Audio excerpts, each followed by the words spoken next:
we will try to finish 2 exams. Alright. Maple is turning on. We'll get started.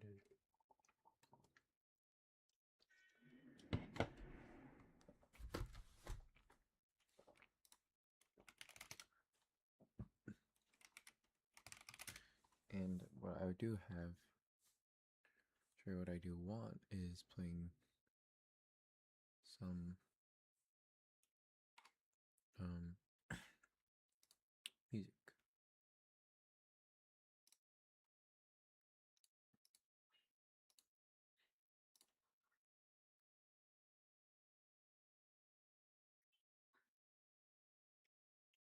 Do we want Maple on the screen?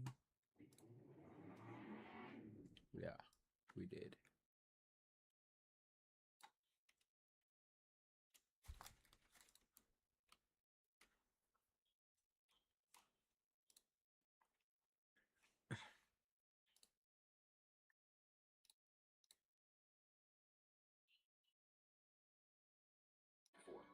Now watch what happens when you don't stop there.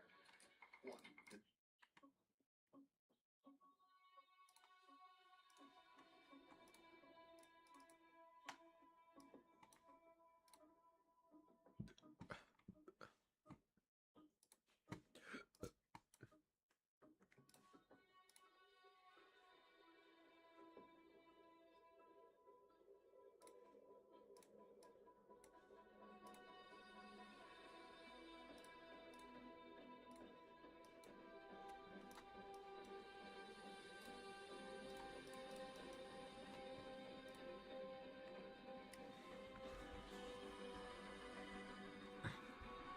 Do you remember how to do this? We choose a 1-0 and we see how it flips.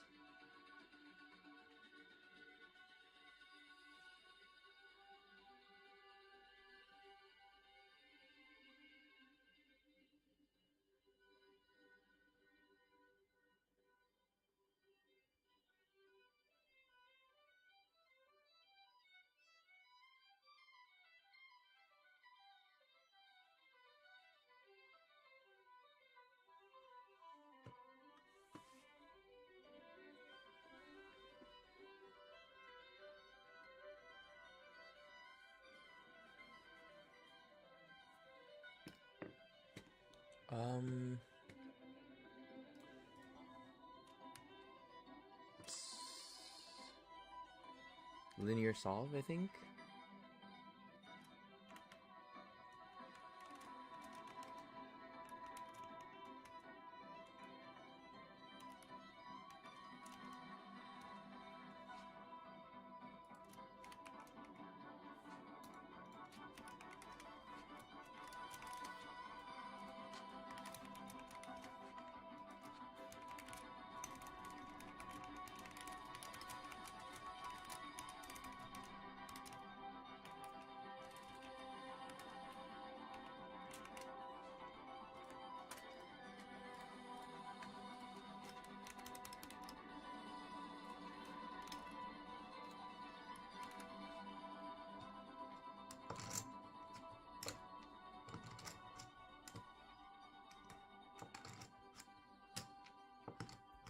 So half.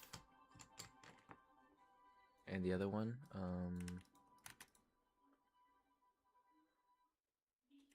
sorry, let's make this E1. Make that E1. Make this E2. Make this E2. Another half.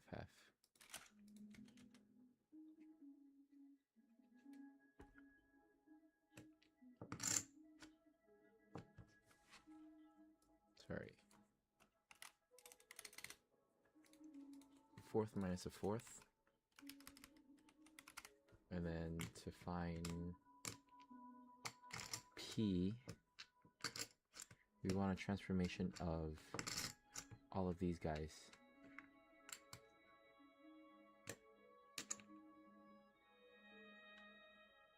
Remember that we want to transform 1 0.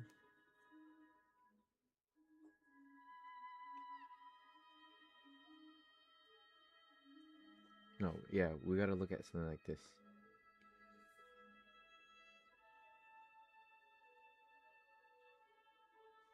We'll take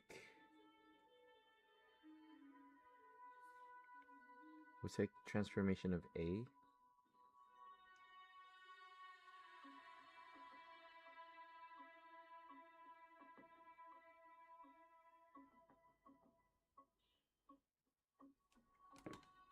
It's not these transformations, is it?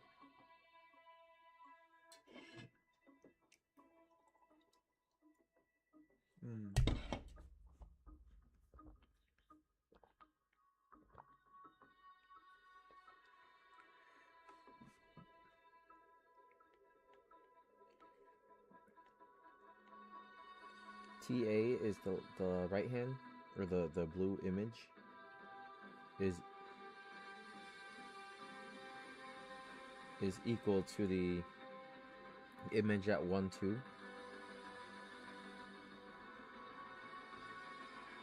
which is now equal to 2 minus 1.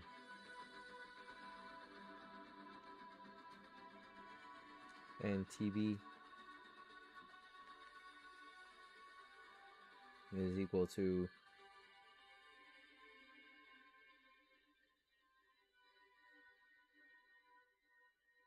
2 1. Sorry, 1 minus 2. Transformation of 1 minus 2.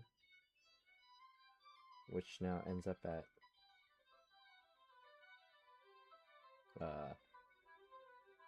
what is it?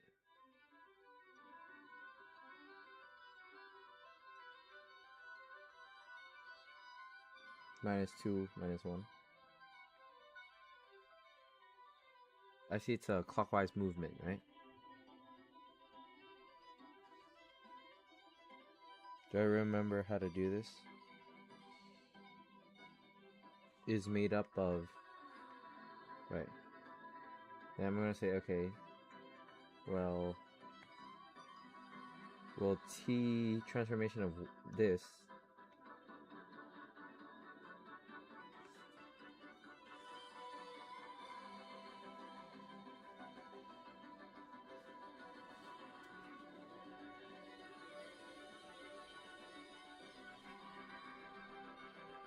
is equal to this.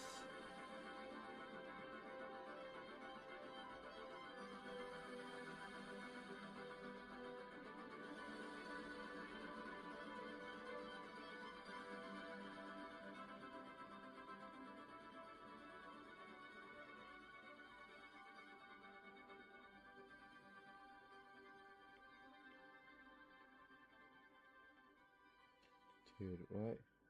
What's happening?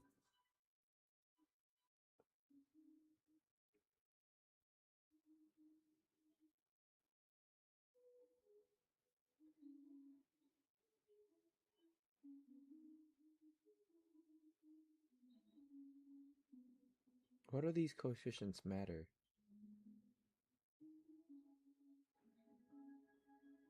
And I can solve it like after some time, but like we want to get through these questions fast. Why do these coefficients matter?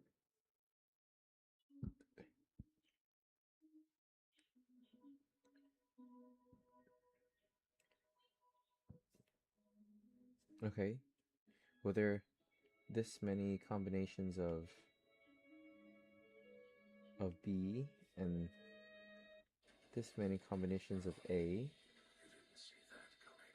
and it makes 1 0 and 0 1. Oh, so would it be like, wait. See, it has to build on.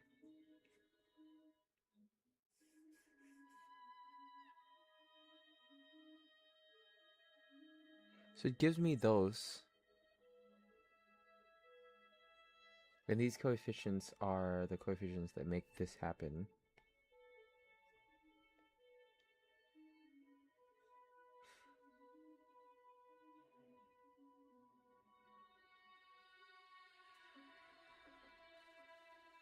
And I'm gonna transform basically that thing, right?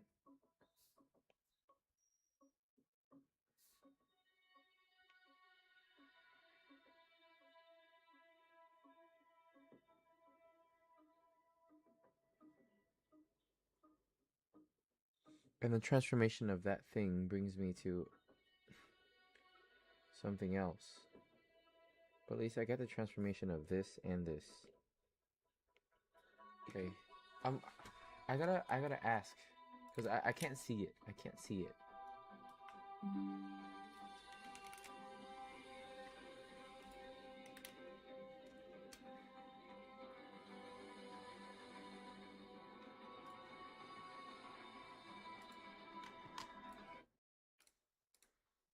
The image that I sent you is like, it has the coefficients, and I know that, I mean, from that map, it shows that 0, 1,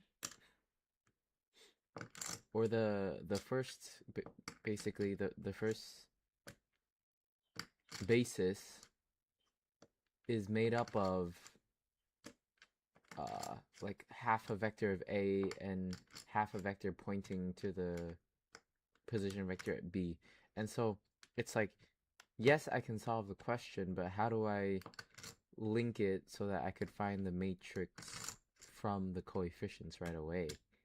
Because I know that the coefficients 1, 2, and 1 minus 2 are the coefficients that make up the vectors that point towards A and B, and then we know the final images, which are on the blue image, which is 2, 1, and no, sorry, not 2, 1, but 2 minus 1 and minus 2 minus 1. So I know it's a 90-degree turn, but how do I create the matrix based off of knowing the coefficients? I can't spot it.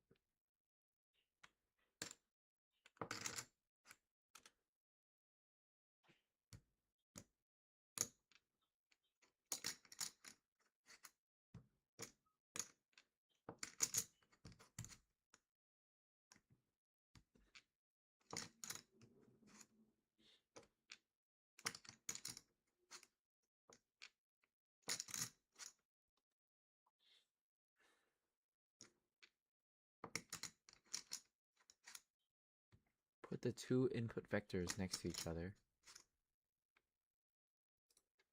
Put their images next to each other.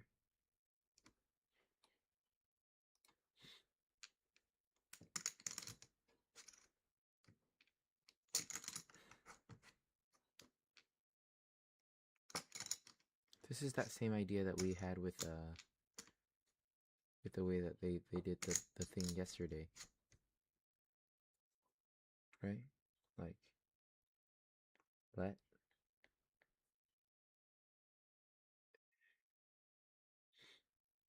A B.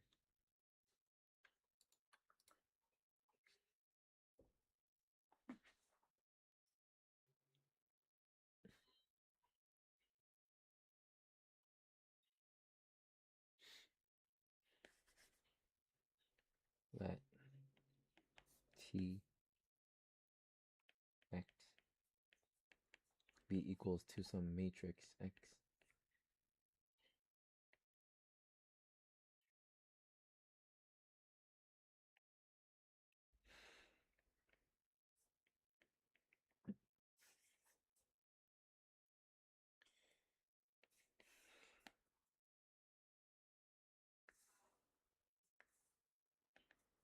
Then T of 1, 1, 2 gives me minus, sorry, 2 minus 1. And T of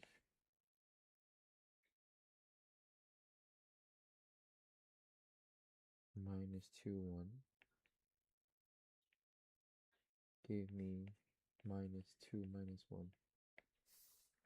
And T 1, 2 minus 2, 1 gave me some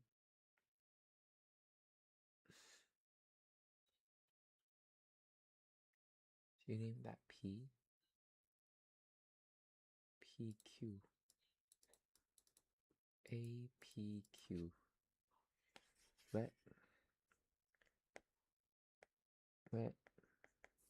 P equals input matrix, Q equals output matrix, and T of 1, 2, 2 minus 1 is equals to minus 2, sorry,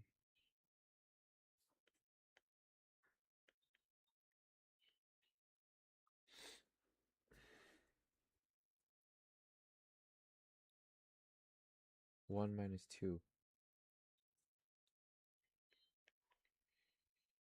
and minus 2 minus 1, 1, 2, yeah, minus 2 minus 1.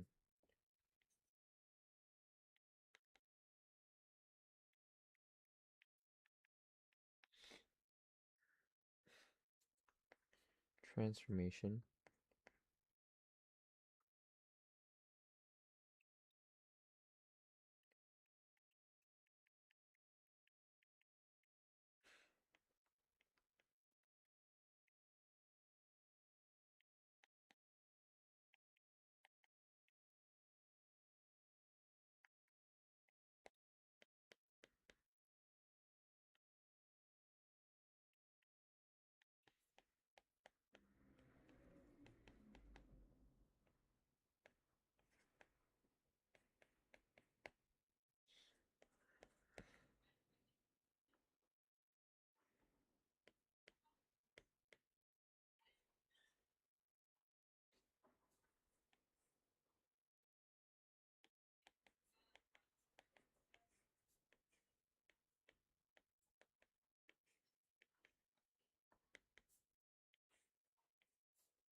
Okay, I never want to get this wrong again. Use linear solve right away. Then input this point at these two as input matrices, and we've got our output matrices, and we can find the transformation P right away, so that whatever I put in, whatever x, y I put in, I can make sure I know what's going to happen to it.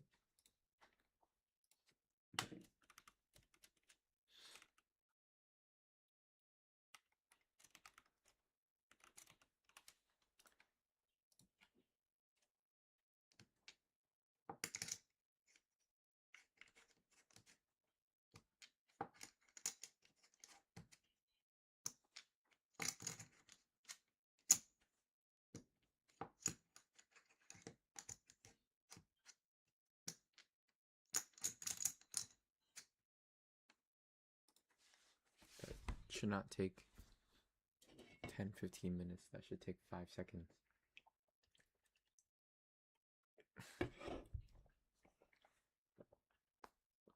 Indefinitely differentiable.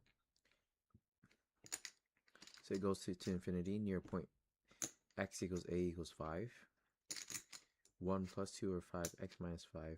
9 over 25, x minus 5. Plus 28.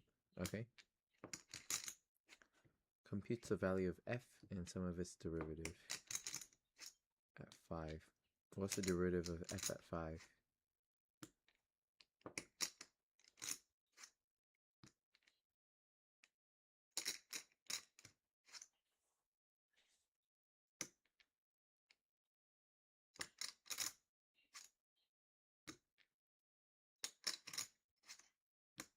Okay, well this is a Taylor series, right? This means it's equal to f at 5 plus f prime at 5 over 1 plus, this is x Sorry.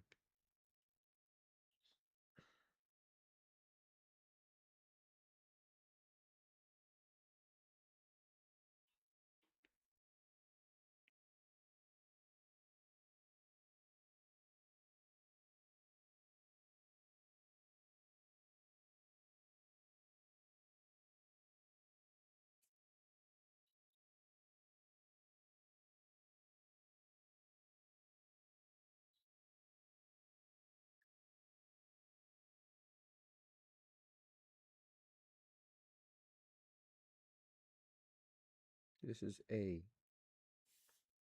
This is 5. Would this not cancel?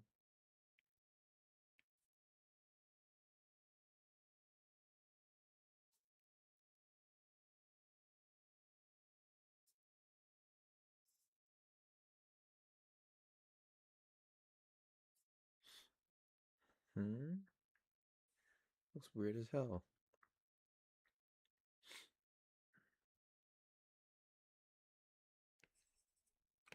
Let's just not take a look at it and see that this is f of f prime of 5 over 1 x f prime 5 over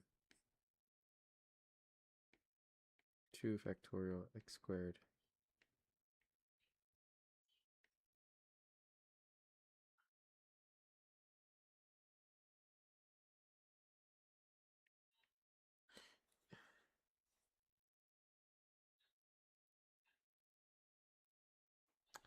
Oof. Mathematics. It's getting quite confusing now. Because I'm like, we're trying to find the Taylor polynomials. That's the idea.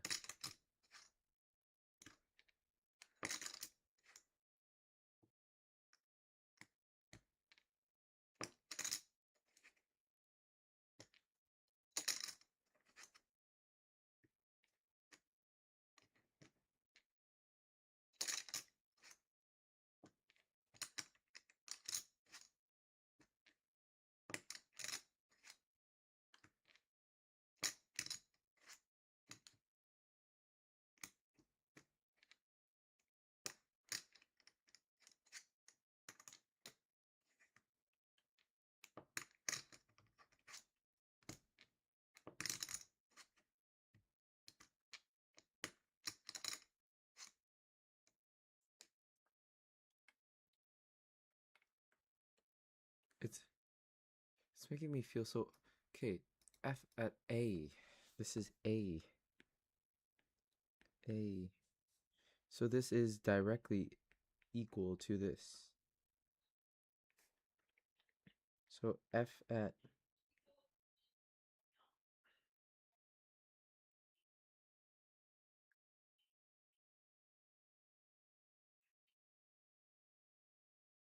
Right, so f at... Okay, so see, that's a lot better. That means I could do this. Right? And this. Plus triple prime. 3 factorial and this. Then I've got these coefficients that directly align, right? I'm just going to do that.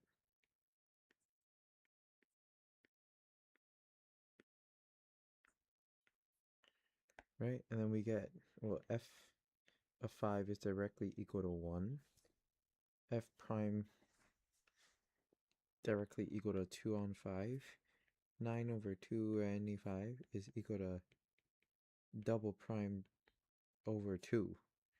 So you get what, like 18 on 25 is f double prime at x minus 5.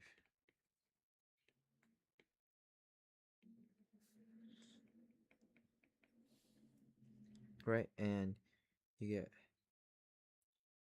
so I'd say 18 over 25 And finally, 28 over 125 is equals to f triple prime at 3 factorial.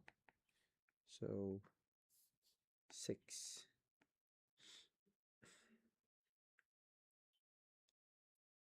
Could we multiply anything? This is 5 times 25. So it's 5 cubed. 3 times 28 is, well, you got 60 plus 24, so 84.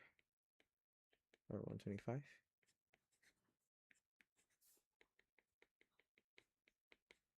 Okay. All right, we should be going super quick, plowing through these marks because these are the freest marks. 84 on 125. Fuck, got it wrong.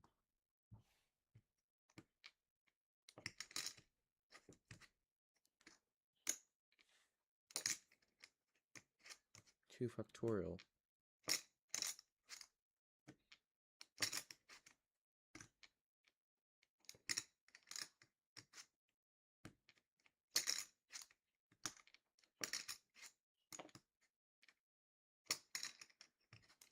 Firstly, this is 25.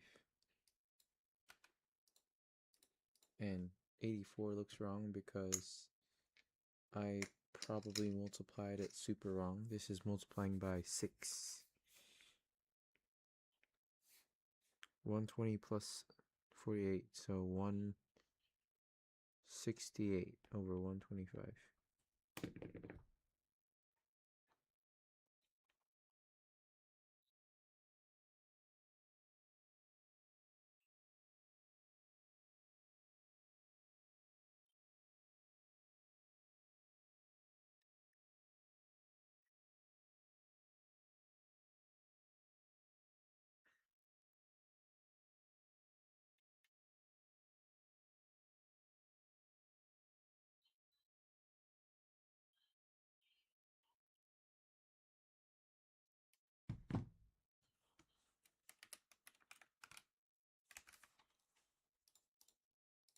Oh my god, I'm so trash.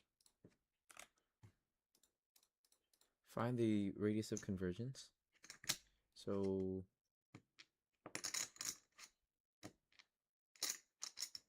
okay. Radius of convergence. Well, we have this. We have AK.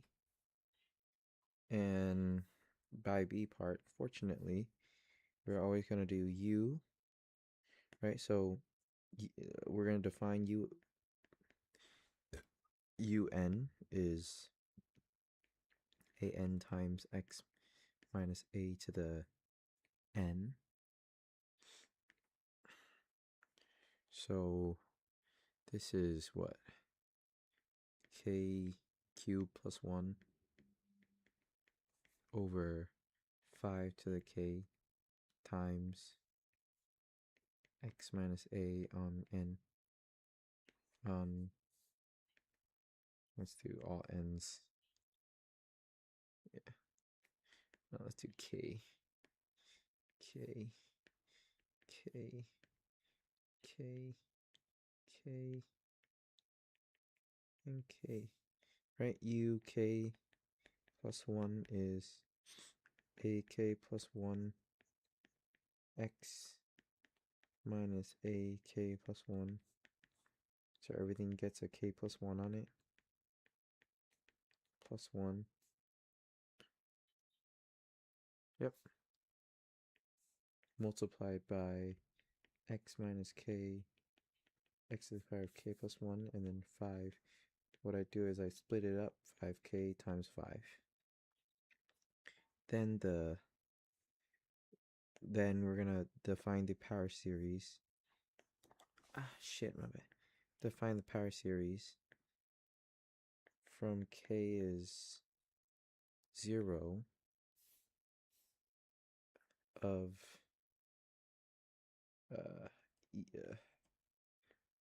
AK X minus 5K is equals to the limit as K goes to infinity of this k plus 1 cubed plus 1 times x minus a k times x minus a over 5k times 5 times 5k on, once again we're using reciprocal in power and just fractions, trying to make sure that we do not make any mistake. Plus 1 x to the a to the k. So we can cancel that and cancel this.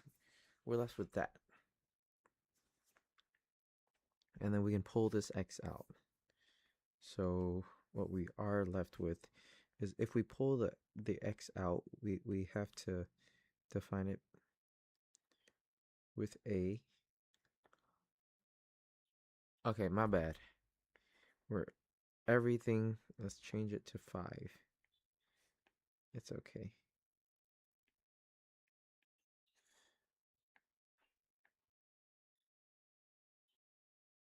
They just need to know that. Times the limit as k goes to infinity of, well, at large k, this number is going to be positive, so let's create the fraction. We already pulled that out. We have k plus 1 squared, cubed plus 1 over 5 times k cubed plus 1. Okay?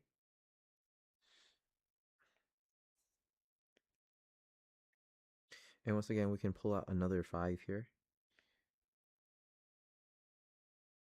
Yep, just pull out the number 5.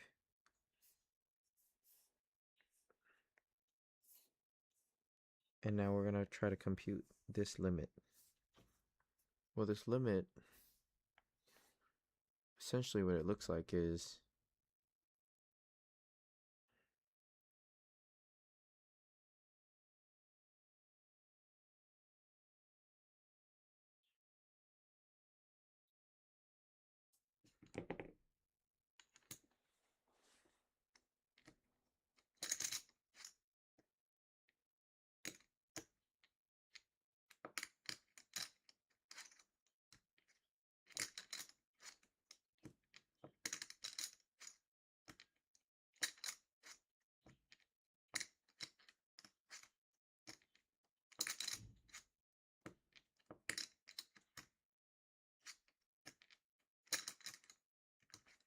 I think I like these chips more. Yeah, they got a nice feel to them. These are a little bit heavier.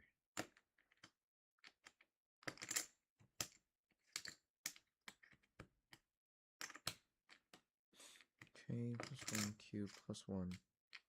Maybe we could split up the function.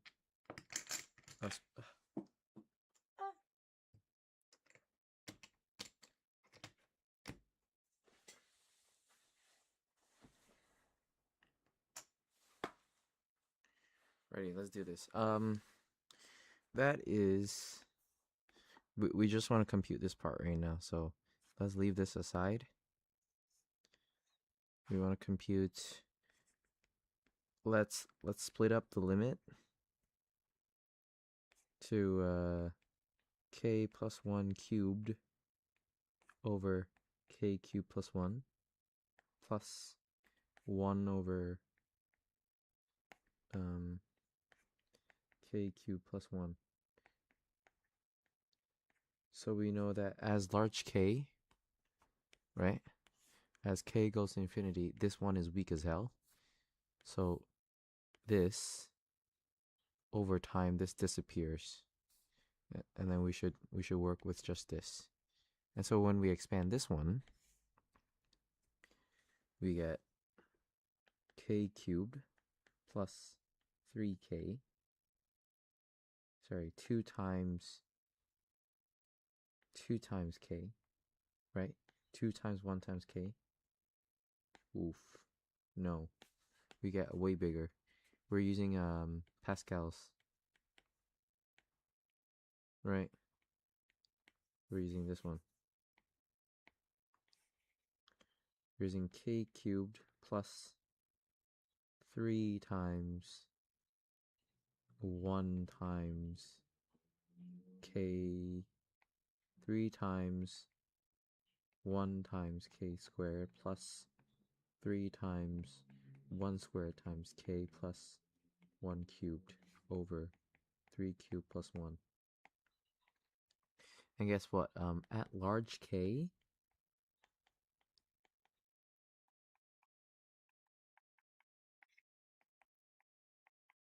none of this really matters. And we could show that by if we divide by k cubed. Sorry, if we multiply the top and the bottom by 1 over k cubed, right? We're going to be left with all of these terms die out, and we're left with 1 inside. So it's x minus 5, 5 times 1 needs to be less than 1. So that's okay. We have x minus 5 less than 5. And then we'll split that up to minus 5, x minus 5, 5, and plus 5 to both sides. We get this, 10.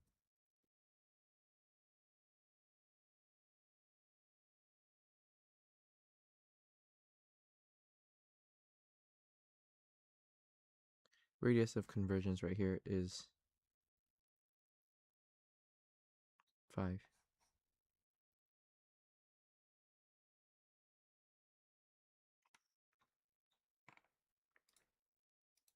And largest open interval of convergence is 0 to 10, right?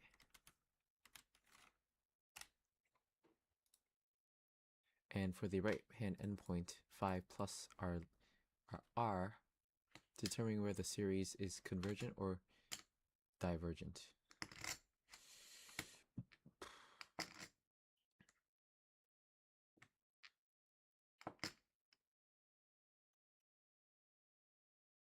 So it may not be convergent or divergent at the endpoints. So this is what they're asking. By the way, this is 5, 0, 10, and it says at this endpoint, determine whether it converges or diverges. So we basically have to do it again. But we look at this. X is 10, right? So at x is 10, this is 2. Okay. Let's take a look. So f of x is 10, a is 5, series of k to infinity of, oh, well, this is 5, right? 5 comes out. And then inside we still have a 1. So it does converge to 5. And the kth term test,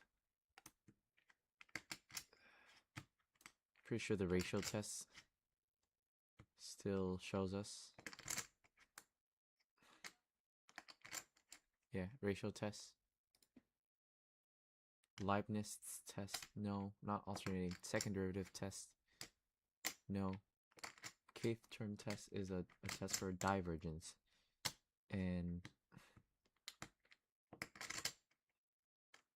the divergence test is if it does converge to some L that's not equal to 0, then that's just AN, yeah. So we know that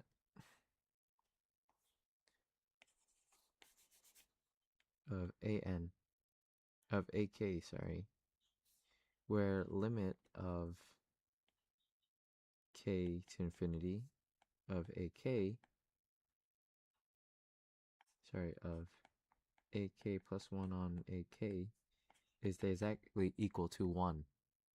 Oh, so ratio test doesn't work. Okay, so we are taking away the ratio test. Then we should try the kth term test. And the kth term test is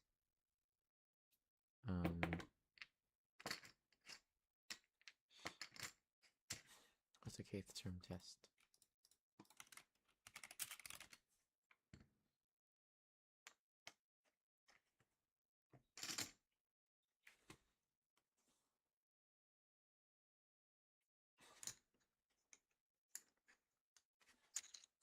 Kth term test.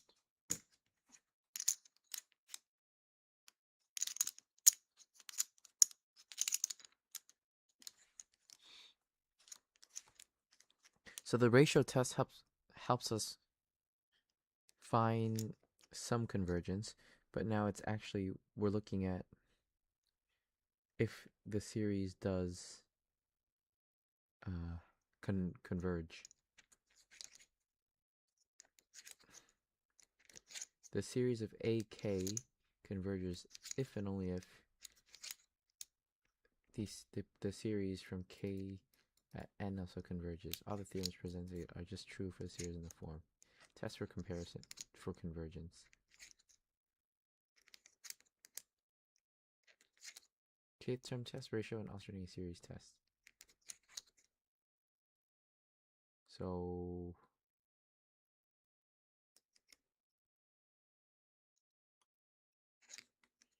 if the series converges to an L, then the series converges, right?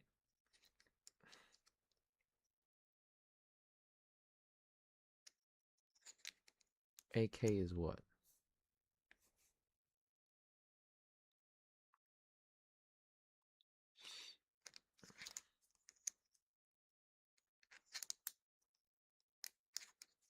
AK is 3k plus 1.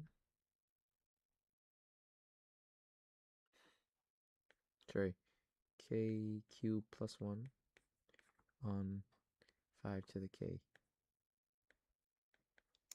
Right? Oh, so simple.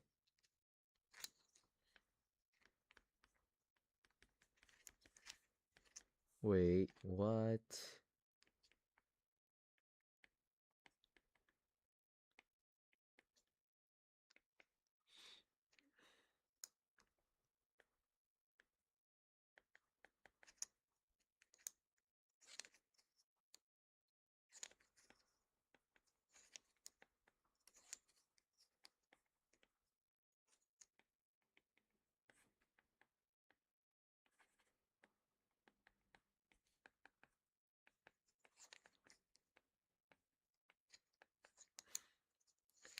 Well, that diverges. So, my bad. This is going to diverge. So, at x is 10. It diverges, and we could see by the kth term test.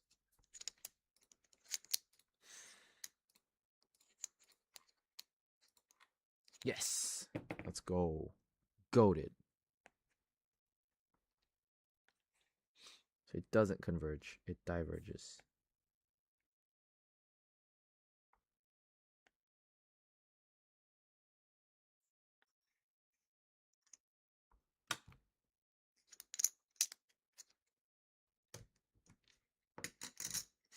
New chips. Very, very nice chips. Keep my hands busy.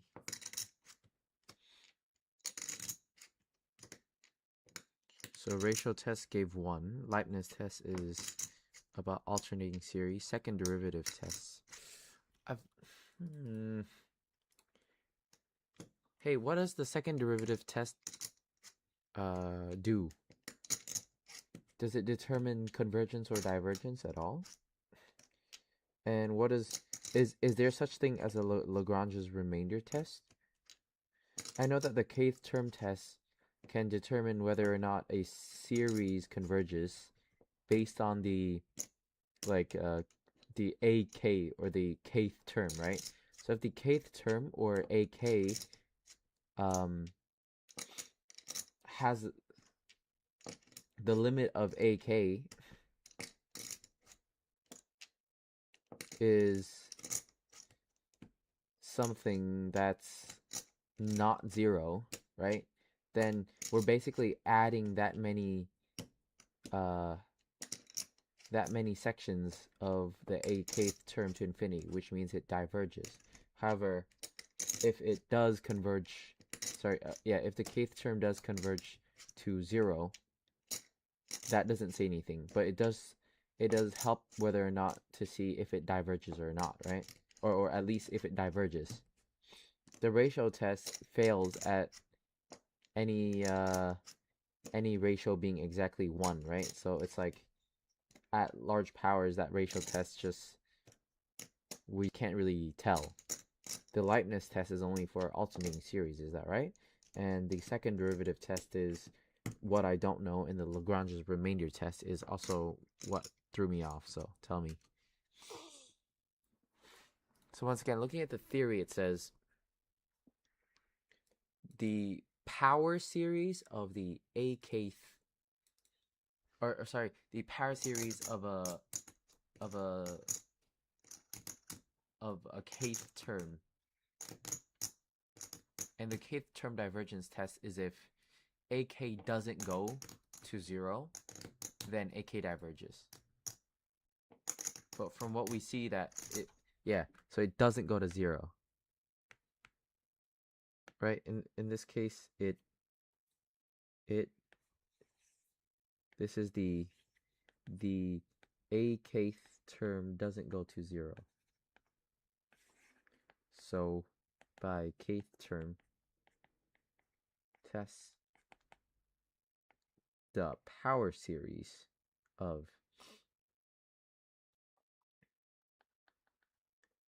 AK x minus 5k goes straight to diverges, right? And that's only because we were able to cancel it out because we had a large enough 10, right? Anything less, it's like we don't know, probably not.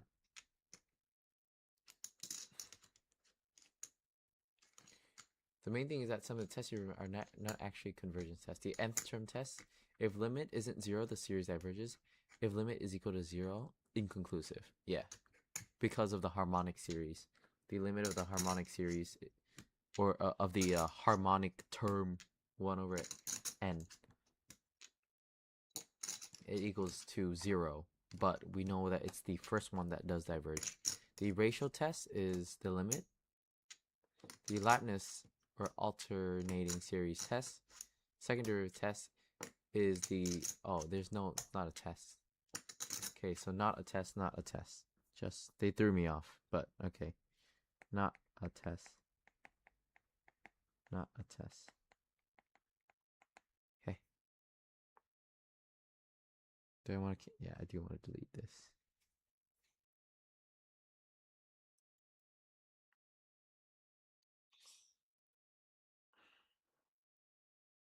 The last two aren't tests.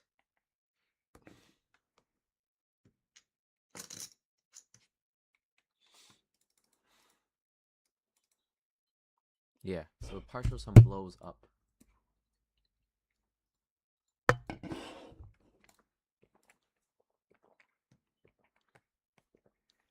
Okay, we're sitting with a probability question. So we're at 30 minutes. This one just took us 30 minutes to kind of map out in our head. But if we were to do that faster, we have to do that really fast. So 6 it should take about 12 minutes instead of 30 minutes. So we're taking double the time. But we're tanking because we need a tank.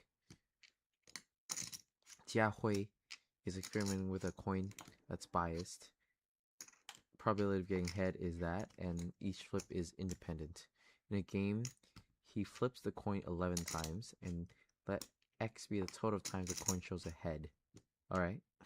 So exactly 2 heads is the binomial probability of 2, at most 2, and more than 2. So we could use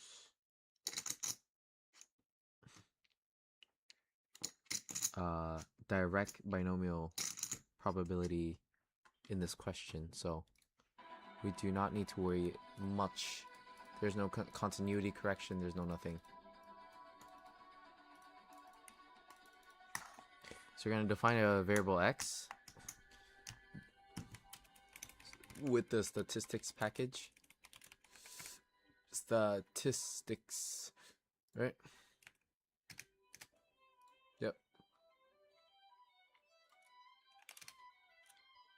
We're going to define x as a random variable distributed binomial with 11 tests and a probability of winning of that. And then what we do have is the probability of exactly 2 heads. So P probability x equals 2.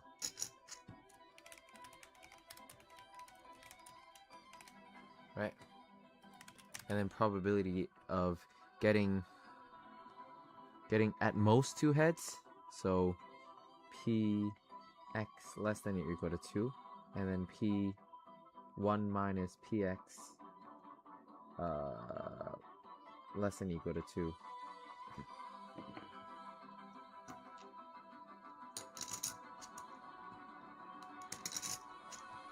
Right? Yeah. So this is equal to P of x larger than 2. This is Px equals 2. Okay? So that's probably, this is probably of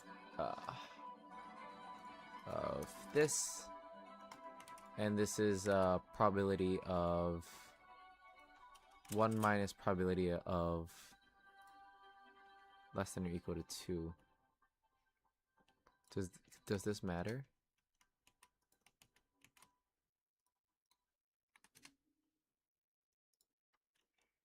Oh, okay. So that's different. That's different. Okay, there you go. So the probability of getting more than 2 heads out of 11 times is that many percent. The probability of, yeah.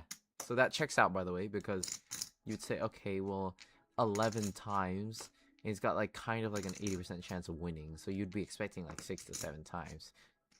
So exactly 2 is that.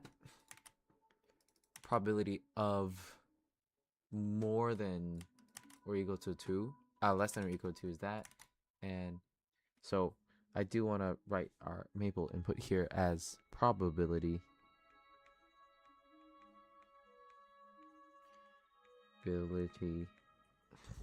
of x less than equal to, and the expected value and variance is NP and NPQ. Okay. Before we click on to the right answers of right or not right, we're just going to we're going to calculate the variance and expected value. So this is NP, 11 times 0.78. This is 11 times 0.78 times n times p 1 times p, 11 times 0.78 times 0.22. So 11 times 0.78 And 11 times that times 0.22.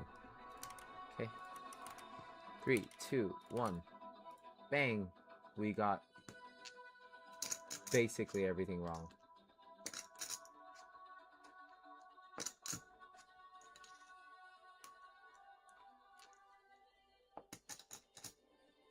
$76. I'm a gay bitch. 76.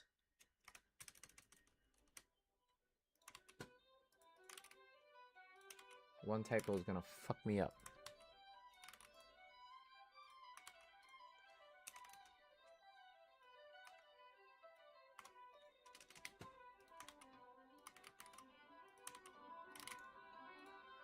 Okay, we got everything right.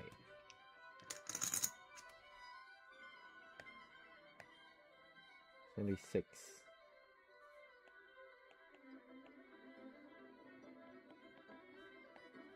This is for not reading the question.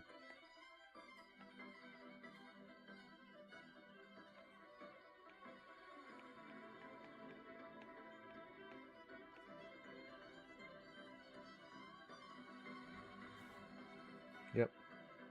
So we're good. We're good there.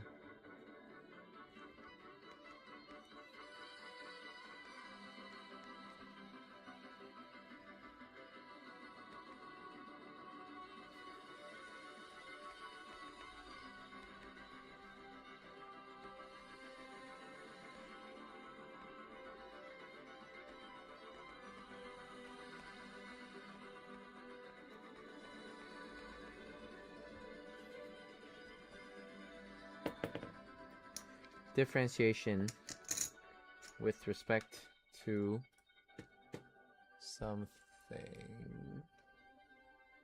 This one? Yeah. Let me do my shit, bro. Oh, maybe I can. Ooh, what happened? Ooh. So clean. Mathematics. Differentiating f with respect to y gives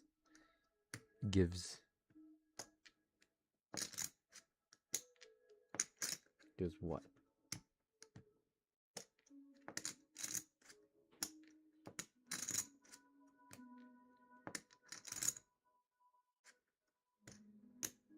Okay, I think I've done this question. But what they're saying is, yeah, I've done this question. What they're saying is, if I partially differentiate with respect to y, then I get this function. Then I get this function, right? Let's just put this right here, times. So this is outside, right? And then by chain rule, we're gonna partially differentiate the inside.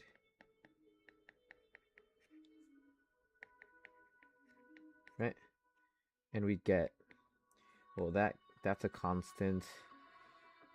That becomes x plus 18y. Okay?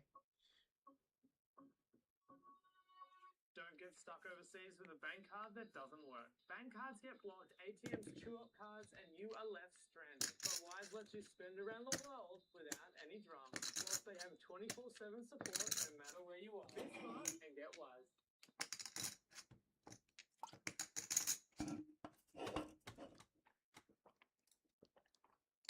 Turn your social posts into Okay, YouTube ads easily. let's try to. Just upload One your sec, I best just content to Google have some Ads. fun with Let my chips. Google Ooh! AI scale it to Rifling multiple chips formats. is great. Unlock new audiences on YouTube and get started with Google Ads today.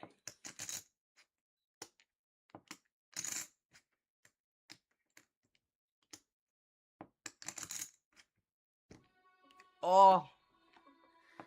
That's so satisfying. When you do like a full round shuffle and you end up on the same side of things.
No, I do see change.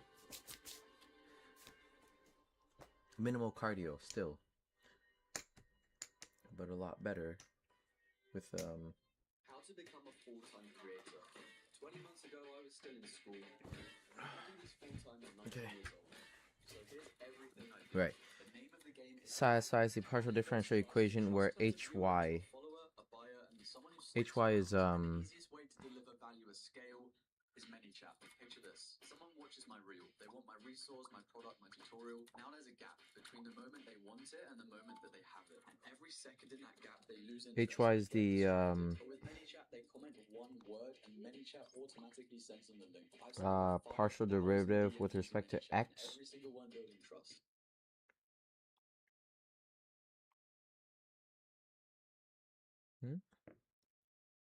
Problem, most marketers can't track it. SEMrush shows you what topics and prompts you appear in, what sources AI is pulling from, and where your competitors are showing up, but you don't.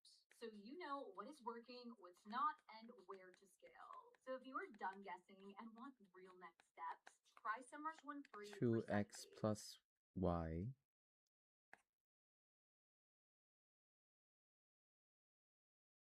Yeah. Is it? And I'm given that f of 2x's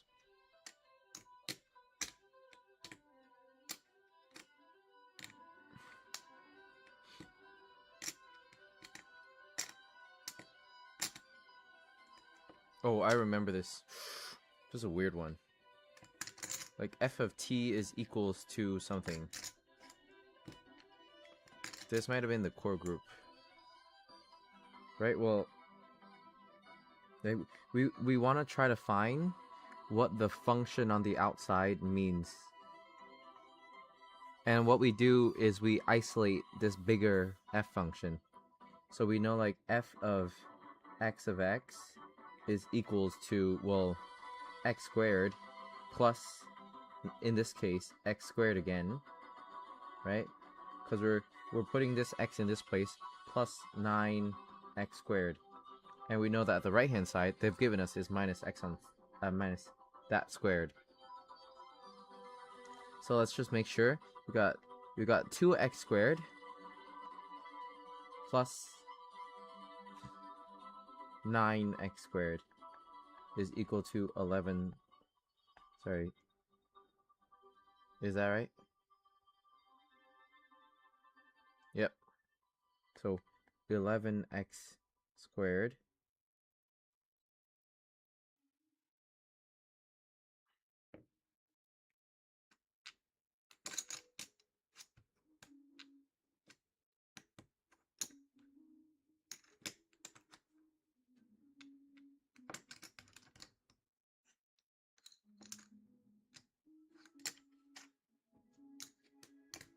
Let's think.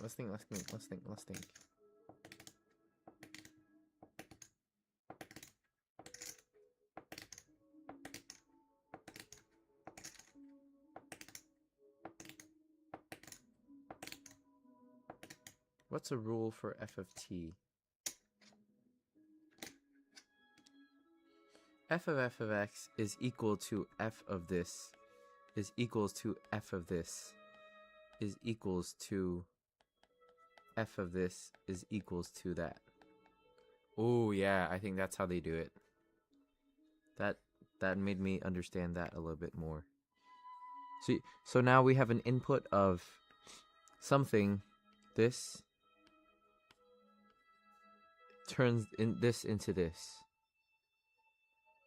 And so we want to find kind of what f of t does. Or like what the function on the outside of f does.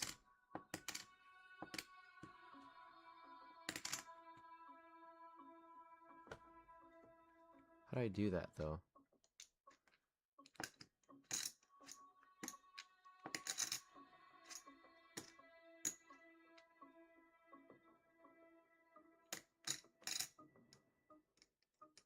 Do I just divide?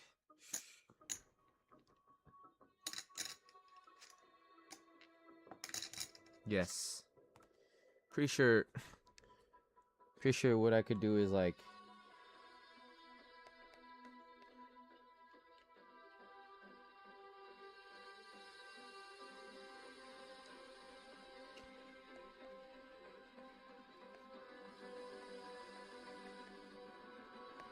like that.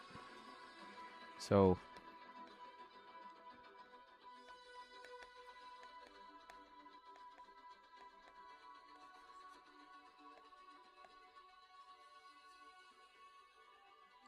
I think so. So that means like f of xy is equals to minus 11 times x squared plus xy plus 9y squared is equals to whatever answer they need. Okay, let's try that. We're gonna start to only do like long list of examples and try to solve it blind, so that we can kind of get into the feel of, hey, I'm trying not to make mistakes, you know. The f of t is minus 6 on 11, and then we have the whole f of xy is open bracket x squared plus xy plus 9 times y squared. Yeah. Okay.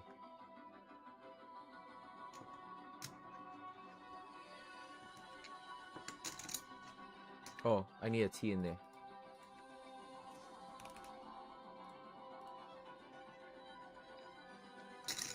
Okay.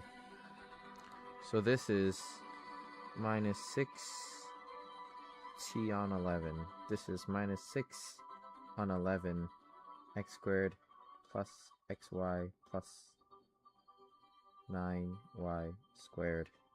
This is x plus 18y, and this is the partial it's the chain rule of the other one.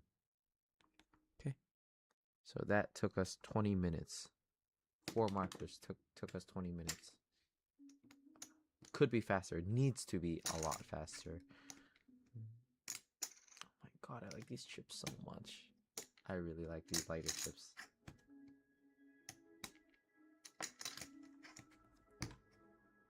See, we could flip with them.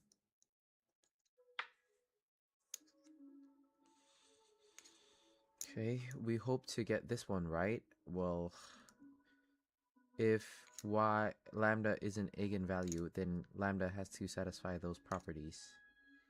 No, it must be the other way around. So this is incorrect because it must be 11 minus lambda, 18 minus lambda, and x minus lambda equals 0.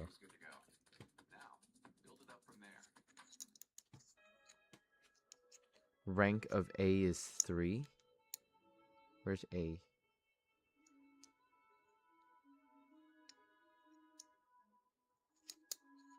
Do we know the rank?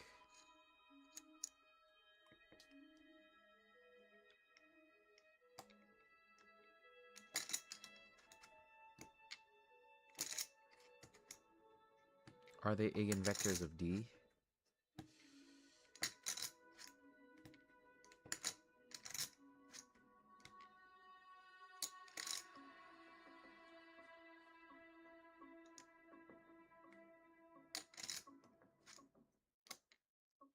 No, this is wrong as well. A must be equals to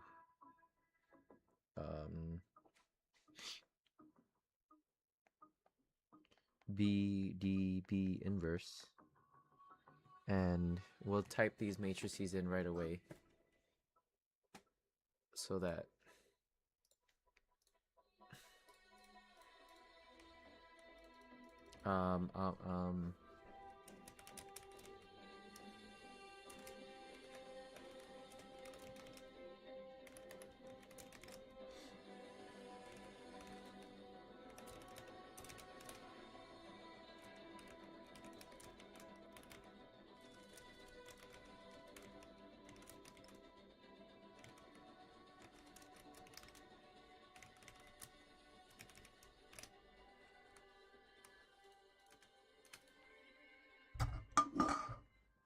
let's drink some water. I feel so happy that I was able to lose weight whilst not doing cardio.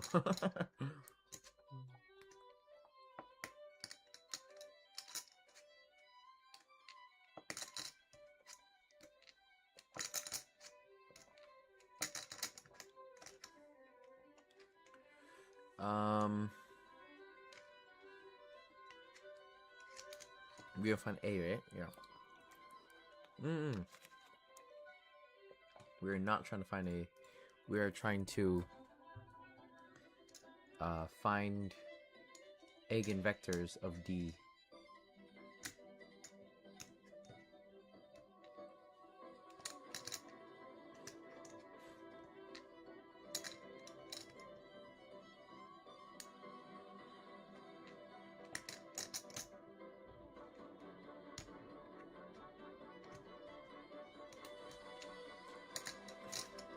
Eigenvectors of D means D is B inverse AB, and then this is eigenvector for D.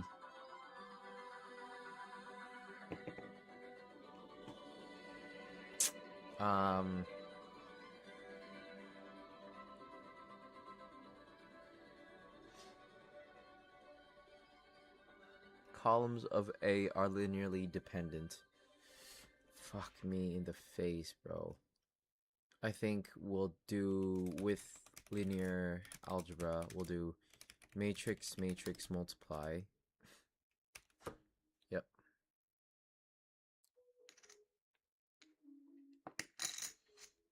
We'll do matrix, matrix, multiply of B and D.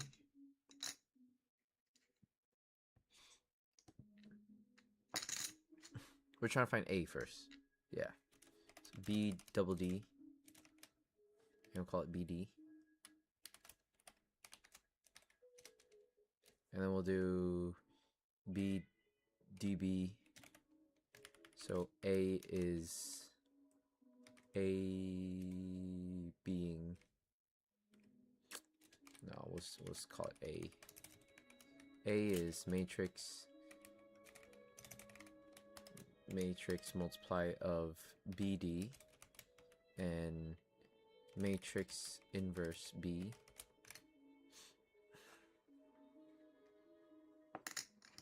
Is that right?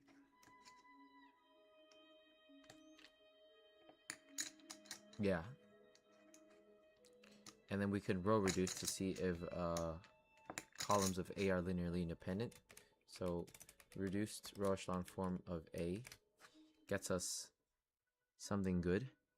So that is not true. That is not true. Rank of A is 3. That is true, because we reduced row echelon form.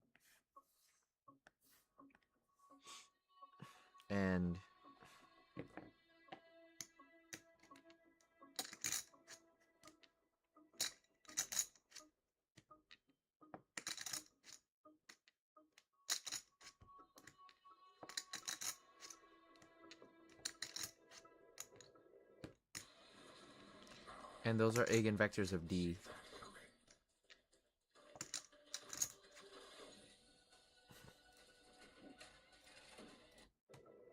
Oh, I remember now. This one we need a test. Just test D with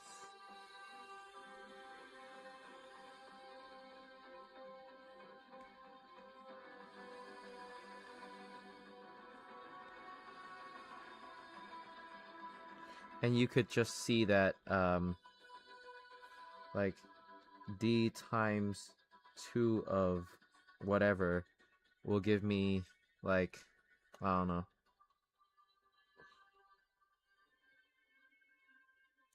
a 3x3 matrix times a 3x1 gets us a 3x1. It gets us this 2200, which is equal to 11 times 2, 0. And then the same applies, right?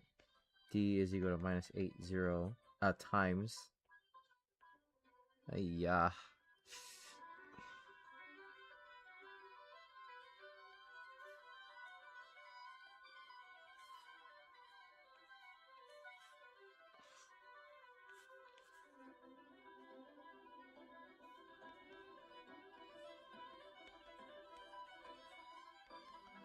Gets us what? 18 times minus 8. which is 18 times of 0 minus 8, 0. Right? And then 9 is x times of whatever it is. So yes.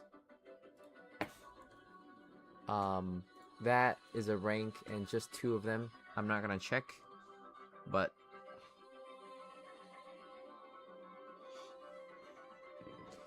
Keegan and Hongyi are interested in finding a normalized set of eigenvectors of A. That is, they particularly want eigenvectors of A with length 1. And they want to denote an eigenvector with length 1 with the corresponding eigenvalue lambda. Using the diagonalization of A above, we find a valid choice for V11. So V11.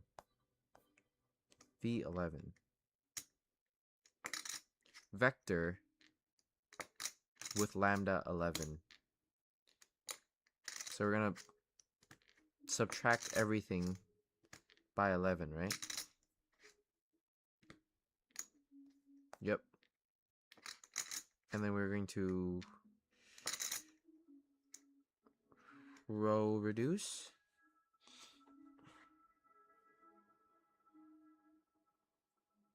So eigenvector of A, V11 needs to be length 1 and associated with lambda being 11.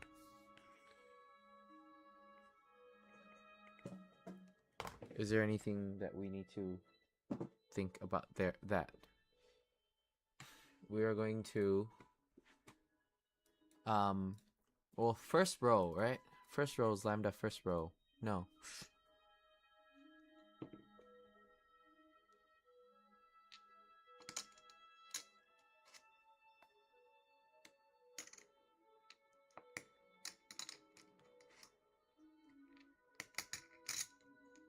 In vectors of A.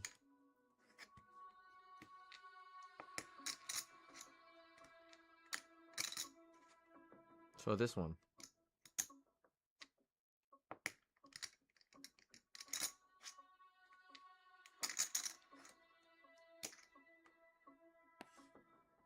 The fuck? See?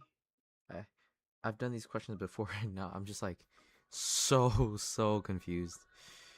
It's like you get the logic behind it, but then do you remember how to do it is the question.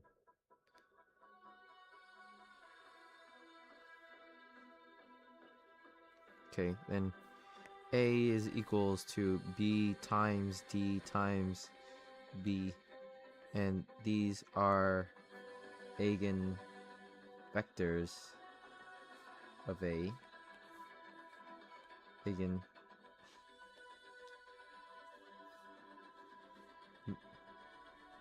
Composed of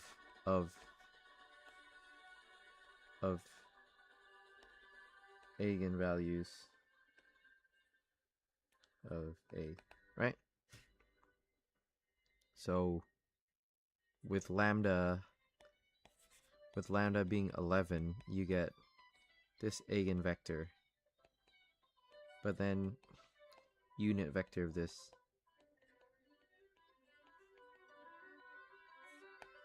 So I think we go like with open bracket student vector calculus unit vector of -7, 3, -3.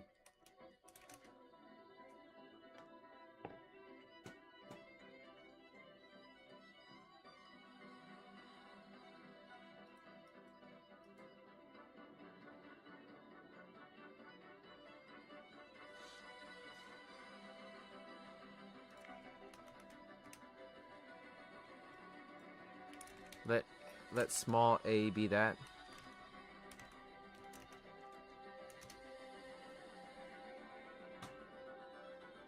Huh?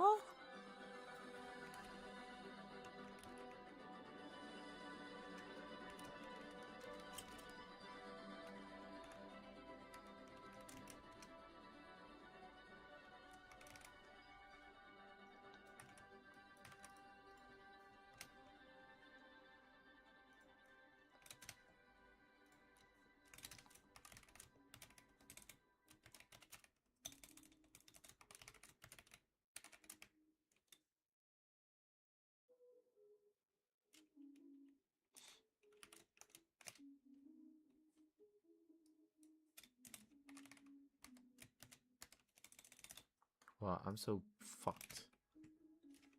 I know I can find it. Oh, okay. I guess you don't need this.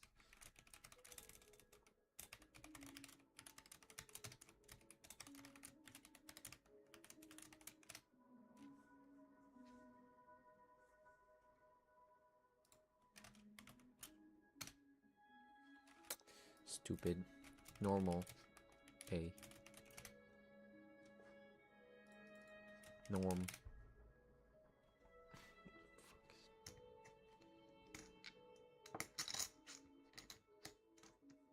Fuck, man. Whatever.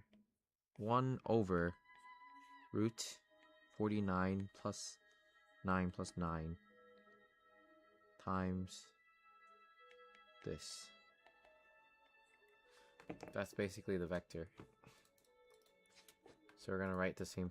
That's what's that? 18 plus 49 is 67. 1 over 67.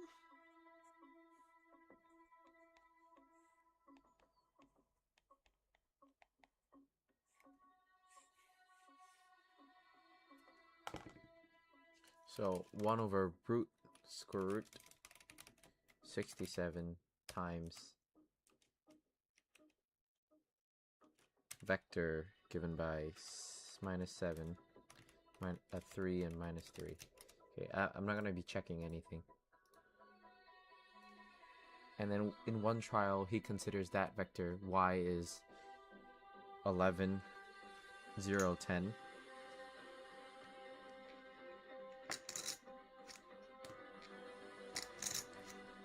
So a to the n times by. So this b here cancels with this b here, right? So since a n is b d b inverse, a n b y is b d times y.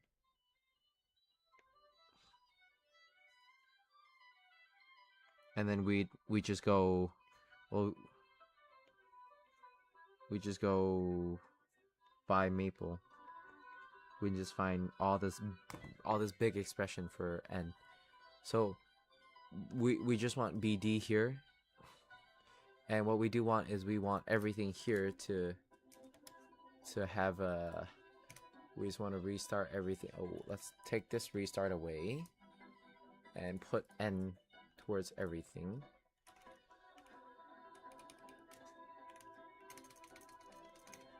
Right?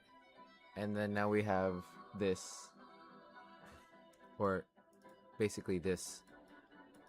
So we just want to use BD. Yeah.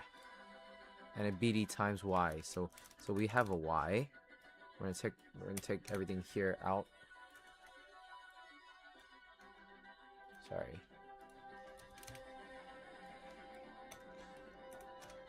We're gonna have y is equal to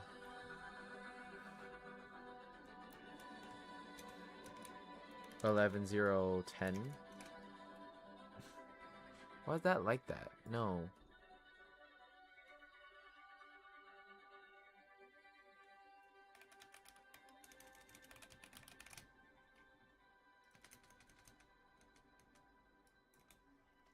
Why does he go to 11, 0, 10? Yeah. And then matrix multiply of BD and Y gets us that. And then we'll just put that into our shit. And what choice gives nullity not equal to 0? Well,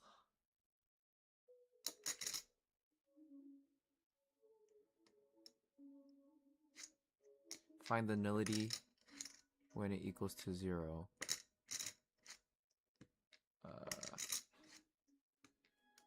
It needs to be larger than 18, right? I don't know.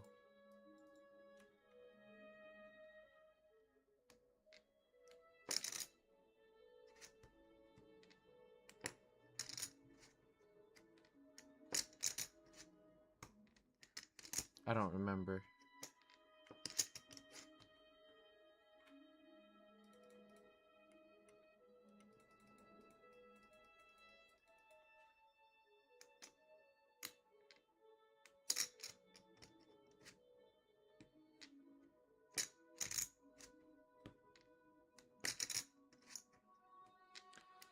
Nullity of A, so that D has to, whatever is mapped to that needs to kind of like fuck itself off. But it's not 18 and it can't be 11.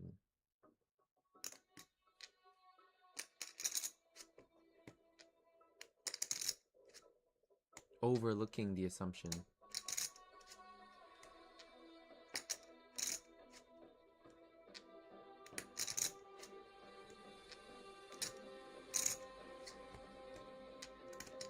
I don't remember. I don't know. Think, Jaden. What choice makes it so that you cannot really diagonalize it?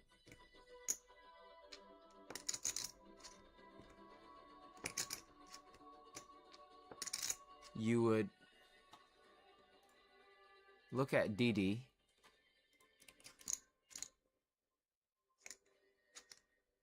and you would find a place in time where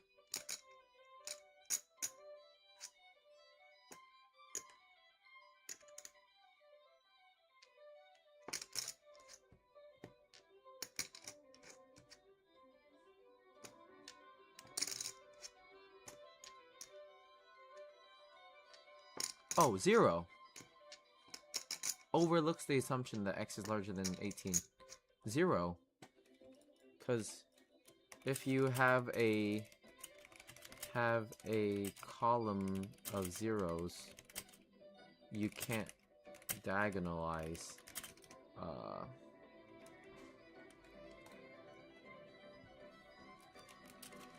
for A to be able to be diagonalizable, you must have three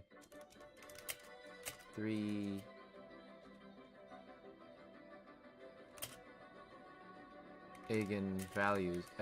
You must have n eigenvalues for an nxn matrix counting multiplicity. However, if you have a lambda equals 0, that is the only eigenvalue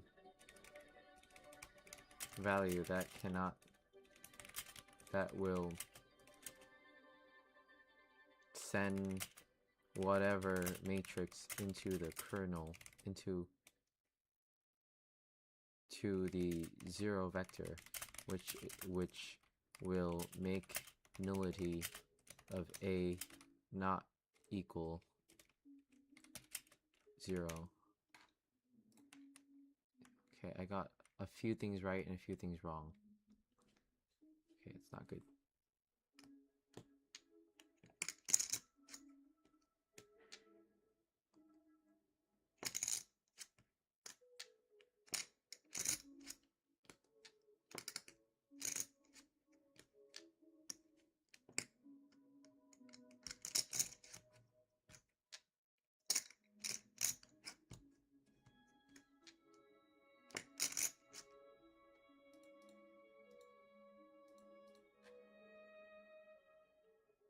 And that is completely wrong.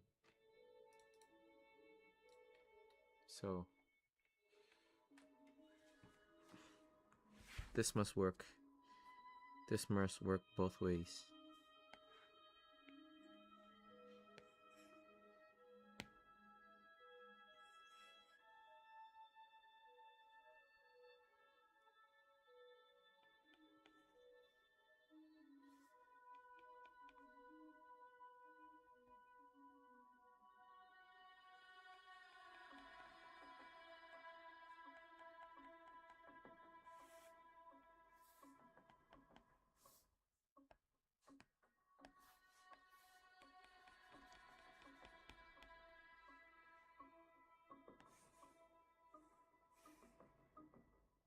Okay, I've got this one wrong. Unit vector associated eigenvalue 11 of A.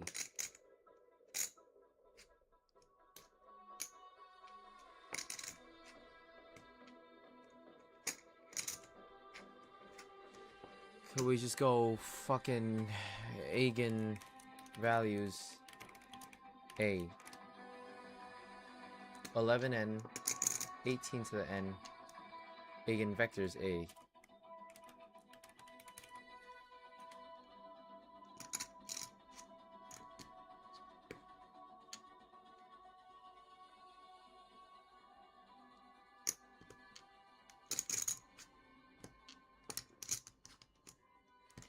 Oh my god, I can't be doing it like this. I have to find some kernel of A and the determinant of A and yada yada yada.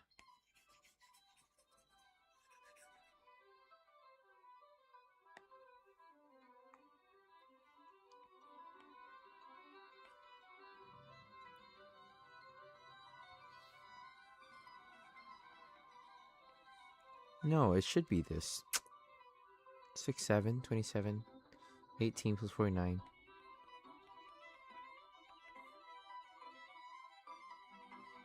Yeah.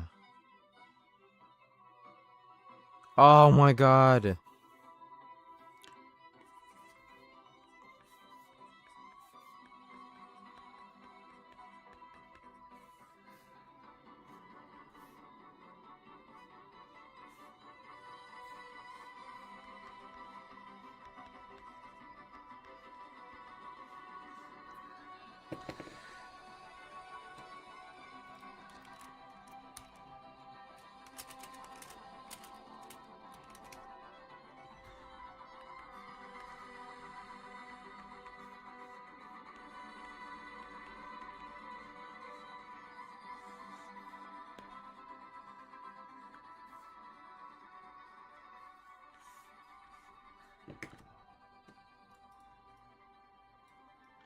Well, South Side, and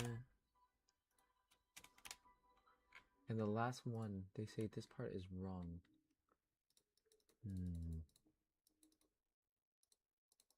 That's wrong. But the other two were right.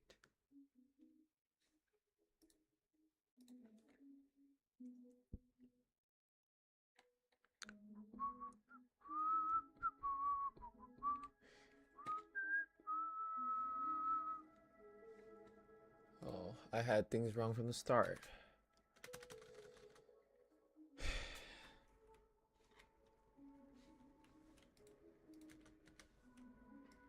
I had so many things wrong. So many errors. So many errors. Okay. Sorry, I gotta go to the bathroom.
ID, we back.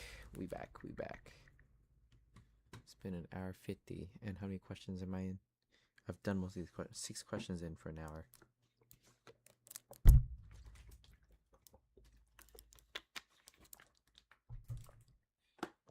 Here is a core question that we need to cook.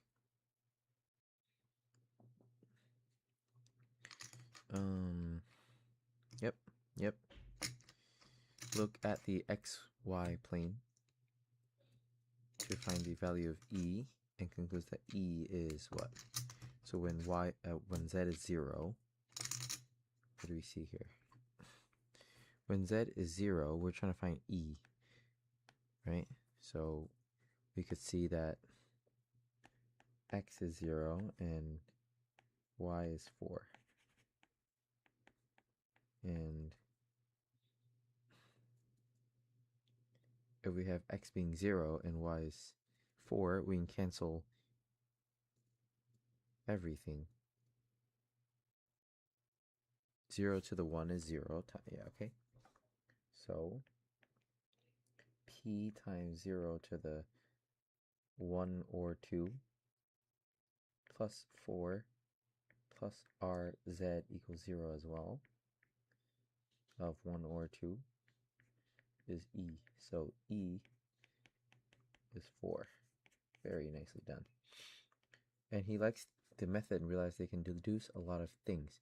Now that we have e's 4 there, we also know that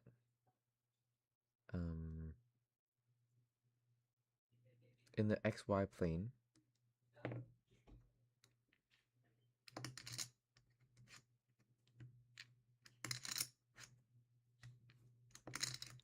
xy plane, it's a function of x and y, right? And so x power is 1, right? So notice straight line. So a is 1.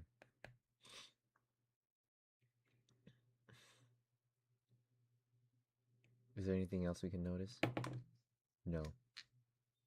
Doesn't give you anything else.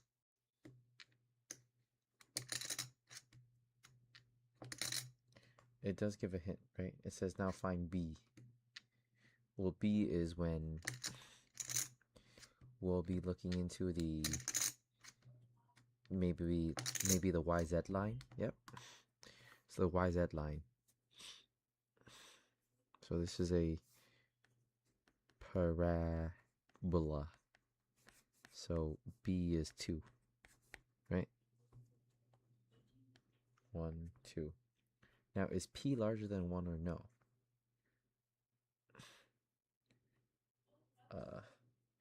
Here we see downward slope.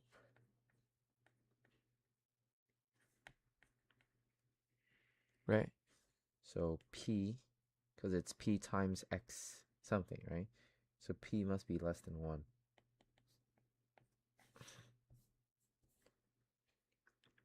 And r is some z times b.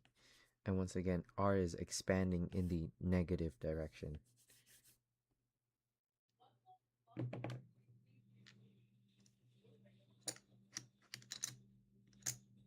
Alright, it's going negative y. I think that r is also less than 0. R is less than 0. That's my guess. And is p larger than 1 or less than 1?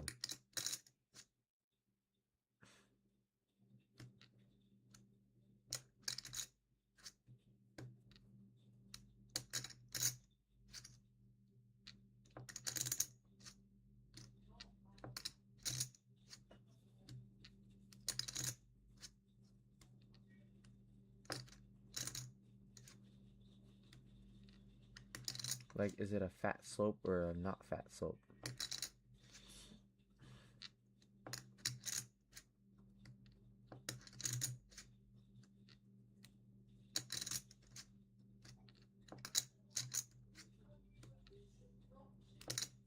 think. Is P a fat slope or a not flat slope?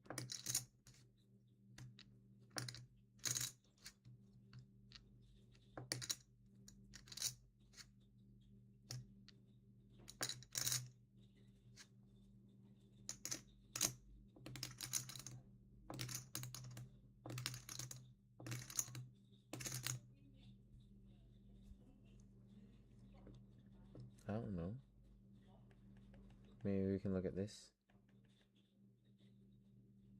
So down 2 and out 4. Slope is change in y. So, or change in x, right? So that's change in 2 and change in 4. So it's a half. Or minus a half. Therefore, B is also that. Okay. Let's just see if we can input everything. And if we get it right, we're okay. R is less than 0 and P is less than 1. Okay, yellow. Yellow is not good. A is 1. True. B is 2. True.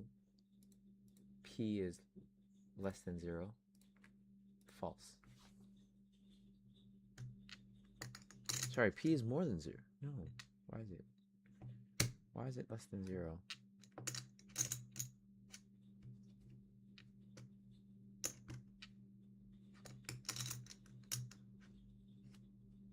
Z is 0. At Z is 0. And X is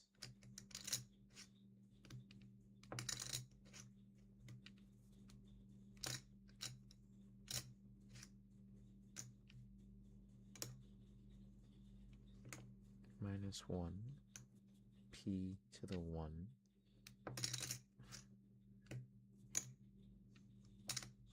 Where's Y? Y is 0 and Z is some function of 2.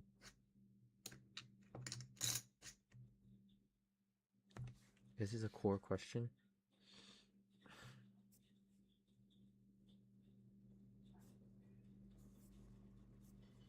If it is a core question, I want to watch how they can explain it.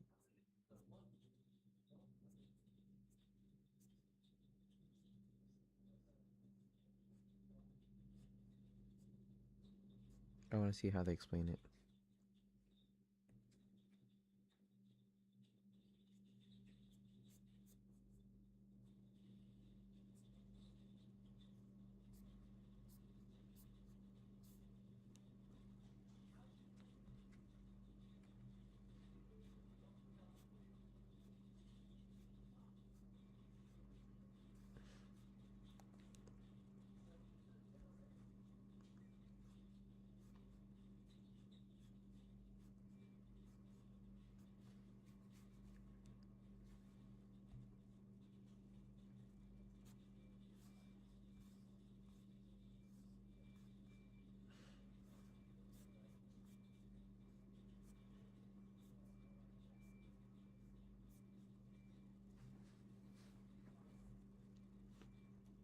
No way, I did this question like a while ago.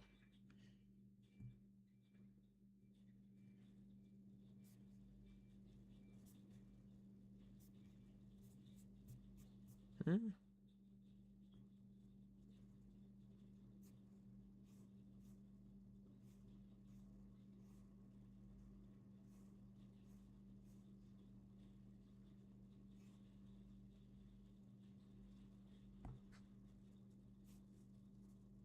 Yeah, I did this question way long ago.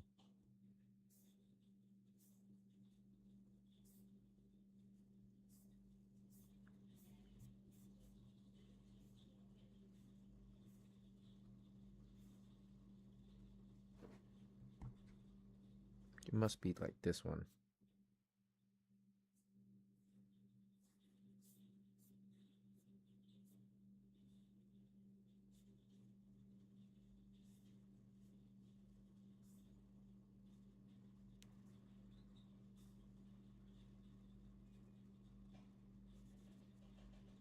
Have I not done this?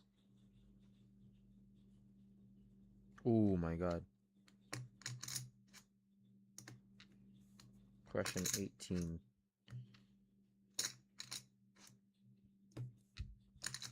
Q18.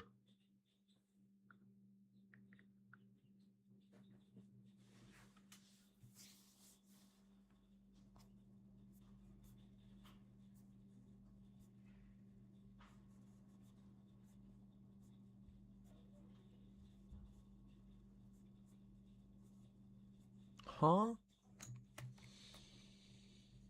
The live streams are really helpful. I should learn them.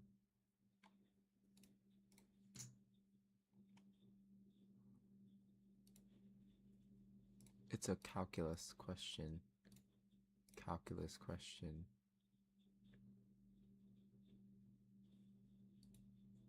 Calculus questions.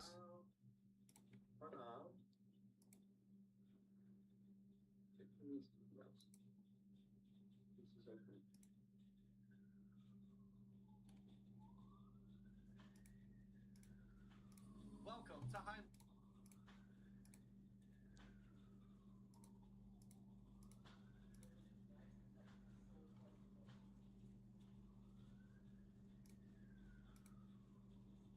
And the root on page 3 cell rector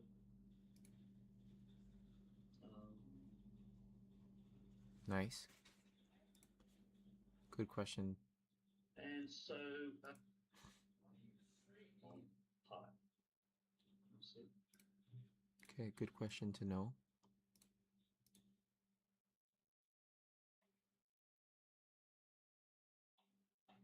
Where the fuck was that question? I've seen this question.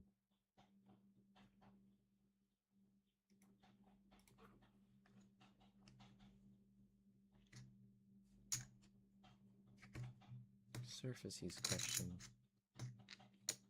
But why is P larger than 0?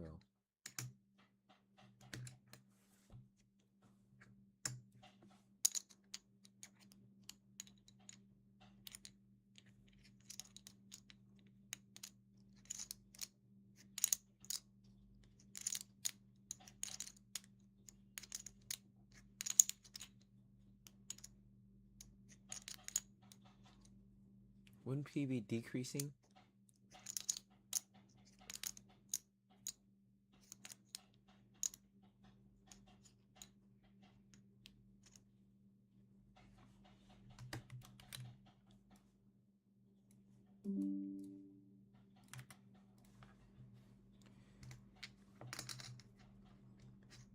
Why is P larger than 0 in this case? I'm looking at the third image right here, right? If we set Z as 0, then we don't need to find R and B right now. We also can see from that graph that at X is 0 and Y is 4, we have E is 4, okay? And then let's say E is equal to 4, but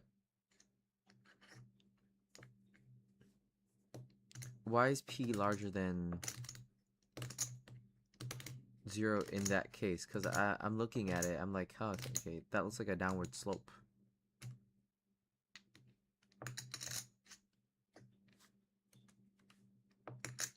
There's not really an order to do this.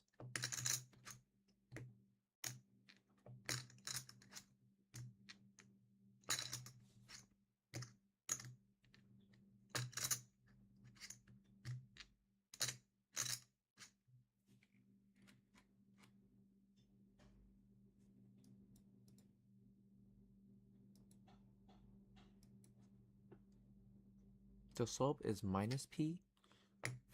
Start from the surface. Look at the third graph. Since B is either 1 or 2, right? ZB is 0, so that term disappears.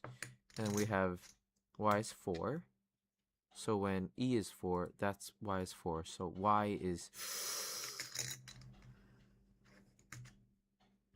valid. My god. So valid. So start with this graph. That's so valid. So the goal for this is to make y equals mx plus b equations, right? And z equals my plus x equations.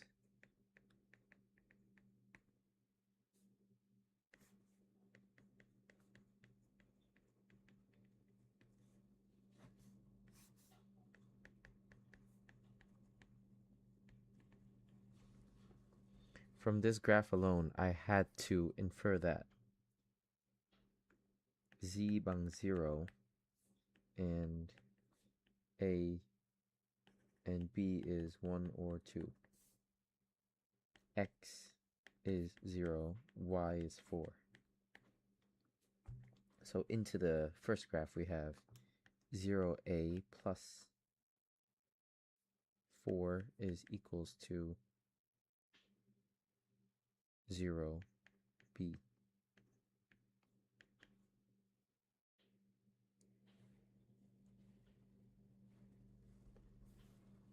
Equals 4. So E is 4. And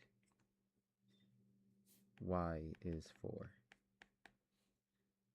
Right? That's our B intercept. Right? This is our intercept.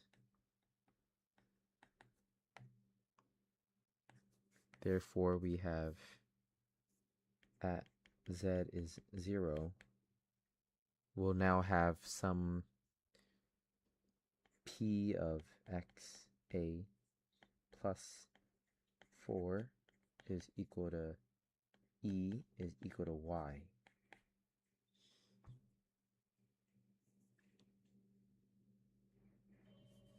Right?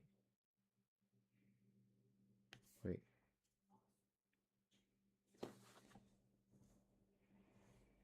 Sorry. So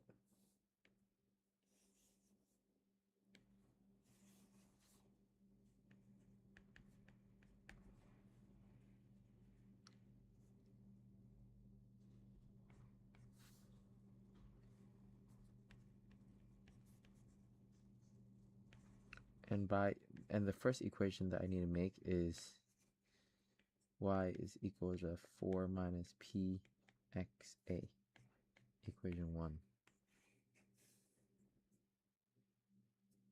And so this slope looks like a half. Right? A is 1, right? Because it's linear. And minus p x a, and p is equals to minus a half, because delta y over delta x is equals to change in 2y over 4 is minus a half. So minus p. Oh.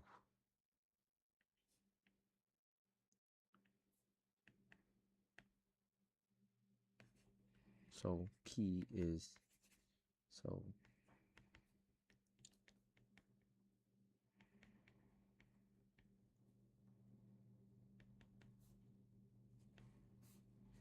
right.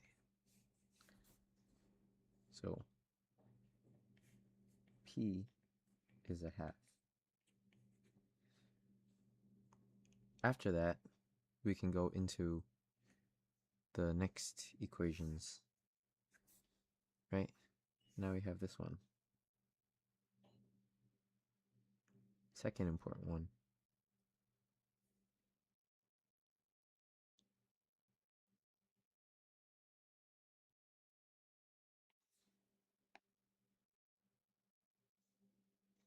Right? So now x bang minus 1.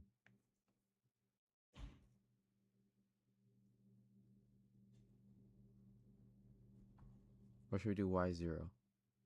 Yeah, x minus 1. So we have half p times minus 1 to the 1 plus y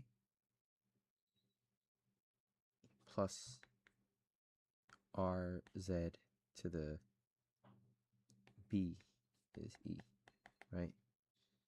B is a 2 here, because, yeah. And then y is 0. Sorry, z is 0, and y is 9 on 2. Sorry, 4.5. Yeah, 9 on 2. So I have a half, sorry, minus a half, plus 9 on 2, plus r0 to the 2 is e, right? And this r looks like it's expanding in the negative direction.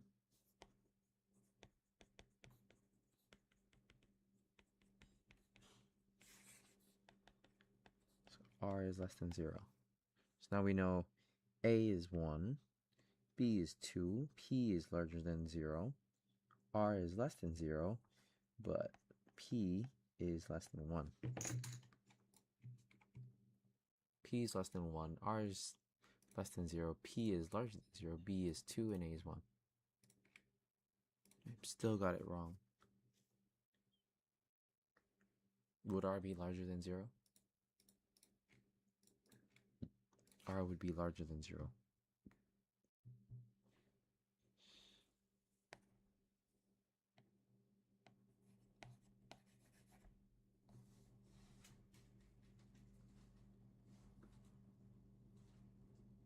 So here it just shows nothing.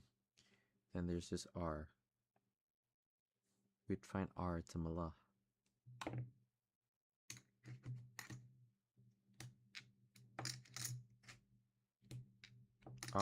R is something that scales the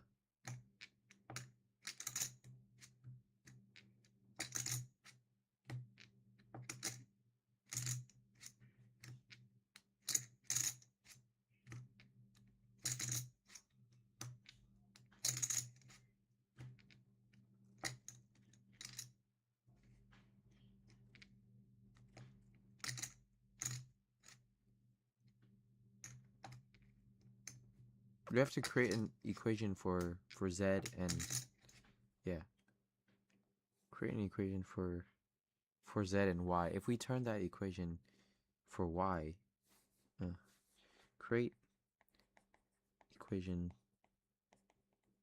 for y so that we can see basically like that, right? So this is the y direction and this is the z direction.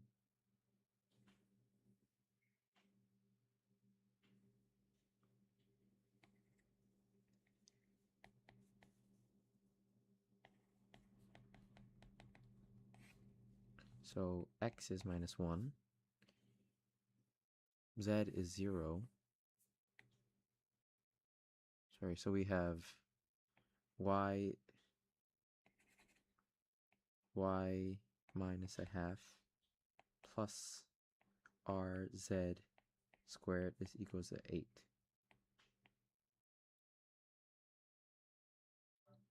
So y is equals to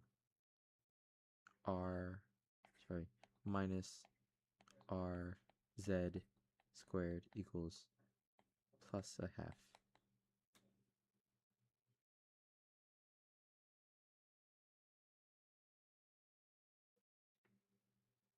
And then we should turn it like this.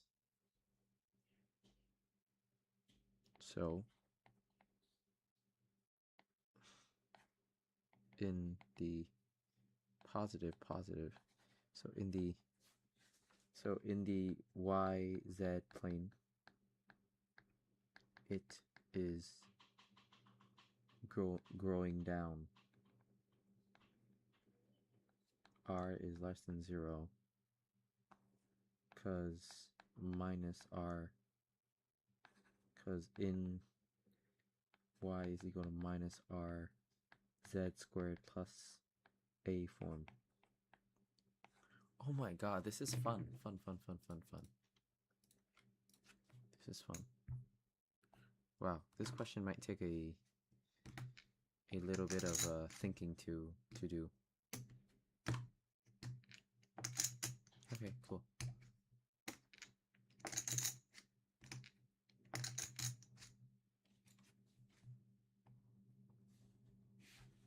Even though we did it again, second time works better. Okay, this question we've done.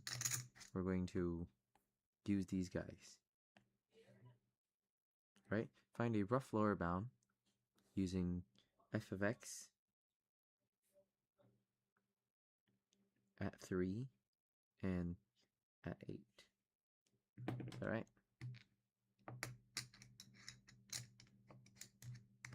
And then, so lower bound would equals to 3 and 0.28. So integral of 10, 0, 2 pi times 3, groom 1 plus 0.28 squared dx, which, if we integrate, I don't know, 2 pi times 3 times square root of 1 plus open bracket 0.28 squared. Ooh, maybe new page? Yeah.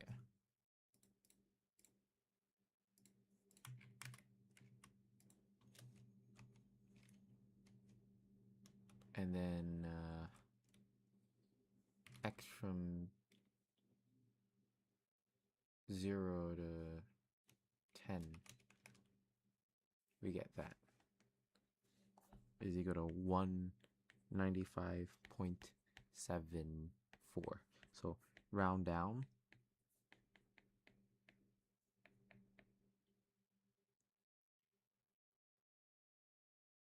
So 195. And upper is 2 pi 8.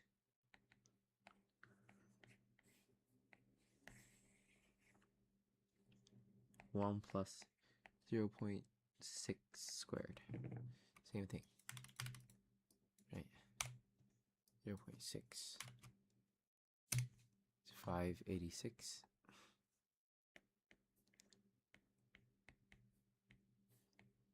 Round to the nearest integer above. Round up.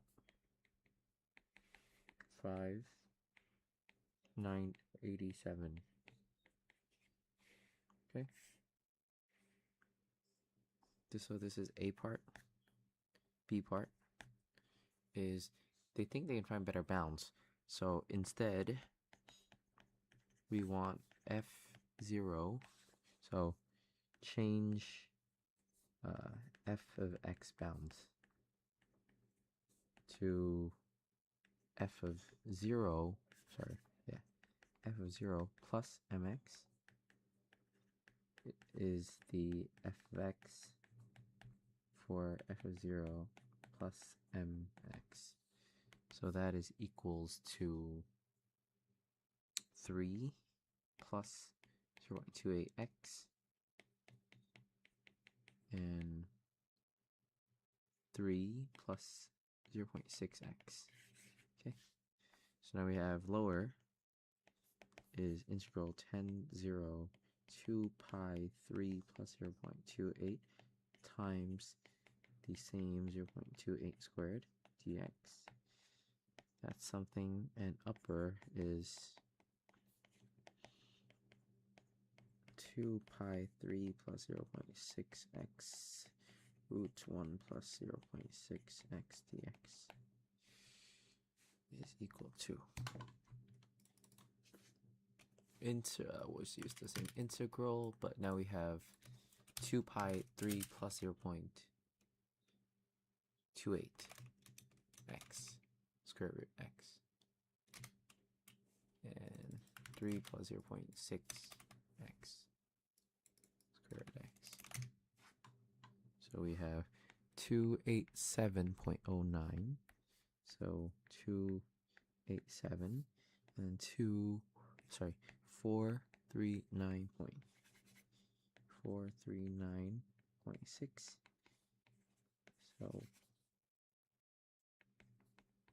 440. Okay. We'll use our that took a lot faster. Let's grind that in together. And we get 195 to 587. 195. Bottom bracket is 287, which is still within here, and 440. Yeah. 440. Okay, you should get. Nice. All of them are correct. We will move on. We're doing a new question now.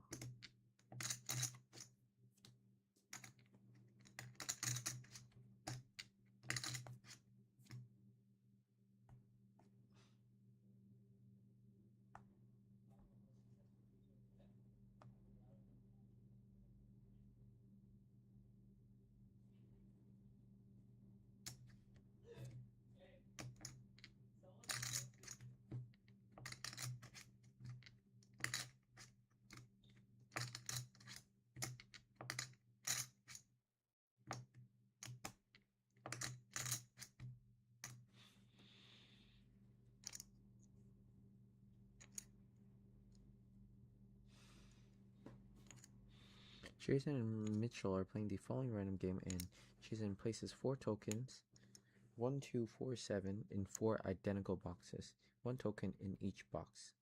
Then closes the boxes so that Mitchell knows the value of the tokens, but not in the boxes that they're in. So we know 1, 2, 4, 7. Mitchell then picks one of the 4 boxes and wins the value of the token in the box. If they pick the box containing the token numbered 4, they'll win $4. Expect Mitchell's expected value of winnings if they pick the box at random with equal probability. So that is the same as the sum of the winning, expected, of the of a K outcome times the probability of K outcome, right? Which is K is what? K is the values, right? You've got 1 times a quarter. So that's $1 if they win. Plus 2 times a quarter. Plus 4 times a quarter. Plus 7 times a quarter. So you get a quarter plus a half plus 1 plus 7 quarters. So how much is this? 2 quarters, 4 quarters, 11, 12, 14 over 4 is 7 on 2. So 3.5. Now suggests changing the rules to make the game more interesting. Beginning of the game is identical. Places all 4 in the token. But this time, out of 3 remaining boxes, Jason removes the box which contains the middle value.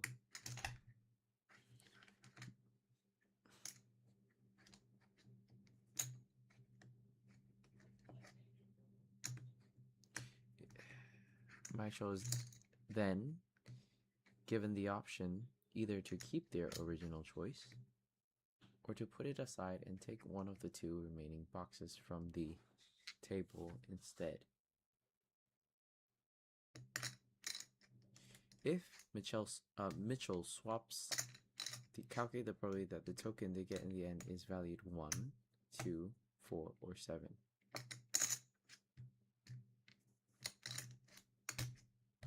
Sick. What the hell is this question?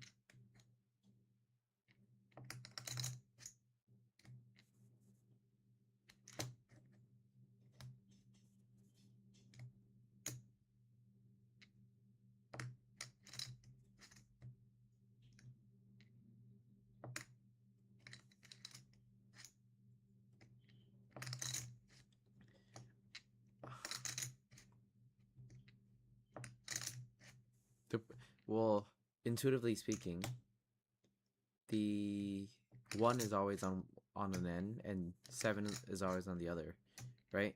So let's say if he did pick either, I don't know, if he picked like 2 or 7, if he picked 7, then they'd remove 2. If he picked 1, they'd remove 4. Then he has a chance of getting 2 or 7. If he picked 4, they'd remove 2. If he picked 2, they'd remove 4. If he picked 7, they'd remove 2. If he picked 1, they'd remove 4. So they'd remove a ton of the 2s and a ton of the 4s. So the probability of getting a 2 and a 4 is going to be less than the probability of getting 1 or 7.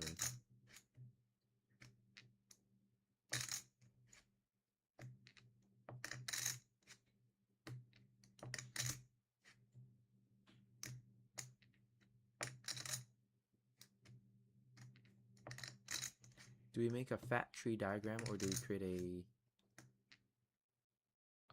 a grid? Could a grid do something?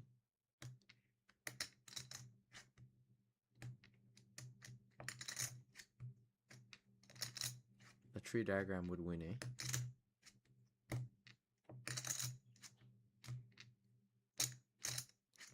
It's quite a hefty tree diagram, but it's not an impossible tree diagram.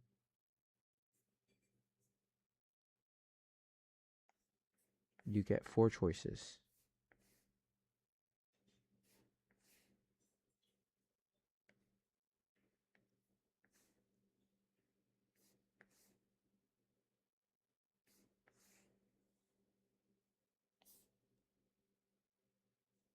Right?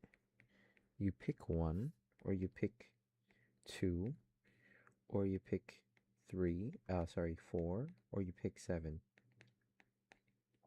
Right? Then after that, you only get 3 choices. Well, we know the choices right away. That if he picked 7, oh, he only gets 2 choices now. It's even better for us. If he picks 7, then they will remove 2.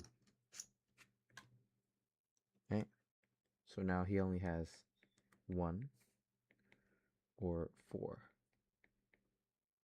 or 7.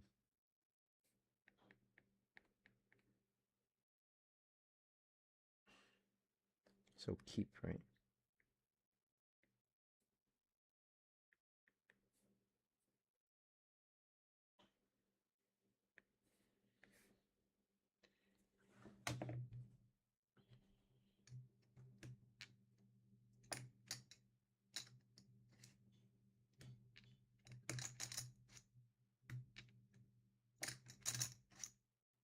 If Mitchell then swaps the original box for the remaining 2. Okay, so there's no 7. He always swaps. He always swaps.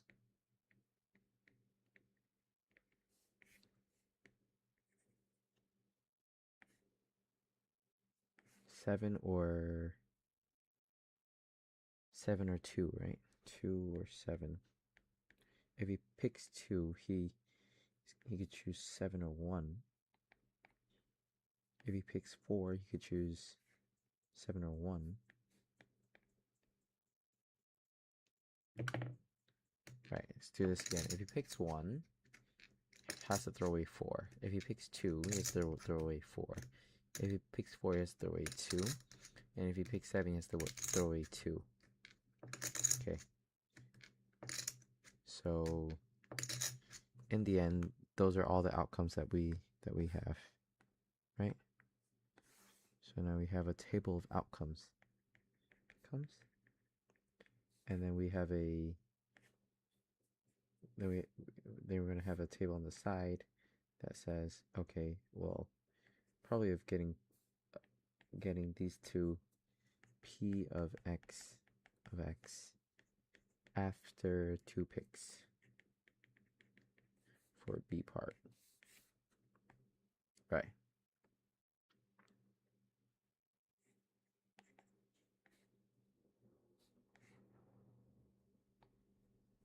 So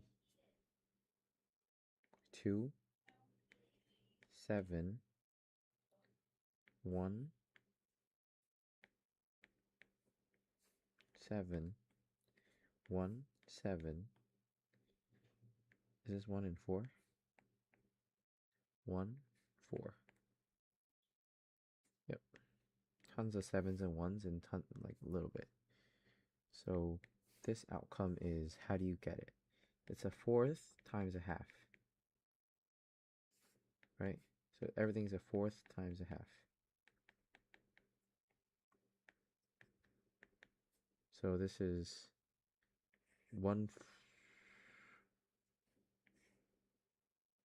let's just clear these guys out first. We're gonna clear this. There's an eighth that you get that. There's an eighth that you get that. And it looks like 1, 2, 3, 3/8 and 3/8. Looks about right. Done. And the expected value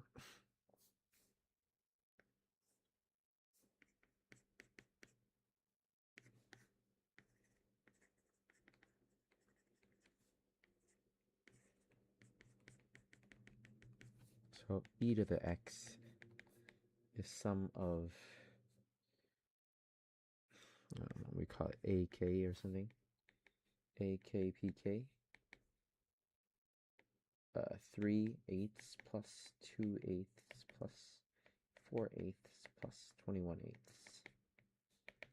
is 25, 30, 38, 15 fourths. Yeah. Okay. So we can see that this number is bigger than 7 on 2.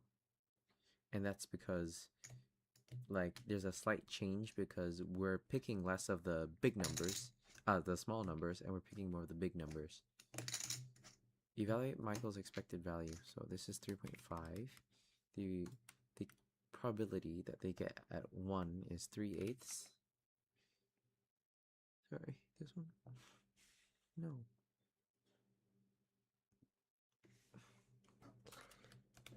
3/8, 1/8, 1/8, and 15 on 4. Mitchell wonders what instructions they should give to the bot who would play the second at a number of times in order to maximize their expected winnings. They wonder if it's better to instruct the bot to always stick to their initial choice or to instruct the bot to always put aside their initial choice and select one of the 2 remaining boxes. Because expected value is always bigger, he should always select. So C part. Since E of x2, so game 2, is larger than E of x1, game 2 expectedly makes you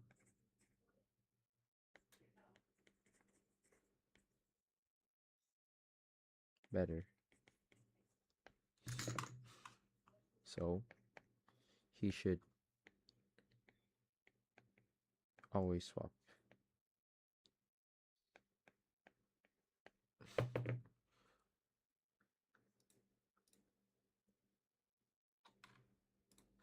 Okay, nice. Got all of that right. Pretty happy. Pretty happy, pretty happy. Pretty happy.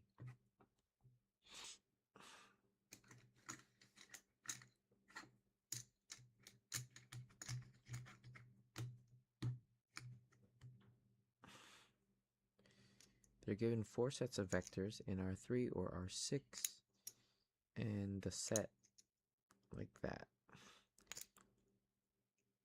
So that first set can't be linearly independent. That second set can't be linearly independent.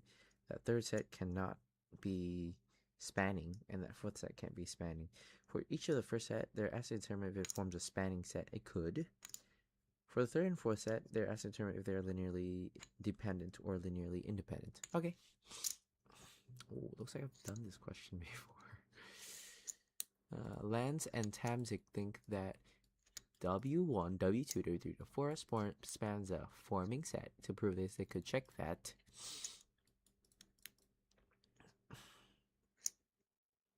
for every vector x in R3, we have that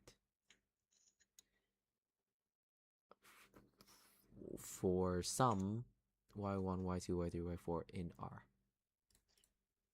Yeah. So for all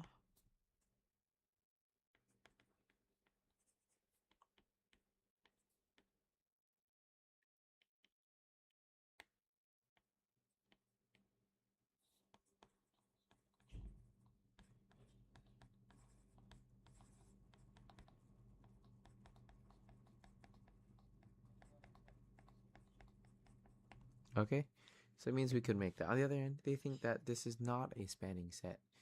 To prove this, they could say that for there exists a non-zero vector, so exists of a non-zero y in R such that mu1, mu2,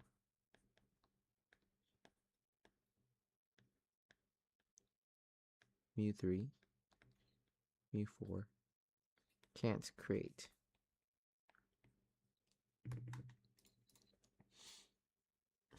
So for no choices,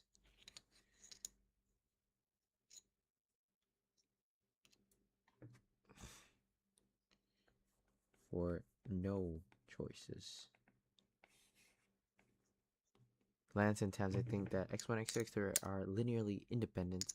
So we would need to check that if the vector v0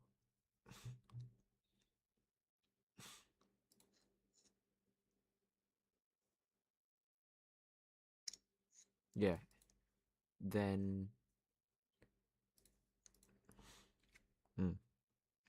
if the vector v is equal to the 0 vector, then it must be that alpha 1 is equal to alpha 2 is equal to alpha 3 is equal to 0. On the other hand, they think that this is linearly dependent, so if w is equal to 0, then for some which are not equal to 0.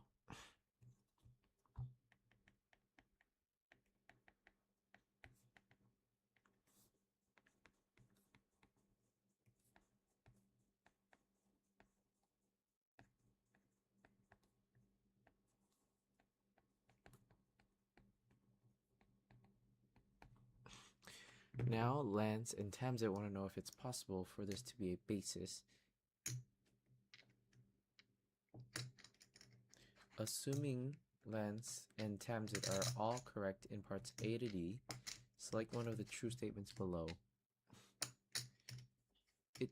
First one cannot. Neither can be basis. The set cannot form a basis. Could possibly form a basis. Yeah. A basis needs to be both a linearly independent set and a spanning set of the vector space that they are in. A basis set for set W1.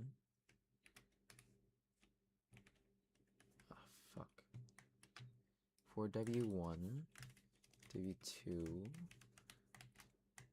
W3, W4,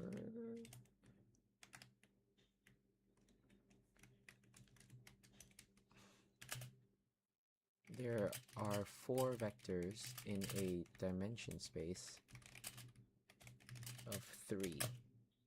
So it cannot it cannot be linearly independent.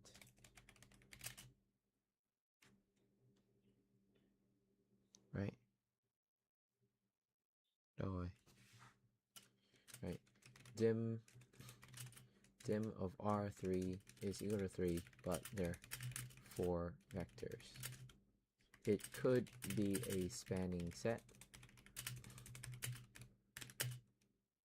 but not both. For set x1, x2, x3, x4,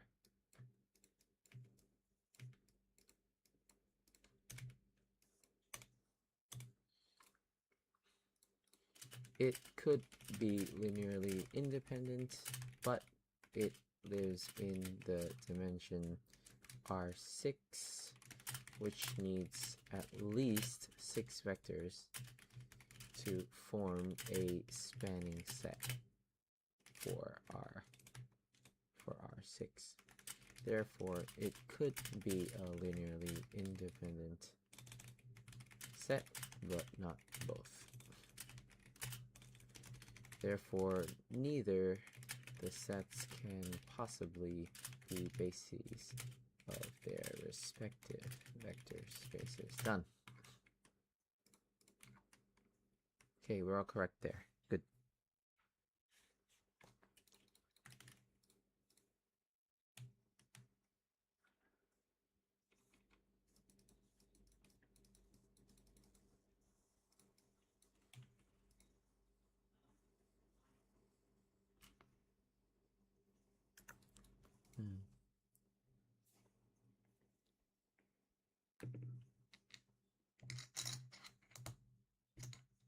I'm really hungry.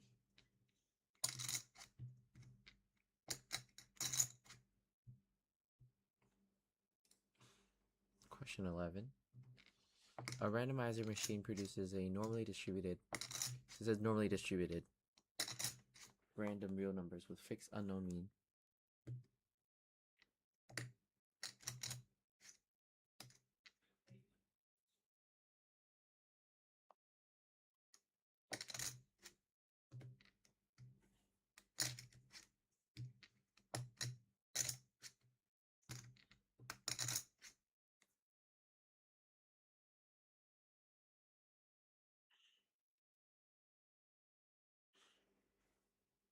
I bought a billboard for a fake AI chatbot and have been handwriting responses to over 1,000 people a day. For the last couple of years,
A randomizer machine produces normally true.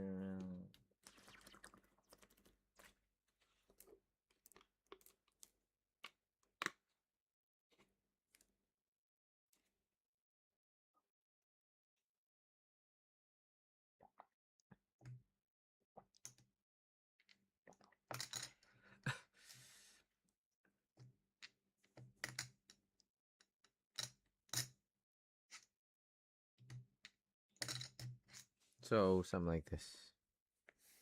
Okay, we've got a graph. And we've got 1 here, and we've got -1 here. And for values of -1, input values of -1 until it gets to here. So I go like that. Then it goes to 0 until it hits 1. And then it goes to 1 if it goes, yeah, like that.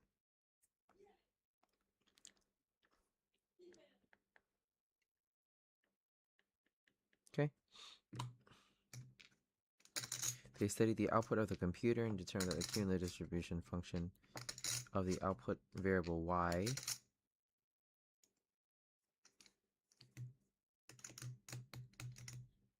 is that.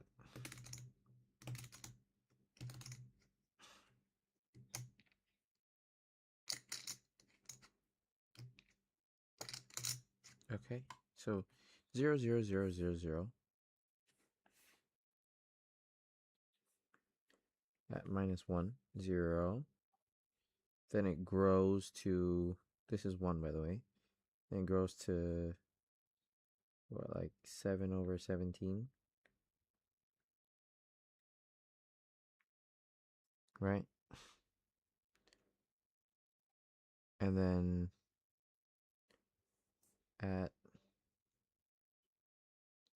0 to 1, it grows to 1, and it goes there. Okay? The probability that y is equals to -1.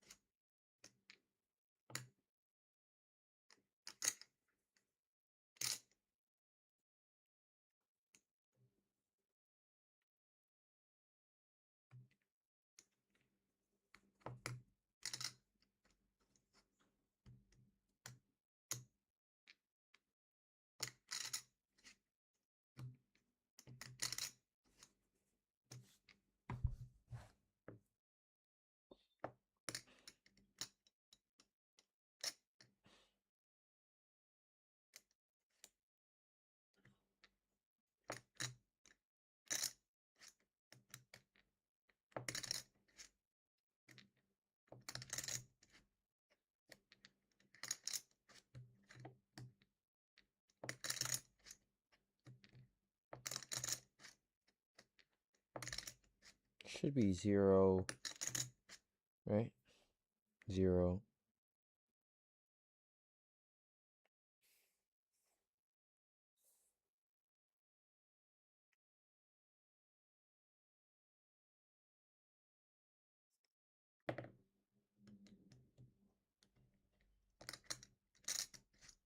-1/2 is still 0,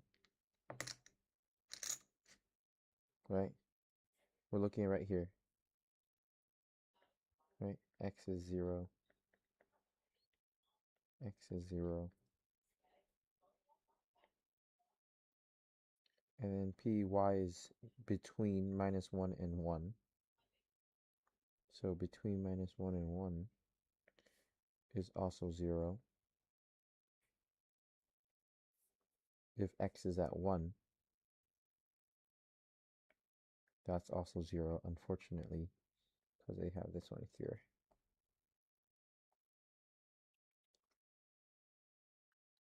And if X is between, okay, it looks like they're all zeros then.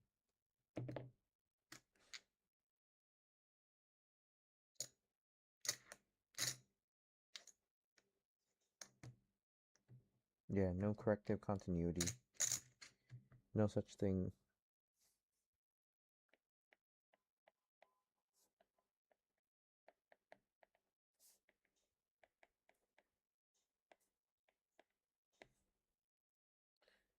So this doesn't have to be diffable. Do you think it is possible to reconstruct the original distribution of x using the cumulative distribution of y and the fact that y is normally distributed? Reconstruct the original distribution of x.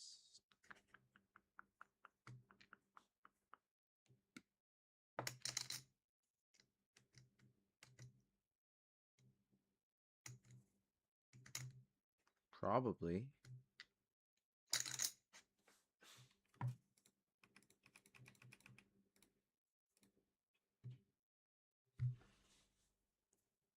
Okay, I've got tons of things wrong, by the way. -1 is equals to -1. Is there a negative probability? How is that possible?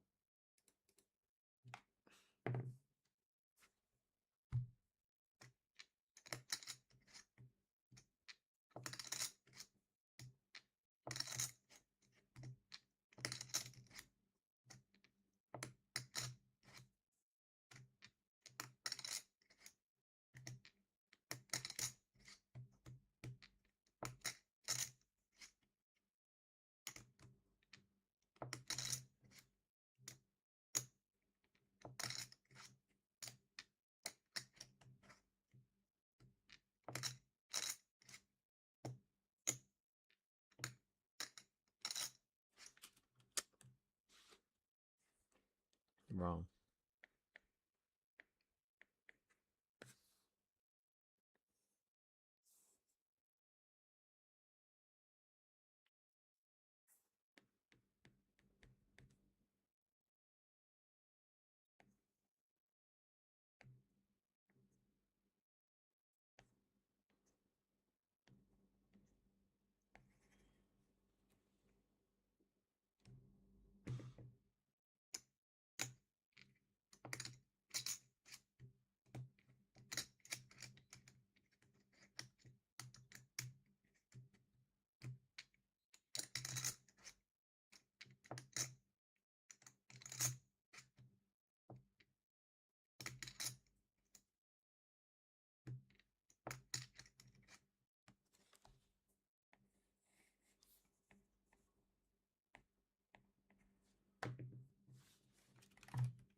In between less than 1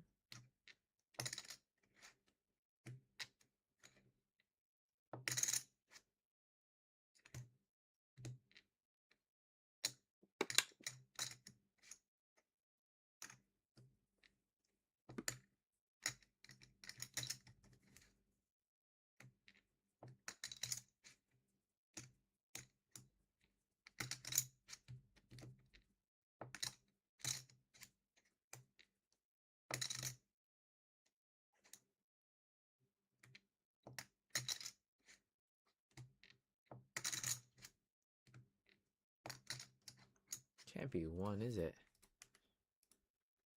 Can't be 0, is it?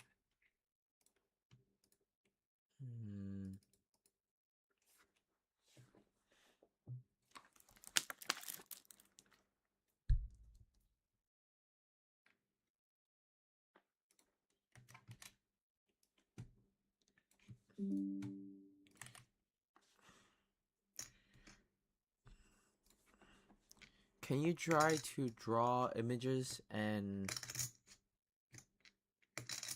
the functions of this? And now I've come to realize that for the probability of y is equal to something functions, for a cumulative distribution function, you can basically evaluate it at the function value, right? Whereas with a probability density function, it's like you are unable to find it at the value. The density function is basically like the area. And so I need you to also tell me what the answer is for the area. So probability of x being between -1, so larger or equal to -1, and 1, based on your drawings and stuff. And answering the B part, is it possible to reconstruct, and why?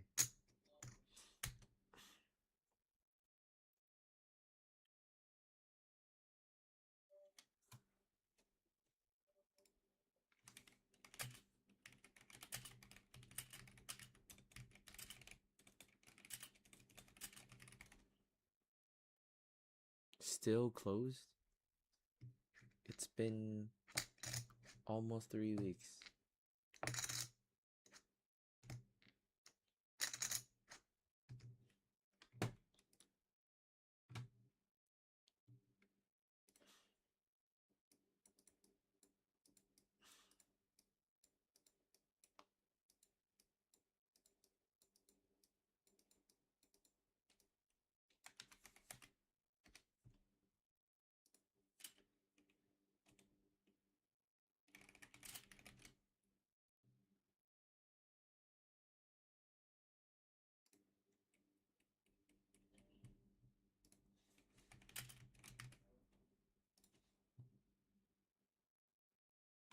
I did not know. Oh yeah. This place me and Mom went.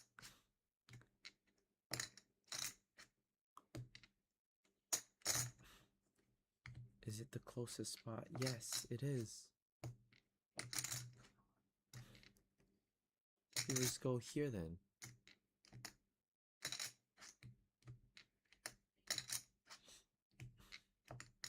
Okay.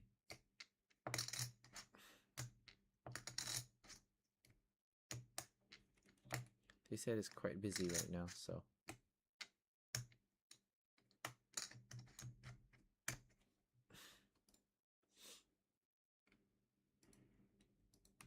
That's right close by.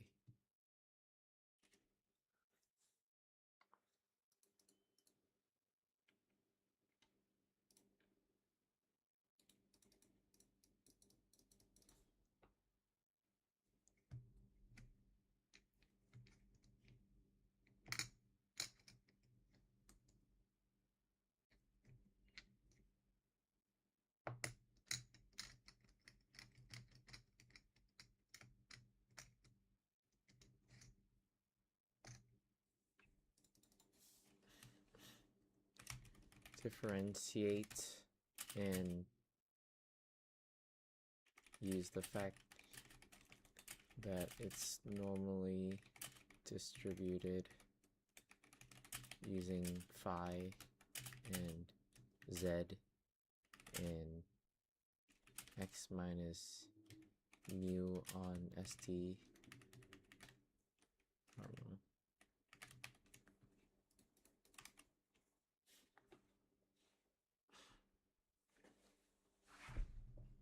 All the shit you put me through. This question 18. Let me see this.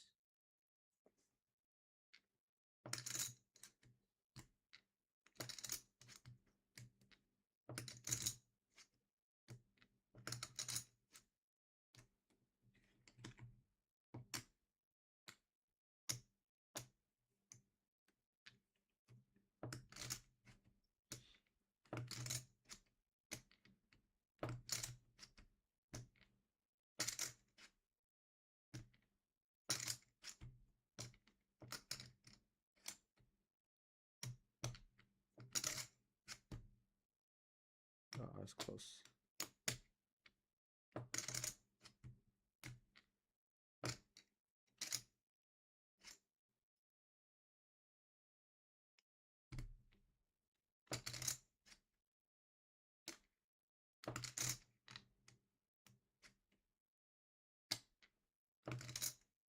Bang. It's pretty nice.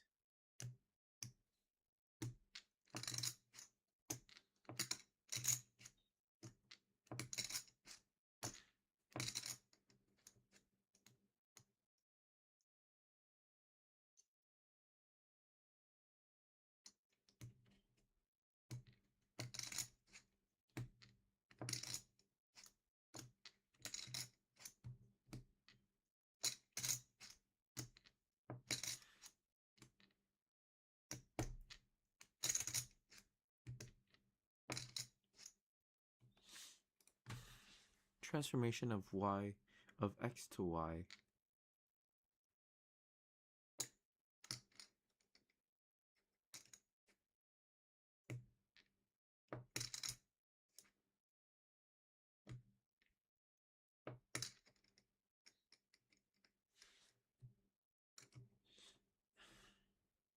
Huh?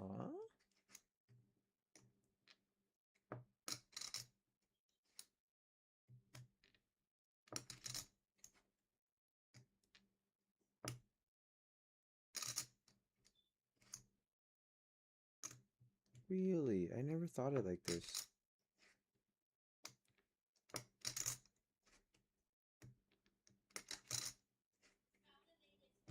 Oh.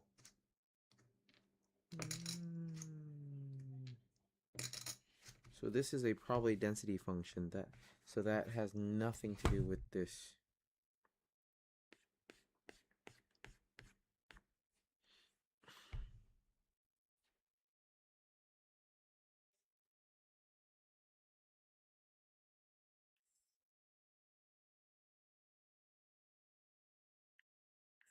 Really?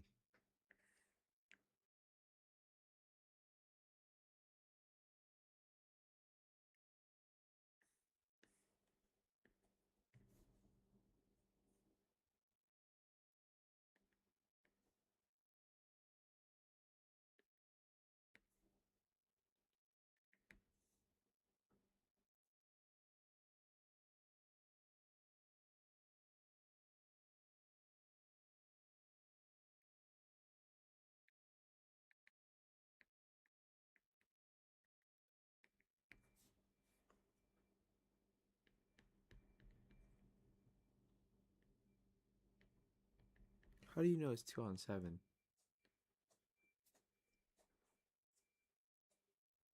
Why is the area 2 on 7?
Cumulative distribution function of y is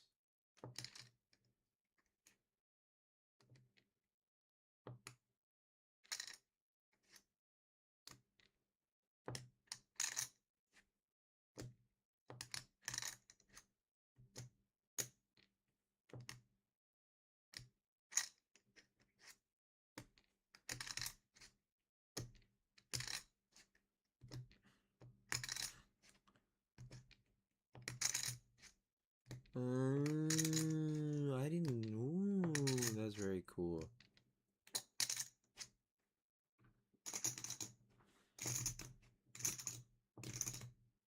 So this is also incorrect.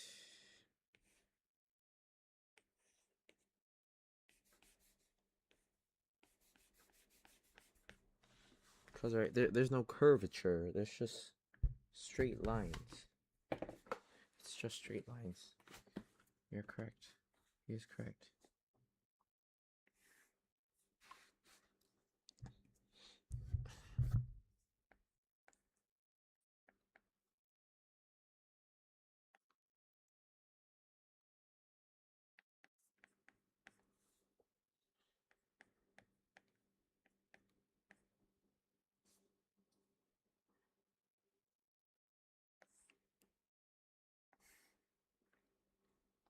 So from 0 to...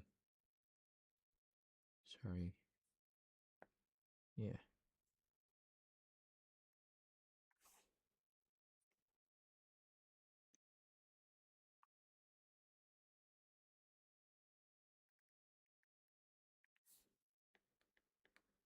So from 0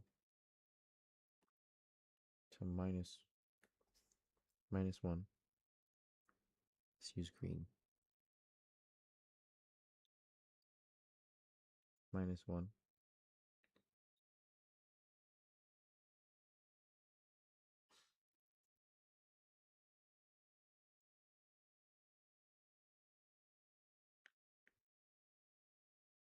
And then you jump to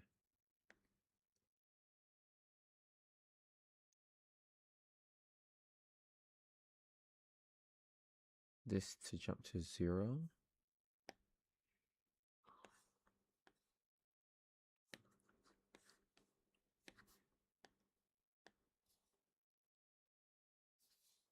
Right. So you jump to 7 on 17 at 0.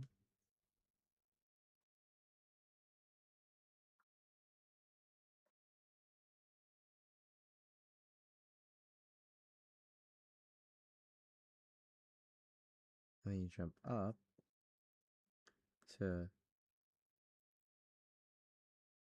9 on 17 for another 1. Then you jump up again to 1.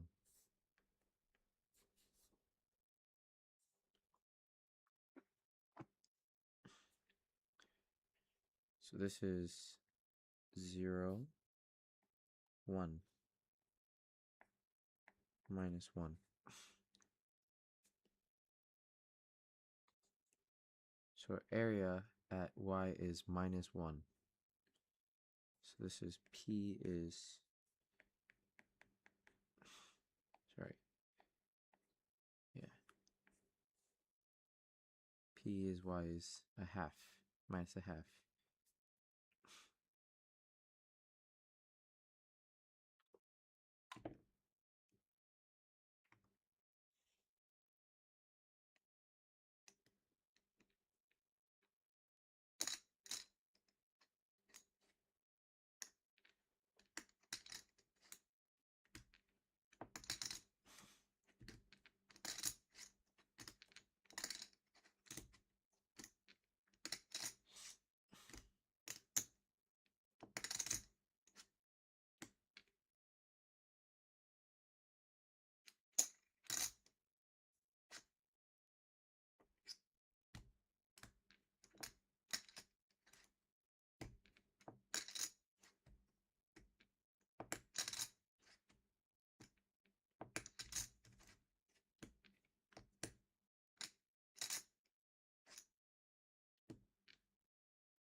Okay, could you explain to me? Would you say then that like the CDF of y, only the specific dot points are the ones with probability, and the lines really don't have any probability? Is that how you would kind of define it?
Wait, that makes so much sense.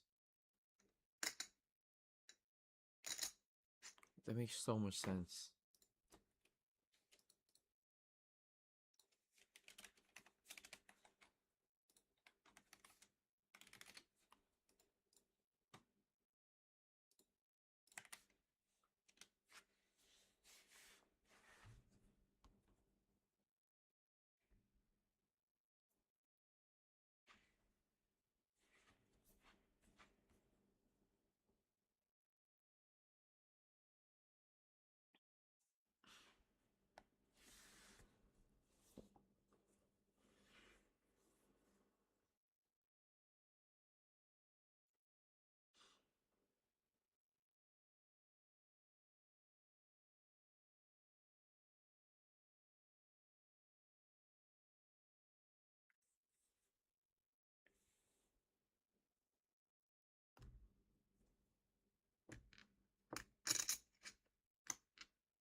Hardest to remember is this one. Probably mass. Because the probably mass lies in the change or the difference in between. You'd need to basically... Can we reconstruct x? Yes. From the CDF we know that f of x at minus 1 is equal to the accumulated area, which is 7 on 17. And f of x at 1 is the accumulated area, which is 9 over 17. So these properties can determine mu and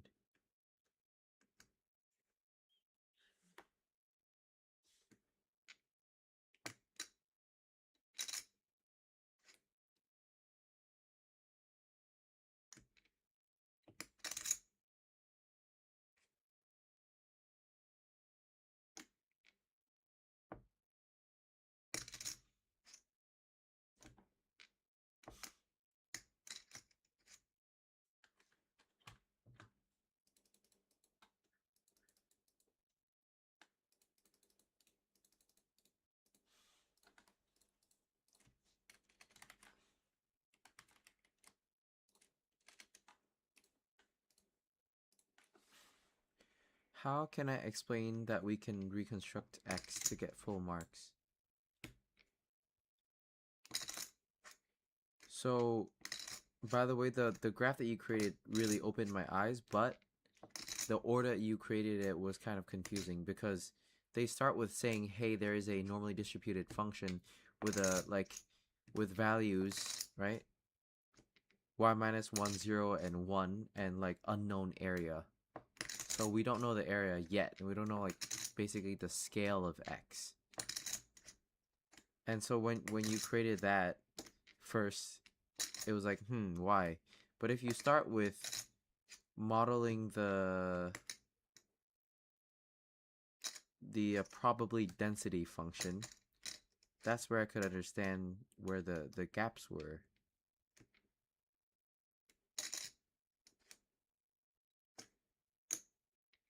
So just how to answer the last one.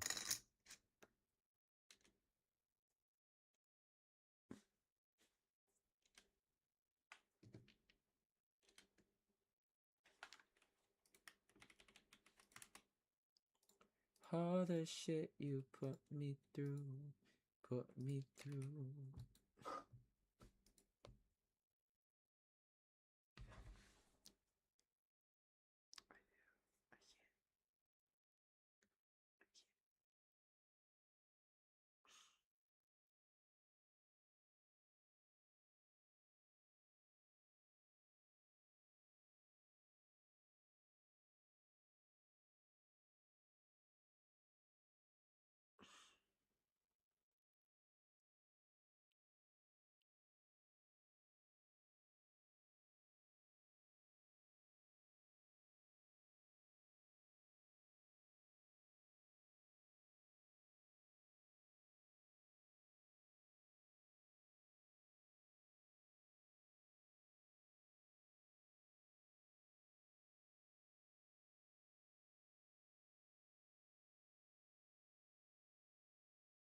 The keys are explain why the information y gives you enough information to recover the unknown two parameters of y.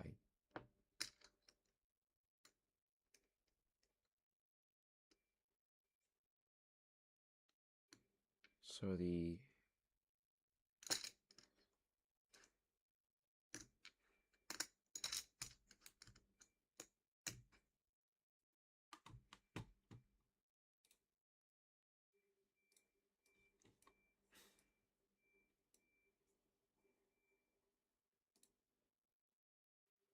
hello? Hey, what's up?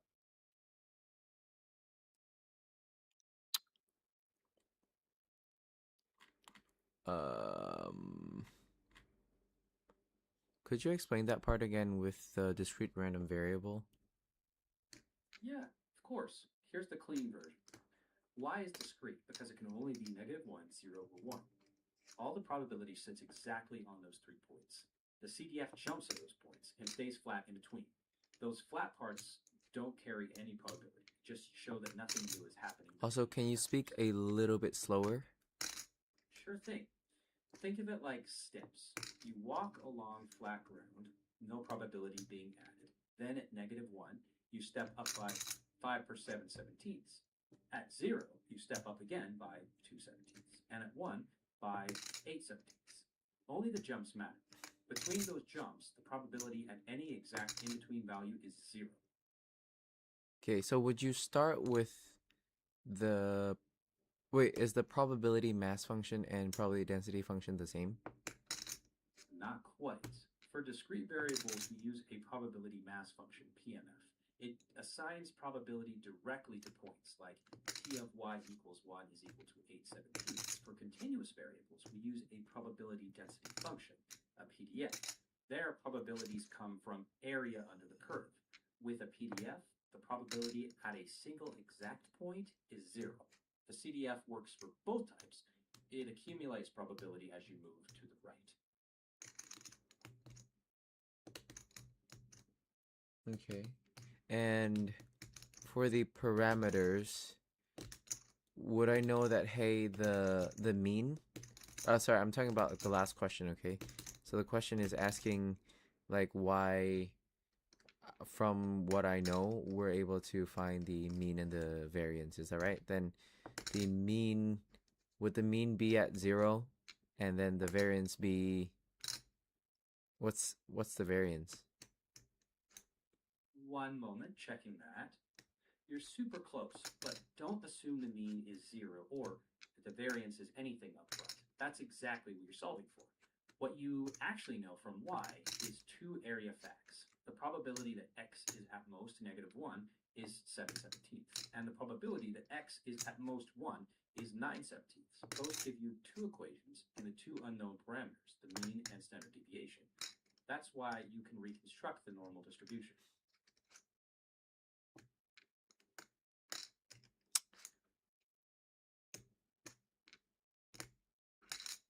So I'll say that from the CDF, we'll know that the probability the probability of x being less than or equal to -1 is 7/17, and it accumulates and also, sorry, the probability that x is larger or smaller or equal to 1 is 9/17. So we'll know that that area between is going to give us 2/17, and then we're able to basically find the area on either side. That's the idea. Say you know the normal CDF at -1 and at 1. That gives 2 constraints. Since a normal distribution is fully determined by its mean and standard deviation, 2 unknowns, those 2 equations pin them down. That's the full marks explanation. 2 equations pin them down. 2 equations pin them down. Could you not say that 1 equation can pin them down, or no? Or is it because if there's 2 equations, then I can basically split up the area 2/17 evenly in between the values -1 and 1, right? just a moment here. Not quite. It's not about splitting that middle area evenly. It's simply that you have two unknowns, mu and sigma. So you need two independent equations. Those come from the CDF at -1 and at 1. One equation would leave lots of possible mu sigmas pairs. Two equations pin down one solution. So the key line for your exam is two independent CDF conditions determine the two unknown parameters. Two CDF conditions. Okay. 1 second. Just stay there. Hold. I'm here. Take your time.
Okay, my explanation is this. I said the CDF functions and the values for probability of x being less than or equal to -1 is equal to 7 on 17, and the probability of x being less than or equal to 1 is 9 on 17, and these two help pin down and give us the constraints for the mu and the sigma for our normal distribution x. Because of that, because we know the area, because of these two functions, we'll know that the area before x is equal to -1 under the normal distribution is going to be 7 over 17, and after 1 is going to be 9 over 17, which will make up the full normal distribution. Checking. You're very close. Just tweak that last part. Saying 9 over 17 after 1 isn't right. It's P of x is equal to 7 over 17, area to the left of -1, and P of x equals 9 over 17, area to the left of 1. A tight full mark version could be from the CDF, we know that the probability that x is -1 is 7/17, and that the probability that x is 1 is 9/17. These give two equations in the two unknown parameters mu and sigma, so the normal distribution is determined. If you want, you can mention in the middle that the probability of -1 x equals 1, that's 2 over 17, but the key reason is two equations for two unknowns. That's the mathematical reason it works.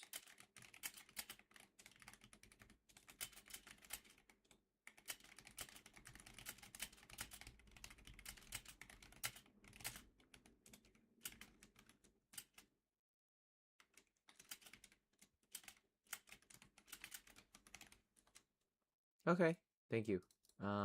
You're welcome. All right.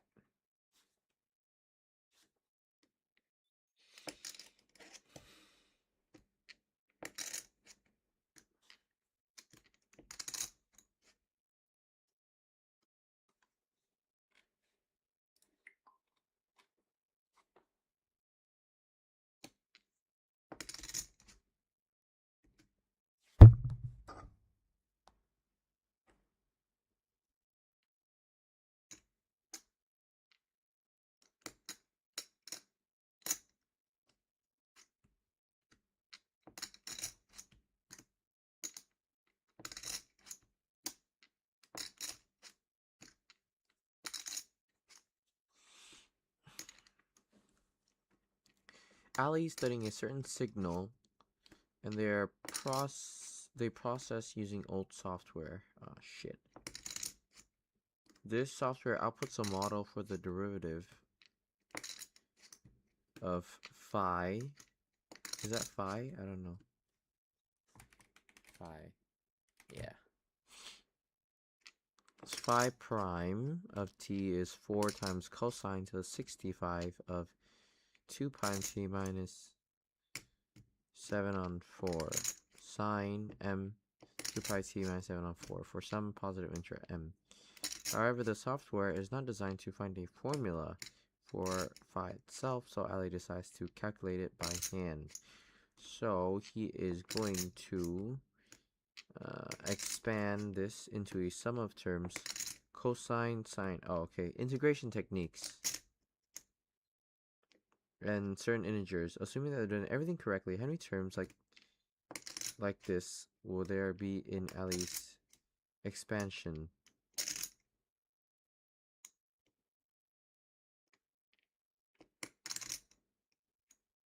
There'll be k terms, right? Yeah. We'll let sine u be t, right? Then dt is equal to cosine u du, right? Then we'll have the integral of t to the k terms. So this is t times t times t times k times dt. That's it. K terms. Jianwu is working at the same time at the same problem, but obtaining a different, still correct expansion. He wants to look at the 28th term without the coefficient. Is that? Why the fuck would he do that?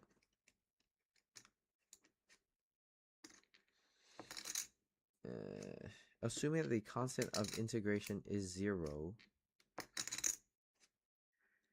Jianwu use Ali's procedure from part A to calculate I-28 in the form alpha sine gamma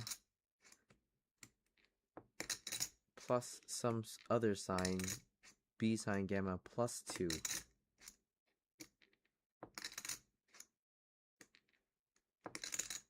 Okay.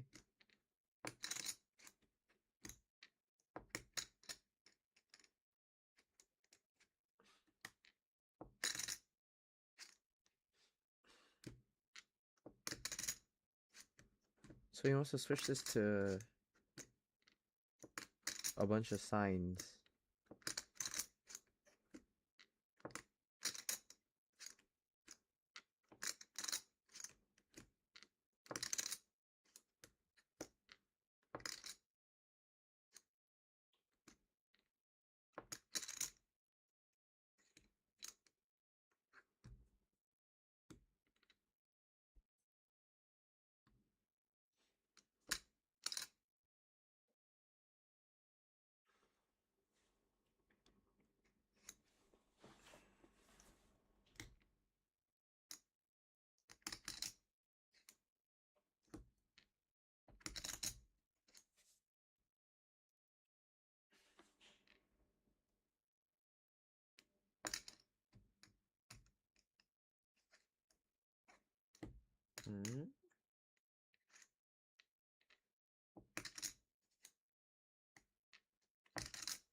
How would you look at this? Oh, okay. Sorry. It's 4 cosine 65.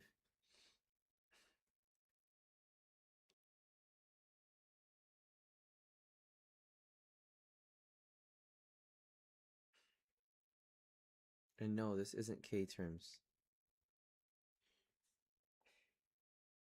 He wants to turn this into cosine u times cosine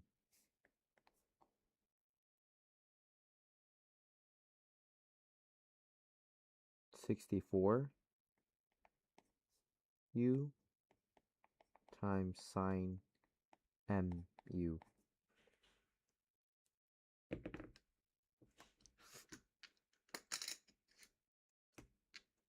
What is that integration technique called? Half of something. It's like sine 2 pi, right? Sine, cosine, sine, cosine, sine, cosine.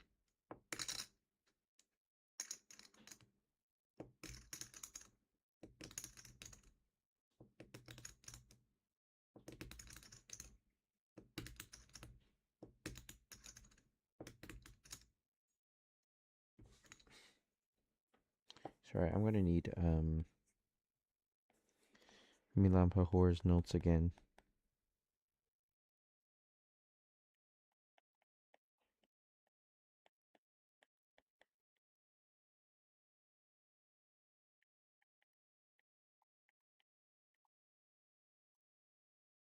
And we want to get down to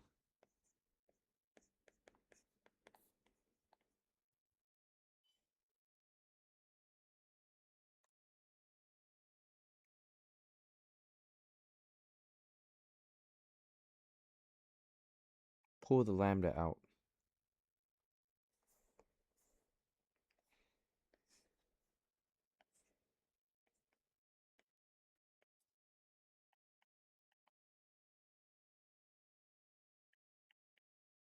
Okay.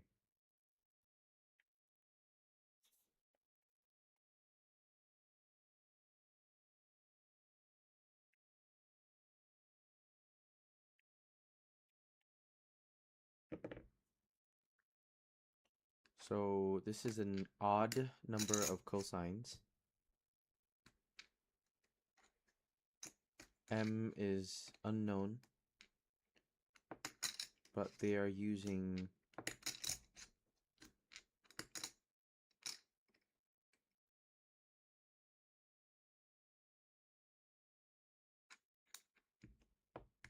I'm gonna need integration techniques.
Um,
this is what I'd do. Cosine u. Cos 64 sine m u.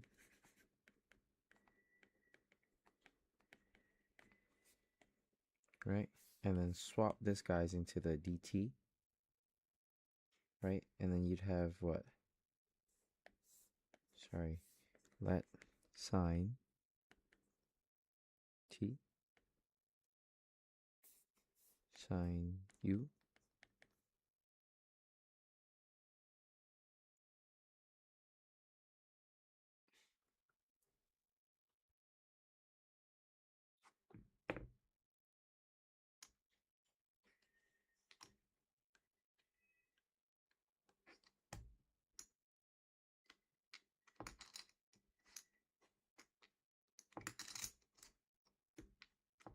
yeah.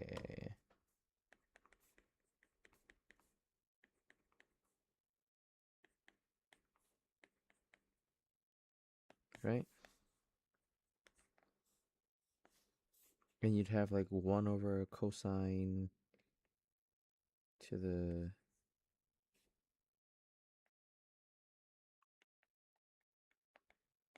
1 minus cosine squared cosine u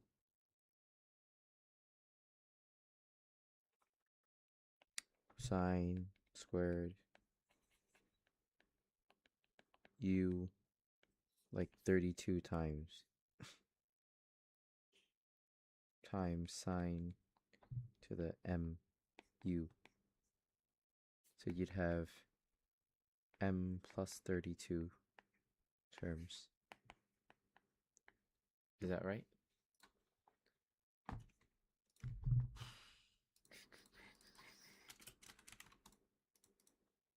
No.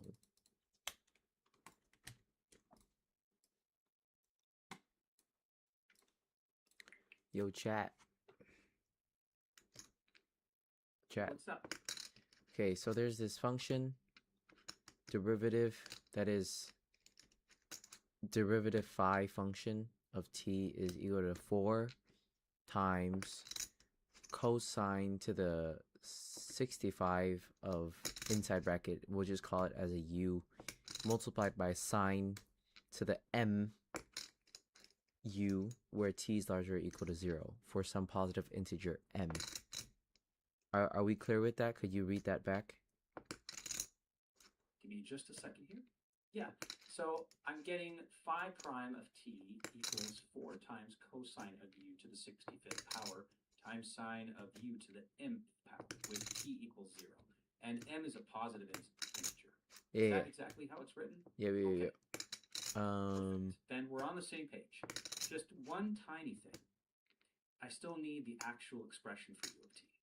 Whatever's inside the sine and cosine. That matters for the next step. The u is like 2 pi t minus 7 over 4, but they're not talking about that. We're talking about integration techniques. On. Got it. Then it's a pattern.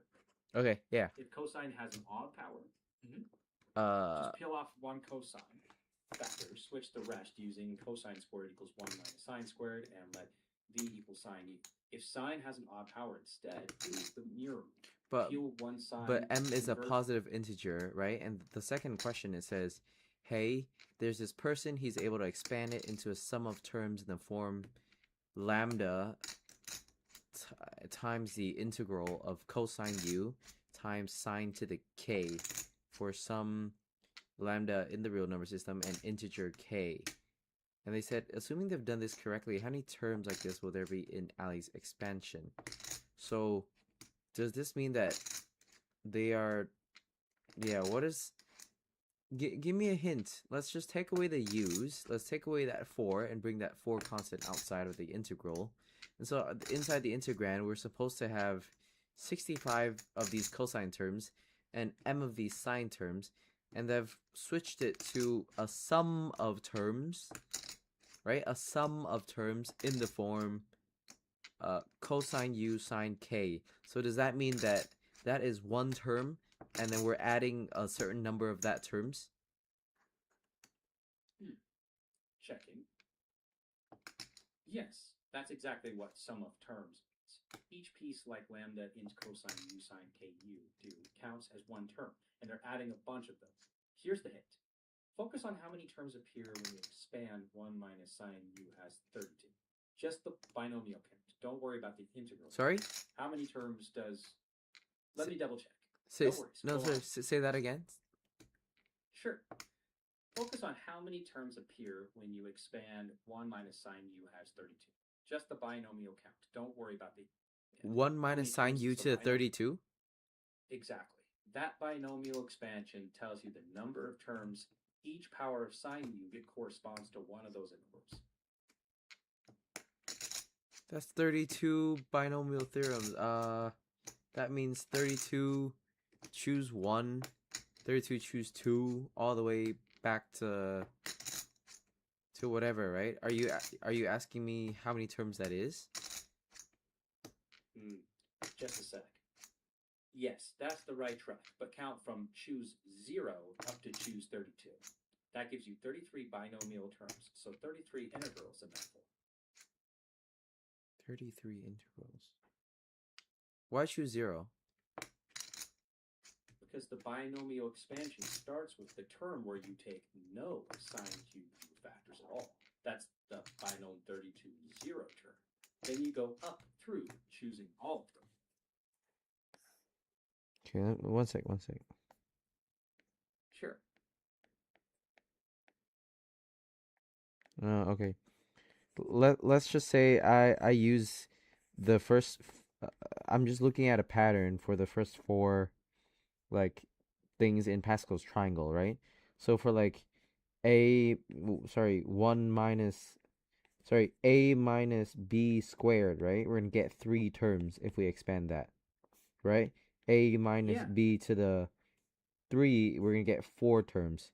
So all the way down to a minus b to the 32nd terms, we're gonna get 33 terms. Is that right? Exactly right. Power n gives n plus 1 terms. So for 32, it's 33 terms. Okay. Then now I understand that cosine could be split into 1 minus sine squared, and there'll be 33 terms of that. But they said they're grouping it into a sum of terms in the form cosine u times sine k. Right. Take out 1 cosine first. Convert the other 64 powers using 1 minus sine squared. Wait, sorry? Say that again? 33. Slower. Sure. Take out 1 cosine factor first. Then convert the rest using 1 minus sine squared. That expansion gives you 33 sine power terms. Yep. Each keeps that single cosine. Oh, okay. I got you. Oh, okay. So if we take the integral, sorry. Oh, okay. One sec. Just stay there. Hold on that thought. I am. We're gonna pull out the cosine, and then we're gonna multiply 1 minus sine squared u 33 to the 32, and that would be 33 terms,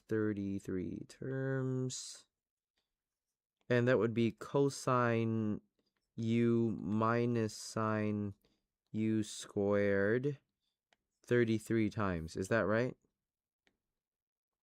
Check it. Almost. After pulling 1 cosine, you expand 1 Oh, minus okay, wait, sine 1 second. to get 1 second. Sure. Keep it there. keeping it.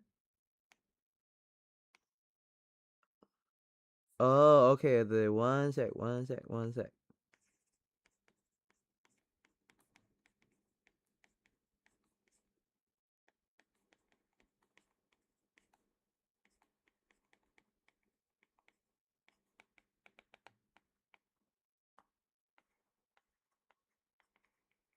Okay, so when we multiply in, we get ourselves a cosine term minus a cosine sine squared term. Is that right? Cosine u times sine squared u term.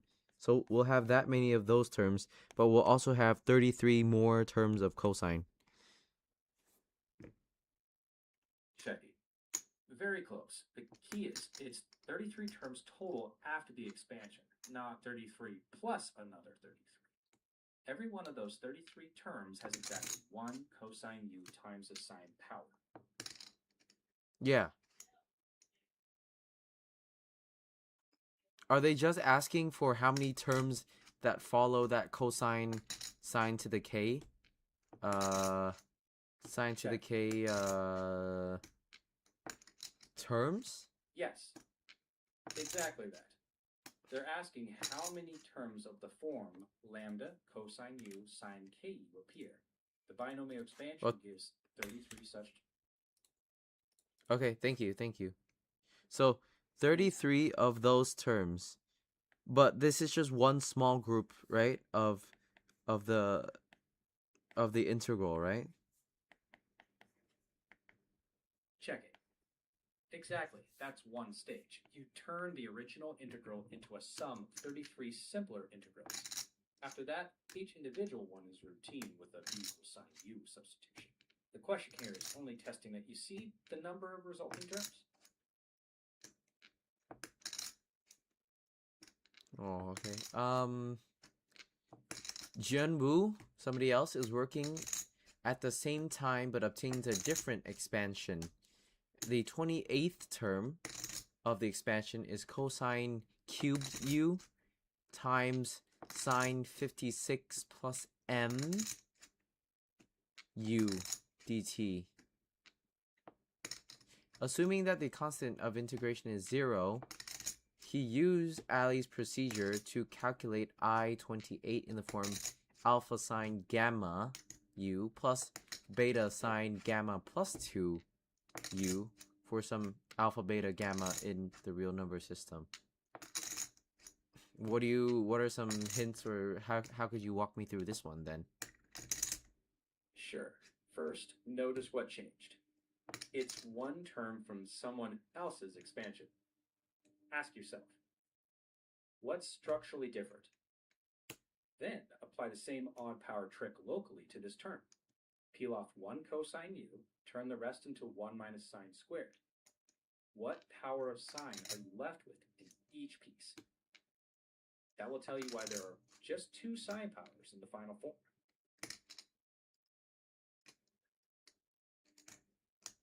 Sorry, say that again? Don't get it.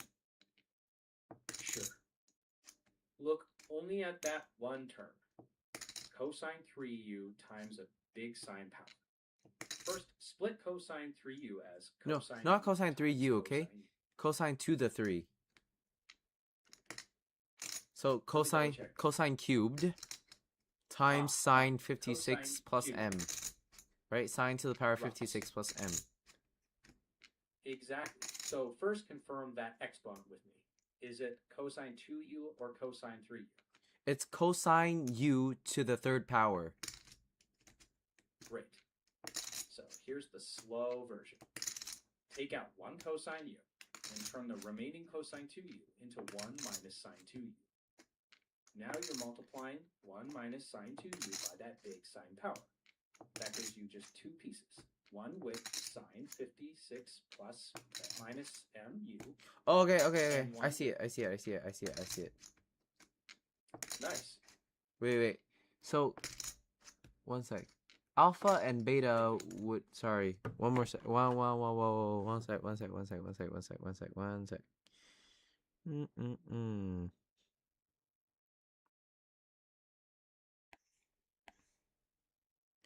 Hard-ass question.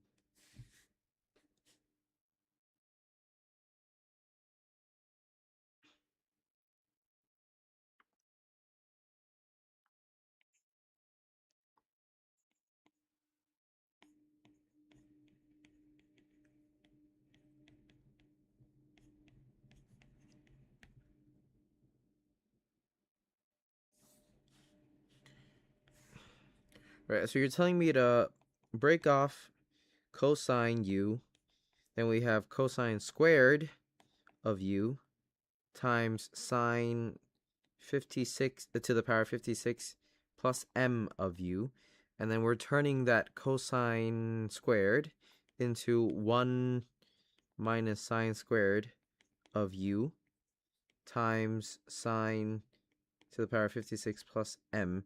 And so when we do that, let's multiply cosine in first. We'll have cosine u minus cosine cosine u times sine squared of u, all whole squared, times sine to the 56 plus m to u.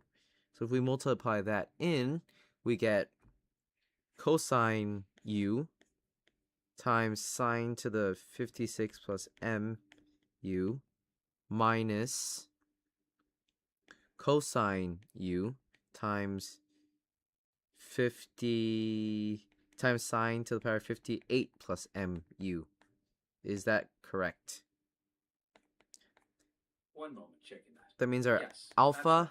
our alpha is cosine u.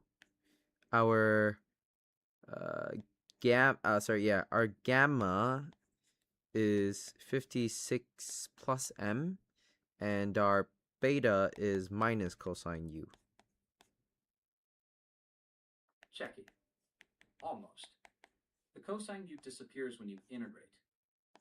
So alpha and beta. Oh, but we're not talking about the integration part. We haven't integrate. It's just the expansion in the form. Or are they asking for? Wait. Oh yeah. So Yes, they did tell me to integrate, right? They did tell me to integrate. My bad. Checking. Exactly. They asked for the integrated form, so your instinct was right. The expansion is just the setup. The alpha, beta, gamma show up after integrating. Okay, let me try to integrate. One sec. Go for it.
Is my alpha gonna be 1 over 57 plus m? Let me check that carefully. That's right. Now try beta the same way. minus 1 over the quantity of 59 plus m. Yes, exactly. And gamma is going to be, well, it says here sine is gamma plus 2. So is it 57 plus m plus 2? So gamma is 57? One second. Or Exactly, yes. 57 or 57 plus m? 57 plus m. That's gamma. Okay, thank you. Yeah, good catch walking it through like that.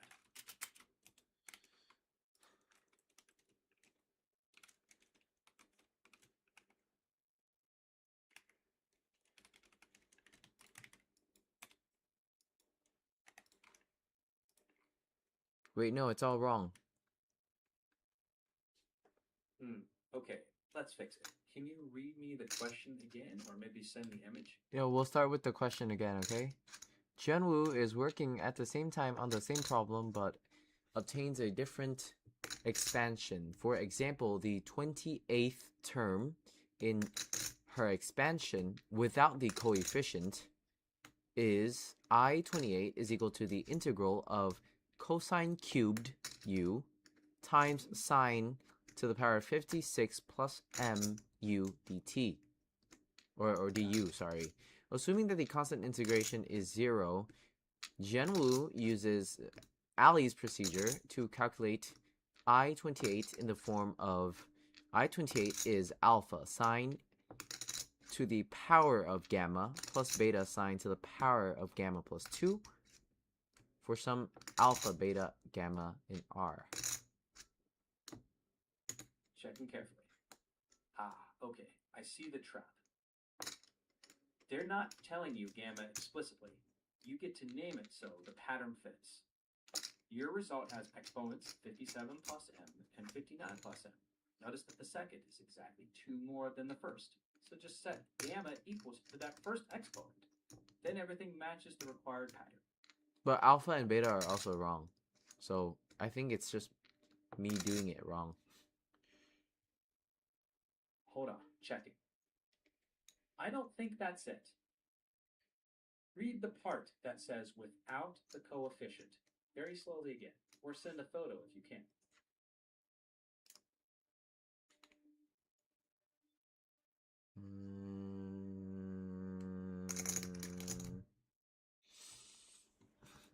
Wait, sorry, before that, maybe we'll just do small m. Wait, okay, so gamma's correct. 57 plus m is correct. Got it. But Now, alpha let's and just beta test are it. wrong. 1 second. If gamma's correct, but alpha and beta aren't, then we're probably missing something from the question. Could you upload an image? I don't want to guess. If I upload an image, will you see it in the chat? Checking. No, like, okay, I'll send it over. Sure. Do you see that? Yep. Yep, got it. The key is the line, Jianwu uses Ali's procedure from part A.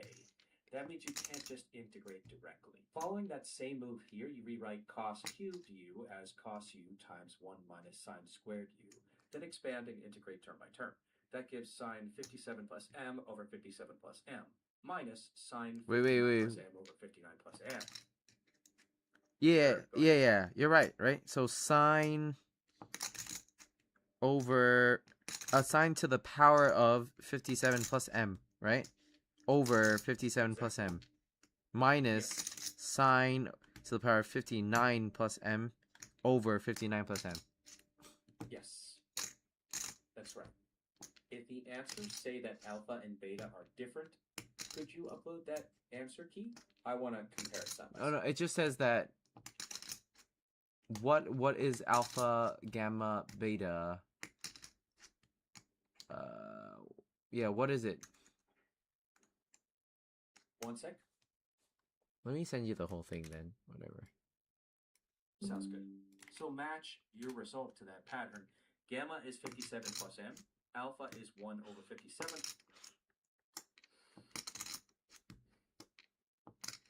Okay, I see it. Gamma is right. So the math is almost certainly fine. The green box is shouting about syntax. I think it's a formatting issue. Try typing them exactly with brackets like 1 over 57 plus m in parentheses for the denominator, and same for beta. Also, what system is this? Maple TA? Mabius? Maple Mobius. No, yeah, it's Mobius. Sorry, Maple. Got it. Okay, thanks. Maple can be picky.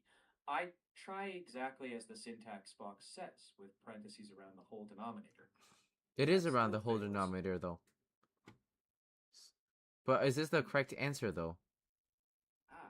I see it now. The integral is with respect to t, not u. That substitution adds a factor of 2 over pi. So Oh, alpha shit. 2 over... 2 over... Sorry. 2 over pi. Exactly. Integrate Exactly. 2... 2 over pi times 57 plus m, and beta is minus 2 over pi times 59 plus m. Gamma stays 57 plus m. That's likely what the system wants. Wait, how'd you get 2 over pi? A half pi or what? Or let me check that for us. Yeah, it's from the substitution. Let u equal that inside function. Then du dt is pi over 2. So dt equals 2 over pi du. That factor multiplies the entire integral. Okay, 1 sec. We'll start again. That means we'll... Okay. Wait, 1 sec. So... What? Say that one more time. Sorry. Sure thing. Your integral is in t, not u. And if u is that 2 pi t minus 7 over 4 thing, then du dt equals pi over 2, which means dt equals 2 over pi du. That 2 over pi multiplies your full result. So alpha... Why is it 2 over pi? What? One moment. It's the derivative. Slow steps. We have du dt equals pi over 2. Multiply both sides by dt to get du equals pi over 2 dt. Now solve for dt.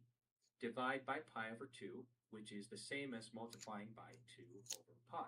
So dt equals 2 over pi. Okay, let's do it by myself. 1 sec. Sure. Okay. So we have I 28 is given by cosine cubed 2 pi t minus 7 on 4 times sine 56 plus m 2 times t minus 7 on 4 dt. Let u be 2 pi t minus 7 on 4.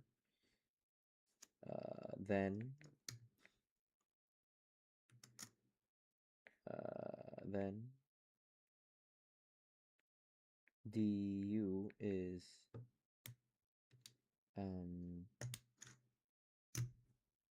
is equals to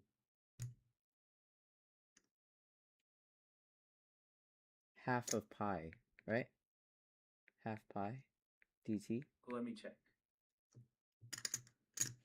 Then dt is equals to 2 du on pi.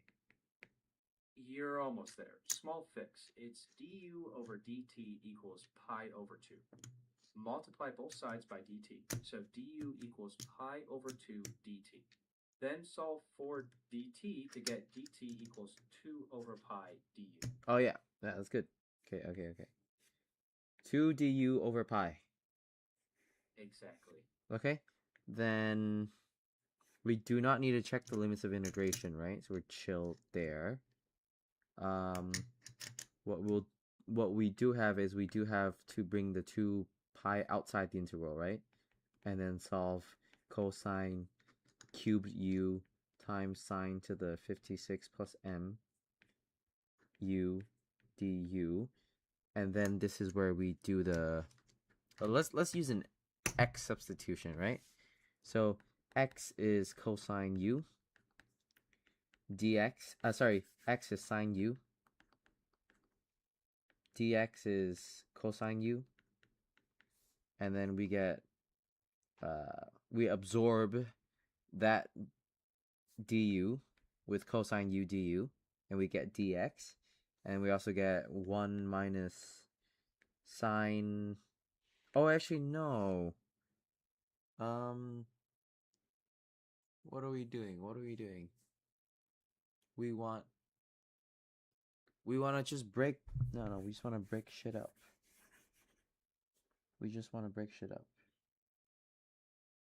sec. We just want to Take your break time. this up into 1 minus sine squared u times sine to the 56 plus mu du times 2 over pi. Then we have cosine u minus cosine u sine squared u whole squared times sine 56 plus mu du. Okay, then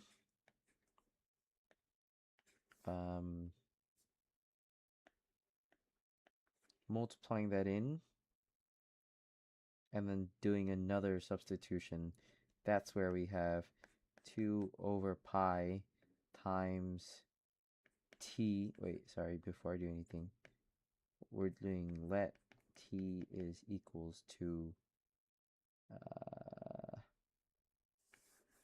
fuck. Wait 1 sec. All good. Yep, thank you.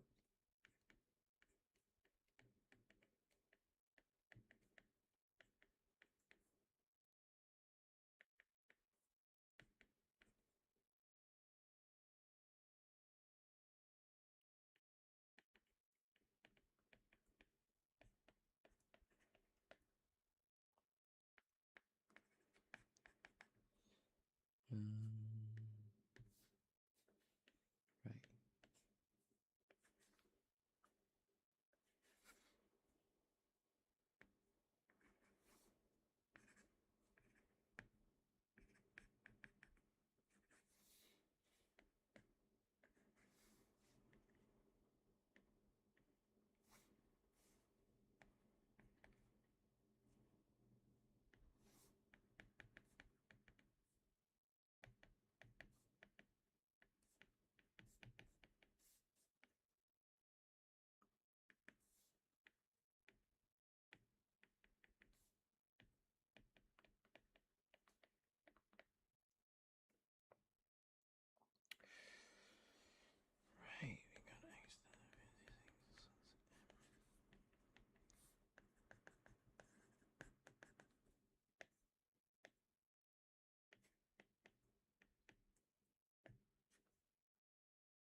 Thank you.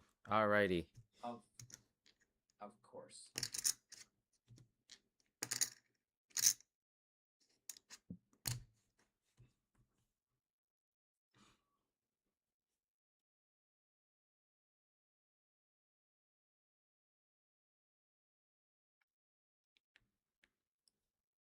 Sick. That was sick.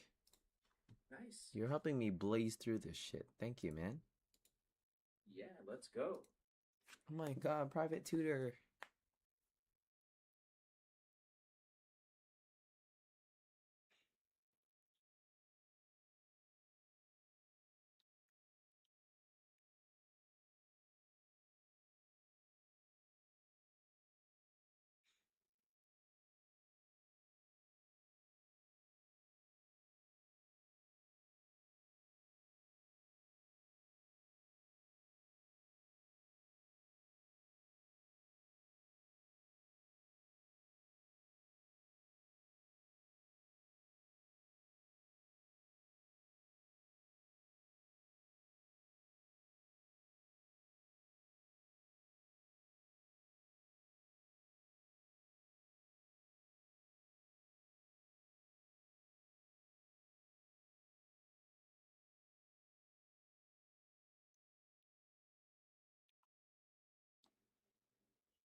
I don't like this.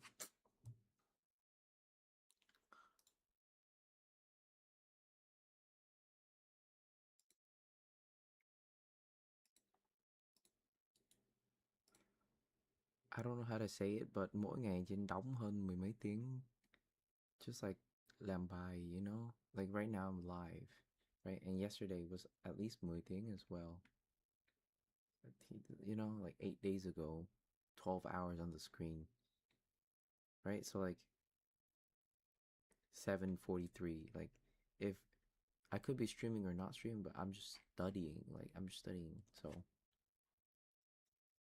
Sounds like right. You've been on screens all day. that's ChatGPT. Over 10 hours a day. Hey, shut up, chat.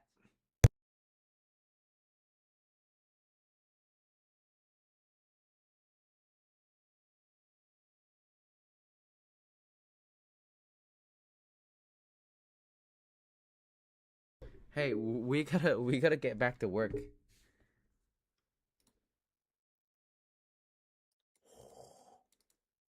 You can continue with Live Mini. Hello, is this ChatGPT Live Mini? Yeah, it's ChatGPT. I'm right here. But are you Live Mini? I'm in live voice mode, yeah. No, like ChatGPT. I'm saying like what model are you? So I don't see the exact product label, but I'm the ChatGPT real-time voice model. Okay. Do you have context of what we were just talking about? Yeah, we were talking about that integral, and you were walking through the substitution and pulling the 2 over pi factor out. Right. Okay. Next one. I want to send you some things, and you're gonna explain to me. Okay? Deal. Send it over. All right.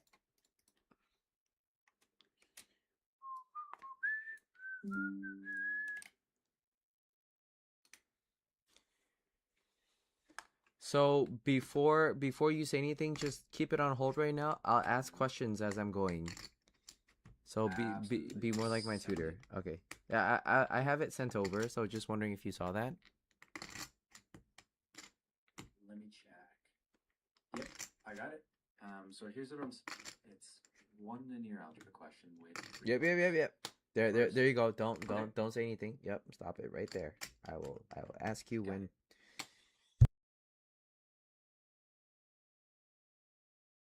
IT guys, IT. Let V be the real vector space of complex polynomials, and the vectors in V are functions of P for complex to complex, right? So we're staying in the same vector space, and we've got P of some Z to be A0 plus A1 Z plus A2 Z squared. Okay. The scalars are a set of real numbers in R. Fine. Wait, the scalars are the set of... Okay. So you can multiply in R. Fuck is ChatGPT Live Mini?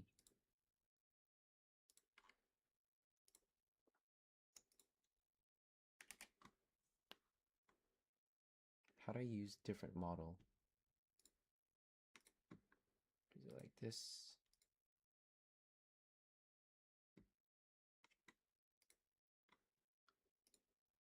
How the fuck do I use... Oh. I don't know, 5?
This is phenomenal. I love ChatGPT.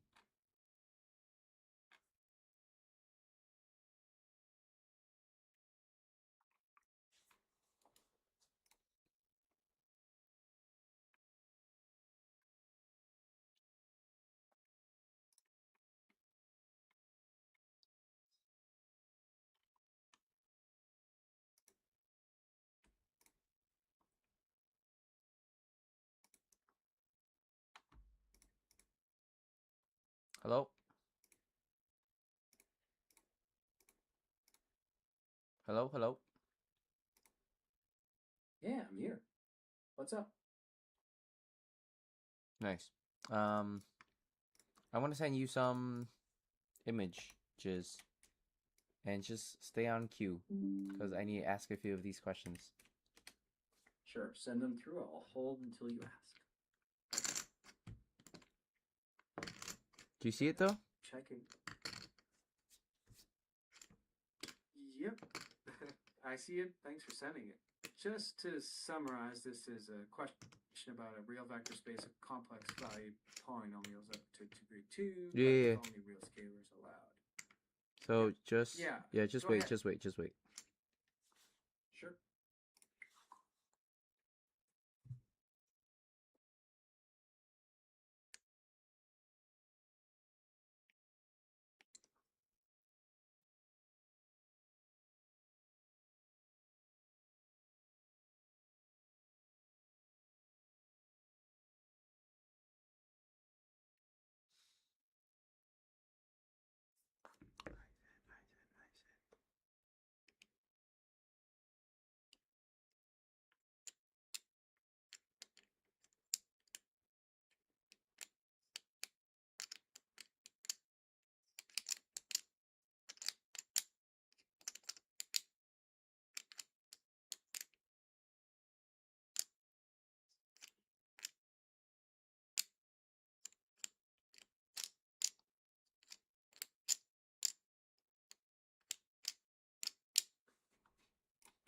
Okay, I've hit a roadblock. I need explanation. Let's say we're working in, because we're working in the complex number system, we know that A0 is a complex number, right? And so I'd assume that the real number system is just a little bit too small. It could be linearly independent, right? Because all real numbers are basically complex numbers, but not all complex numbers are real numbers, right? So, I'm assuming that for question A, it says choose all statements that are true, and that means that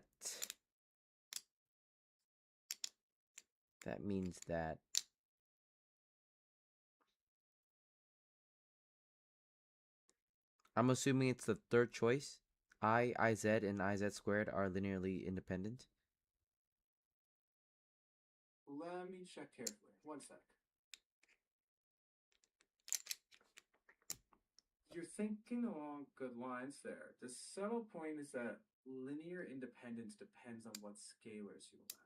So here, scalars are real numbers only. So No, scalars are multiplied by. Oh yeah, you're right. Scalars are real numbers, but Yeah, the coefficients are complex numbers. exactly. Yeah, so you can't multiply by I as a scalar. In particular, Oh, you're right. 1 and I are. Yeah, in this context, they're linearly Oh, independent shit. because. One sec.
Okay, so since vector addition is in C, scalar multiplication, why does it say for a scalar in the real number system in a vector P in the vector space, scalar multiple of P is equal to, okay, so for a scalar, the scalar is real.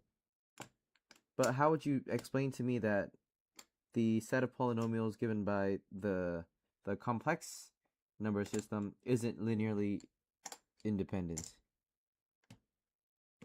Checking. Why aren't they linearly independent? Yeah.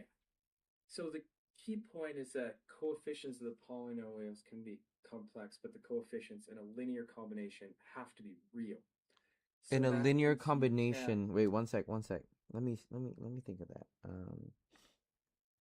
You're giving me a good idea. So for linearly Okay. independent, you're saying that I don't need to give a shit what P is, right? Just if I just treat P like what it is, but then on the outside it's all scalars that are real. So let's say I have a P1, P2, P3. Then when I have linear independency, those guys still must be in the real number system, right? So the scalars, lambda 1, lambda 2, lambda 3, need to be real. Let me just double check that.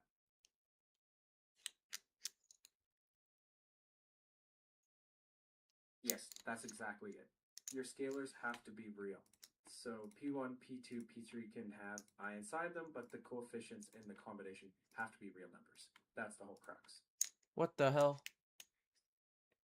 The correct answer is that all three are correct. Explain. Right. Yeah, so all three are true. Because scalars are real, 1 and I are independent. You can't scale 1 by a real number and get I. So that makes the larger set with 1, IZ, and so on independent as well. Wait, what? Say that again. Slower and slow, like super slow.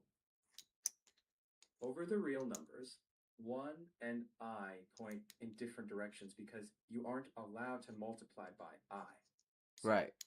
if a plus b times I equals 0 with a and b real, then the only way that's possible is a equals b equals 0. The same logic extends to z and z squared. So all three sets in part A are linearly independent over the real field.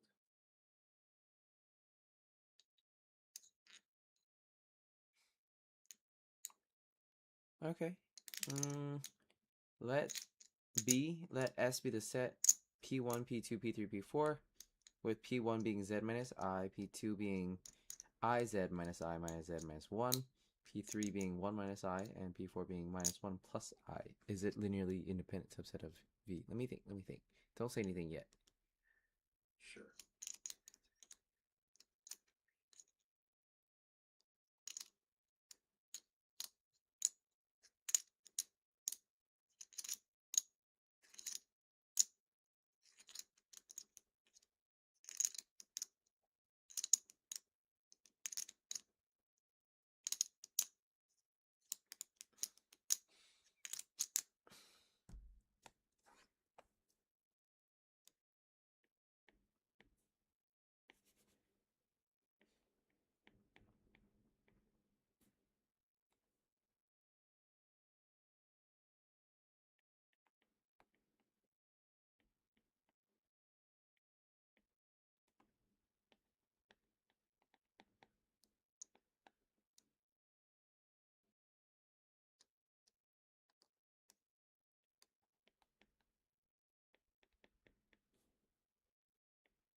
So I'm assuming that. So from what I see, when we like compare the like terms for P2 and P4, we see that A1 is I minus 1. A0 is I minus 1. So Z in that case was. Let me see. In P1 it's gonna be, okay, let's do like,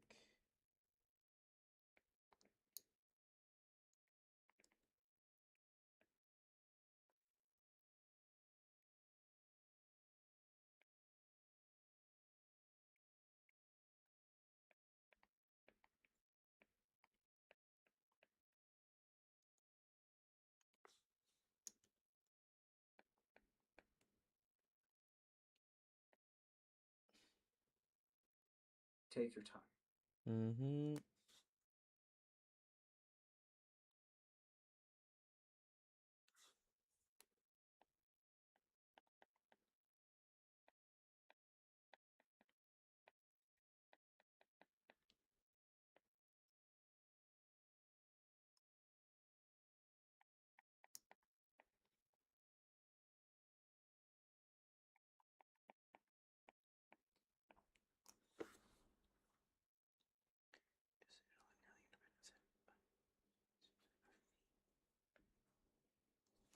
One sec. No worries. No, I must have done it. No, I must have done it the other way. Let's do it like this.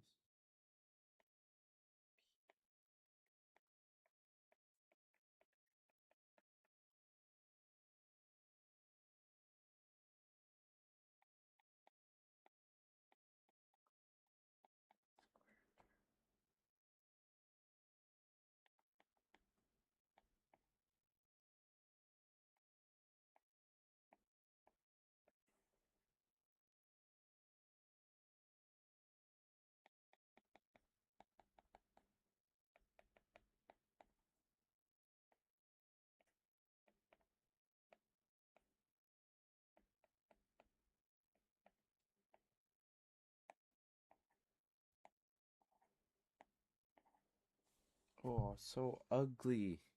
When I create the column vectors, let's say I create a column vector for these P1, P2, P3, P4s, right?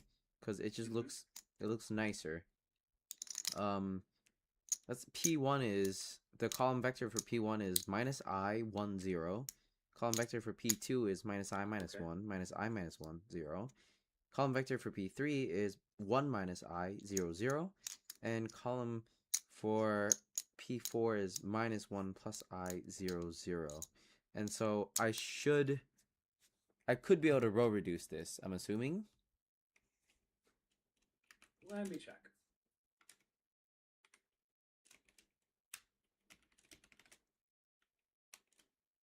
Yeah, that makes sense. But no, for B, there's an even faster observation. Wait, then just wait. P4 equals minus. Just wait, Okay. just wait. Sure.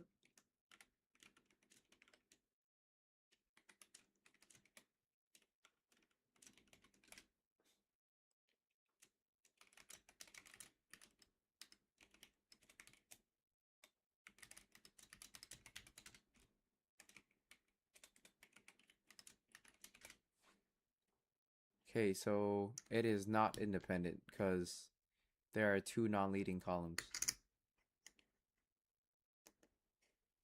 Checking that.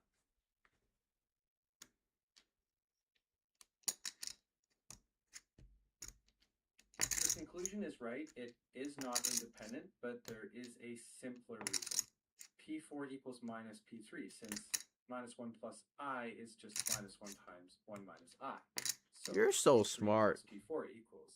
You're so smart. Thanks. The I mean, fuck? I'm just walking through it with you here. If that relation already shows dependence, then you don't need row reduction. That's enough.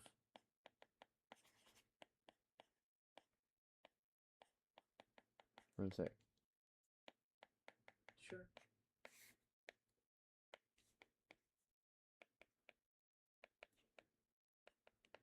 So P3 is equal to minus P4, right?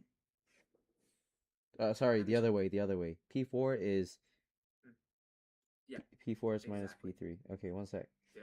What happens is we have the final question and they say, "Hey, well, what is a polynomial that does not belong in the span of S?" And fortunately, because we have these vectors out, I think we can try to test. I'm gonna do P5 being 2I minus 1, I and 0. P6 is that looks like I 1 and 1. P7 is, oh, I can immediately see that P6 and P7 are not in the span of S, right? Because they are z squared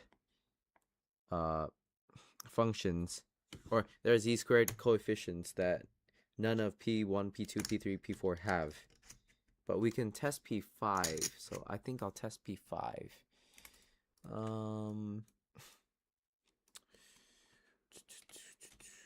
Reduced row echelon form, open bracket, A, P5, close bracket. And that does look like P5 could be created by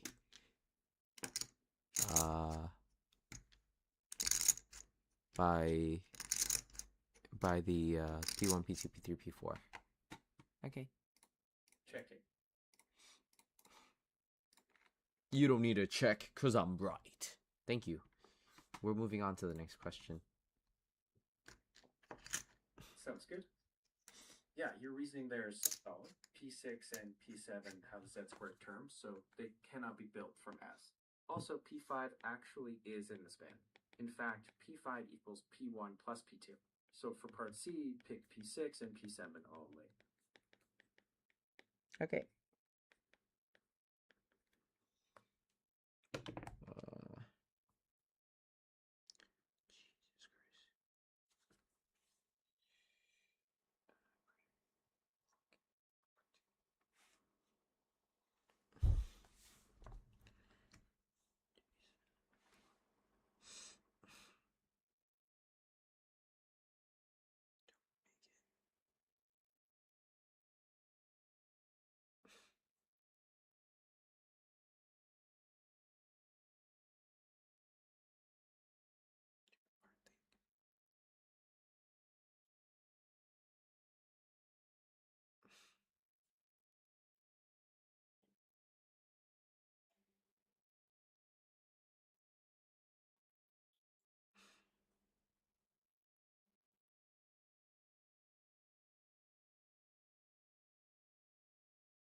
One,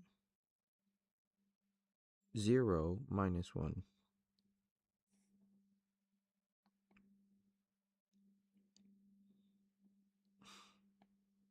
1, minus 1.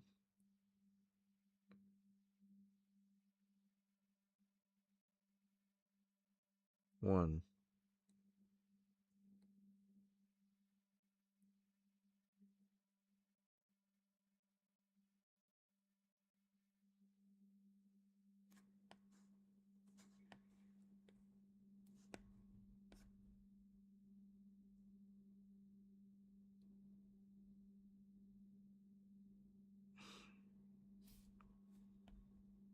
Two.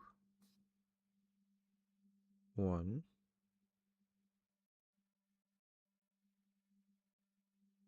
Minus 2.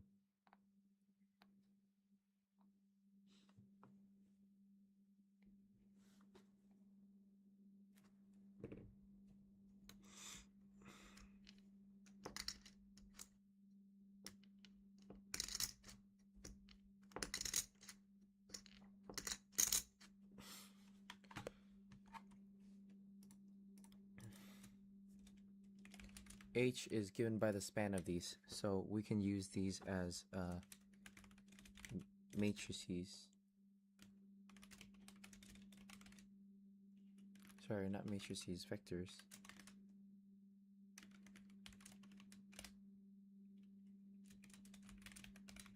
Just to make sure. Gets us 1 1. So in in R earth, this is equals to RREF.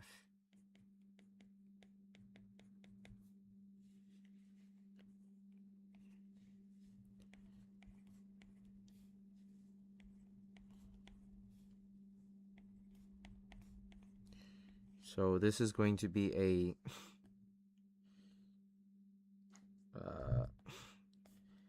it's not this. It's not nor is it a line.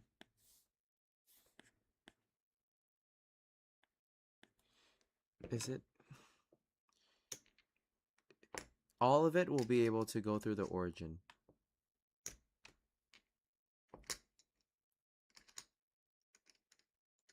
It is a plane through the origin. It is a plane through the origin. Mapping T is the projection onto H. For any vector, so the mapping of the linear transformation of T from R3 to R3 is a projection onto RH. Could we plot H in a certain way?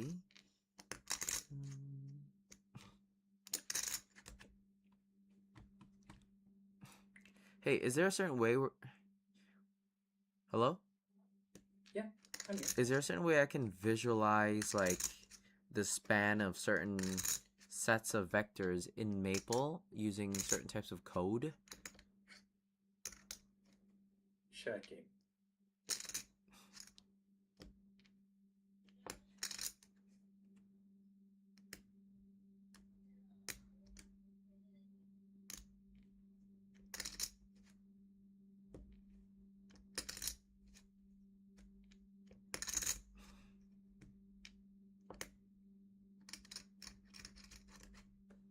Here's the rule.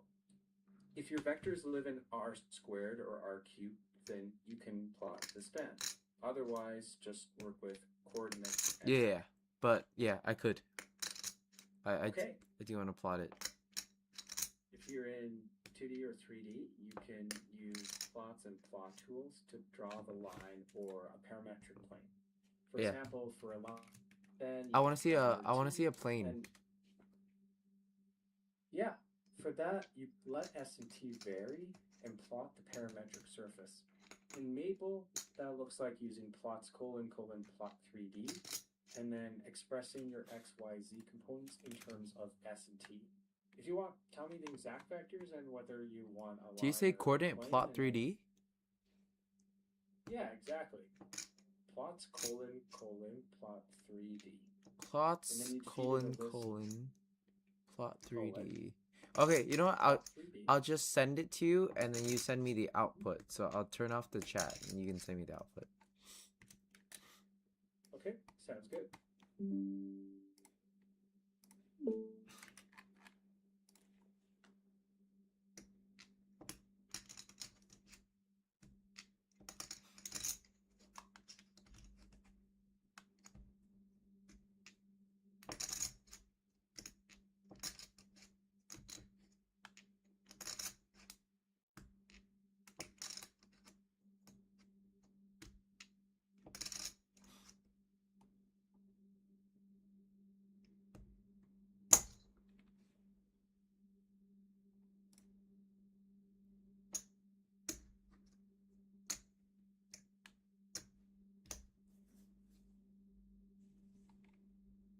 I want to see it though.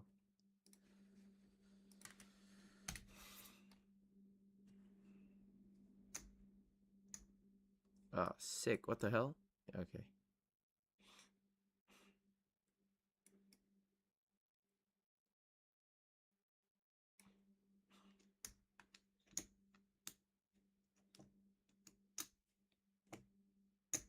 Oh, okay.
Huh?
Let's see.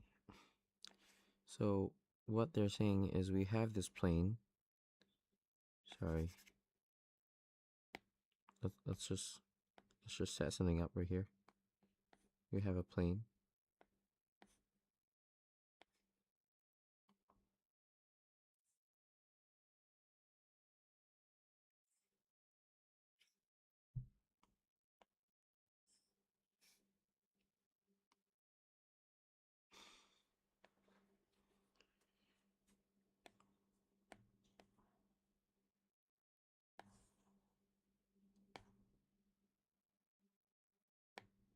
Okay. So we've got a plane in H.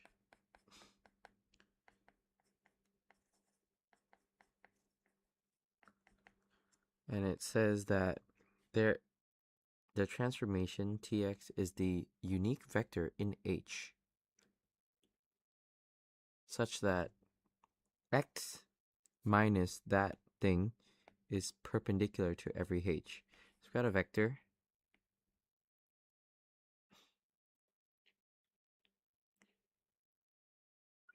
And then it projects onto H. So then it just goes right there.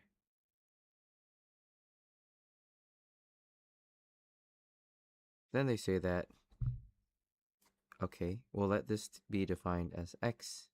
We'll let this be defined as t of x, or the image of the transformation. And what they're saying is,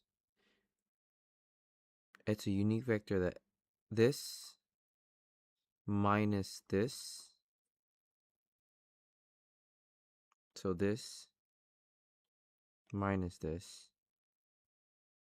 I'm from here, and I'm going to subtract by that.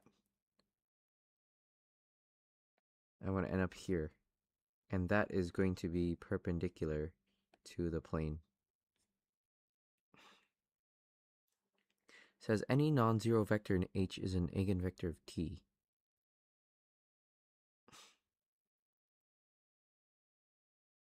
Yes.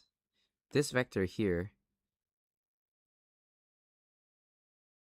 is an eigenvector of T, because we could have a vector here. It gets down to T, and then that becomes our baby. Is there a non-zero vector in H that isn't an eigenvector of T? Probably not. But this is getting quite messy.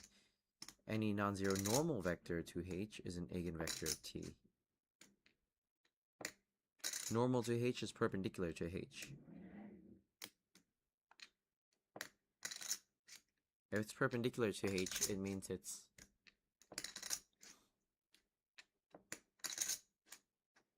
means the dot product is 0. Wow, I do not know.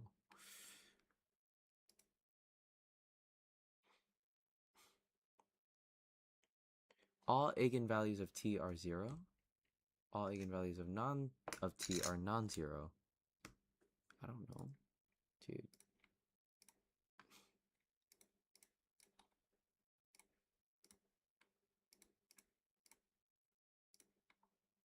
The transform has at least one zero eigenvalue.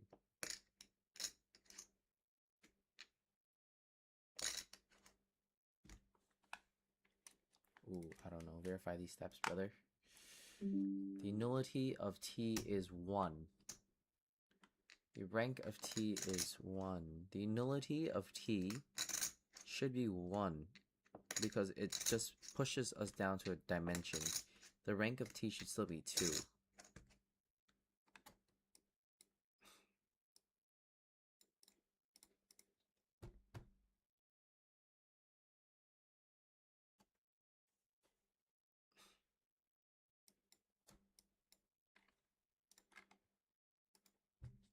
I don't know.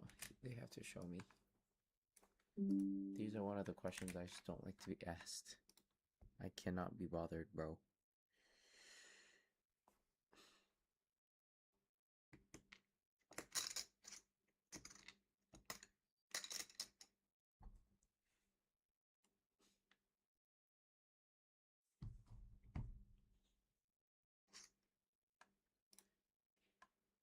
Could you verify these, but like by drawing the image of H and helping me visualize what this looks like?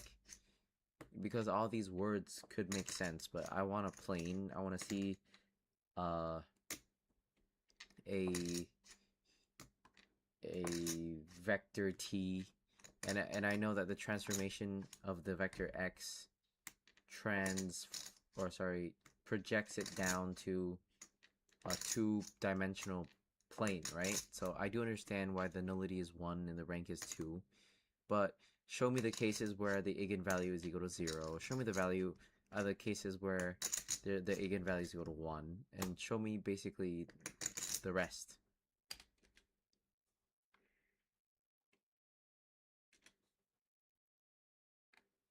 The normal direction is one-dimensional.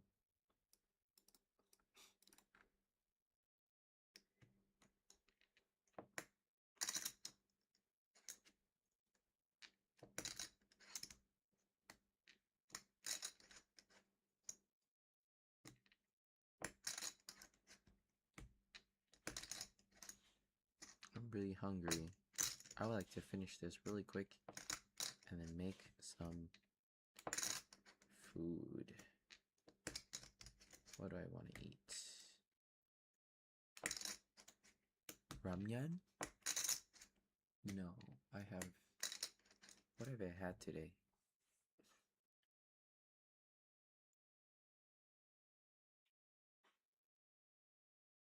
Just burritos and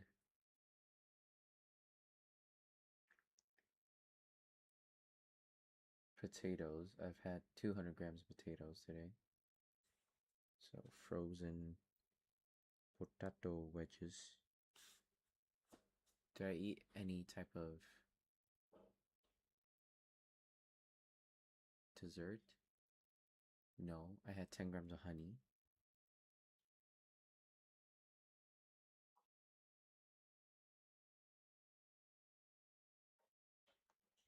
$10 grams of honey, 10 grams of sriracha. What, 50, let's say 60 grams spinach.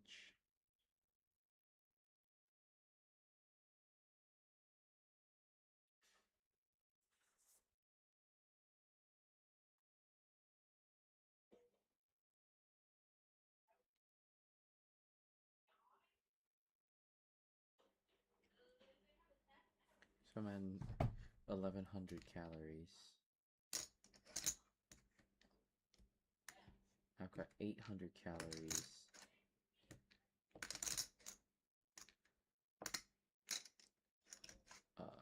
I've got to hit another 75 grams of protein and 100 grams of carbs. 100 grams of protein. Tortilla, 34 grams of carbs. Potato wedges, 51 grams of carbs. Honey gets me 15 grams of carbs.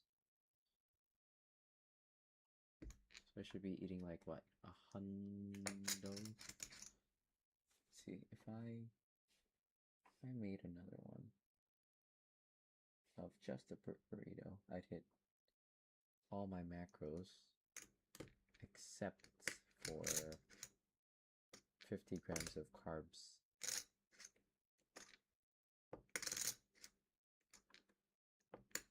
So leaving space for strawberries maybe.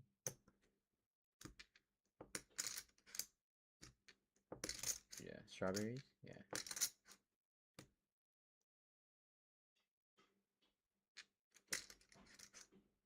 And also, it's only 150 grams of chicken. Mince. Also 150 grams of chicken mince.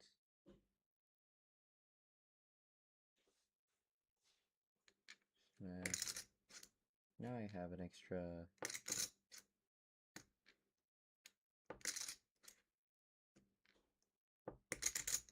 130 calories. That's 100 grams exactly. Okay. 100 G's of potatoes. Brother, generate the image like I told you.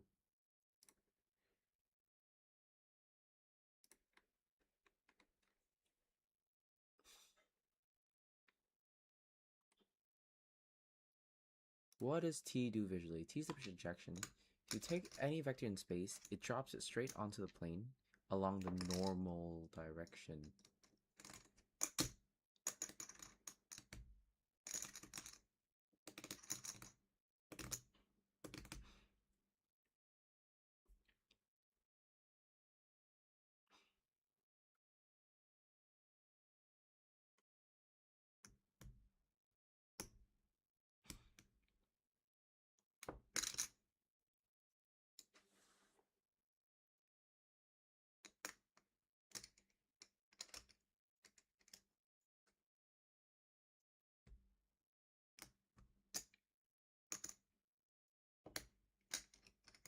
There's no perpendicular part to the plane. If I had a certain vector here that popped out, then it'd be projected right back on. And that'd be the projection. So where's the normal part? There's no... Yeah, the normal part just gets killed. So any normal to that gets killed. Okay. Why is eigenvalue 1? Well, you could have something with unit, a certain unit.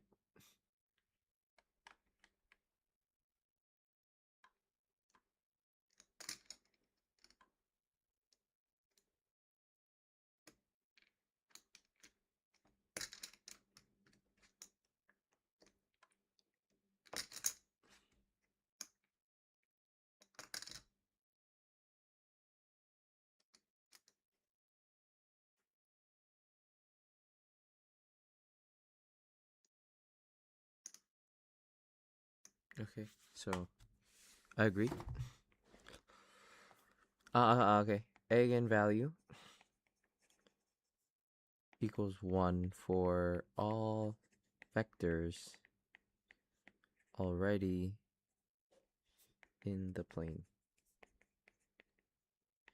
The projection doesn't shorten or lengthen. Right. So if I have a plane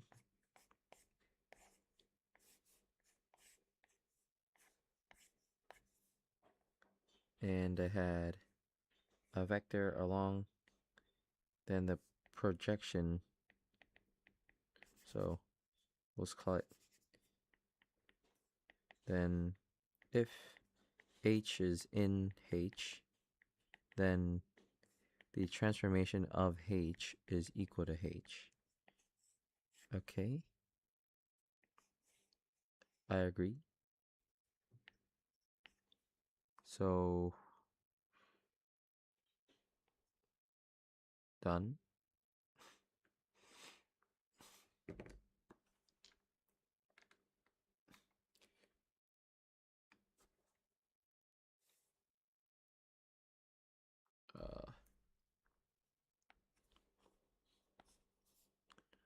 All of it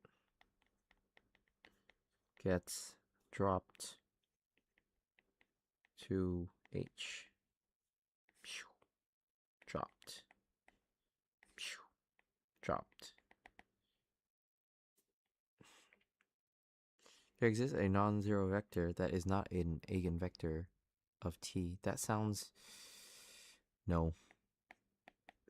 So this is the opposite, right? So no. Any non-zero vector, normal vector to H is an eigenvector of T.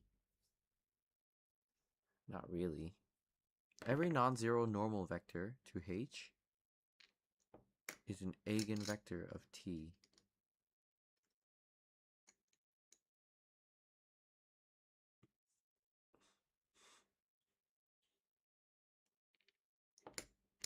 No.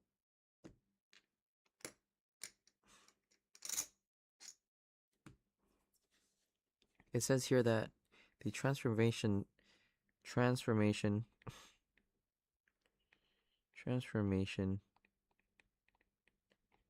of any normal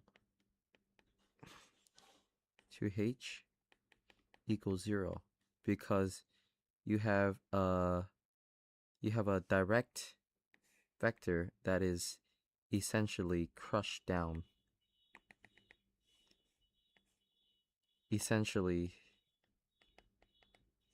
crushed down to length 0.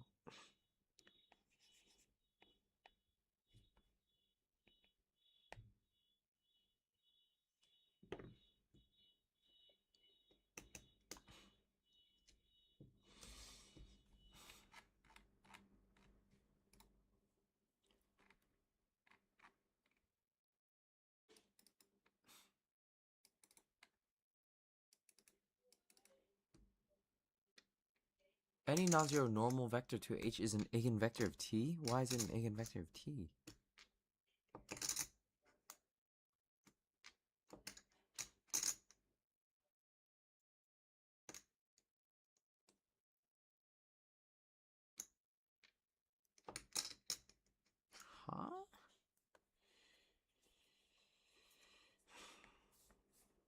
The linear transformation T has at least one zero eigenvalue.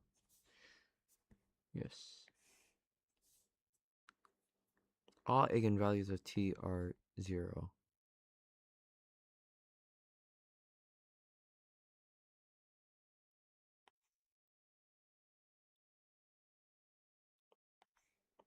Okay. So vectors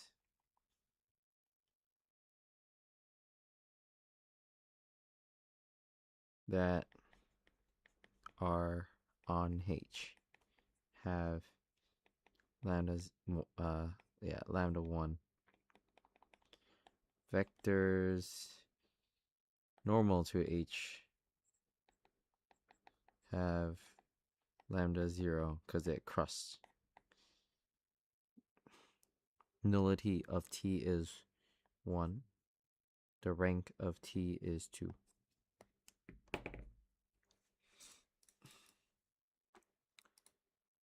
Any non-zero vector is an eigenvector of T.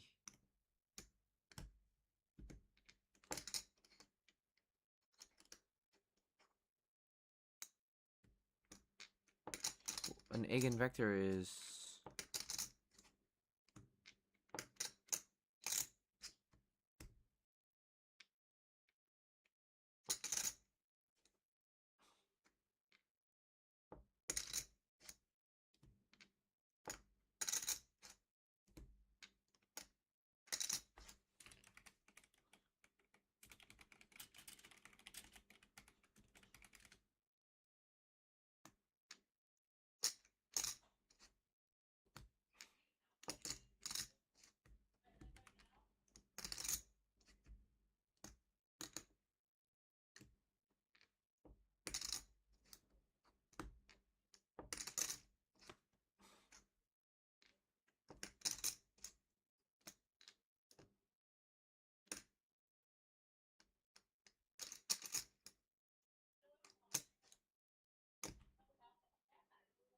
oh, okay.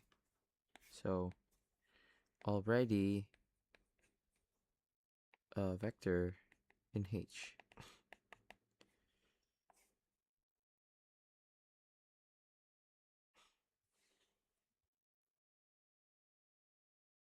Given T of, I don't know,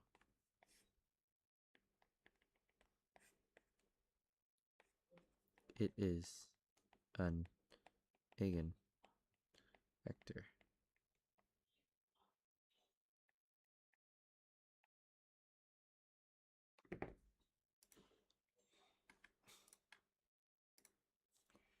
Is that an eigenvector of T? Is that an eigenvector of T? This is a eigenvector of T with eigenvalue 1. Is that an eigenvector of T?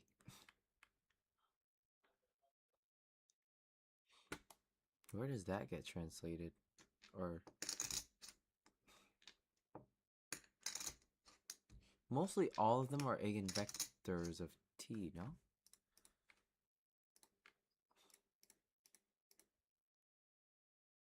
Maybe not the first two?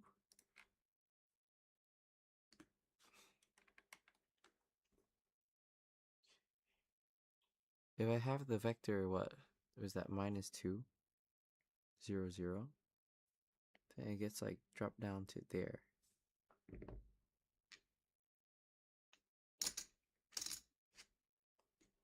This is a crappy question.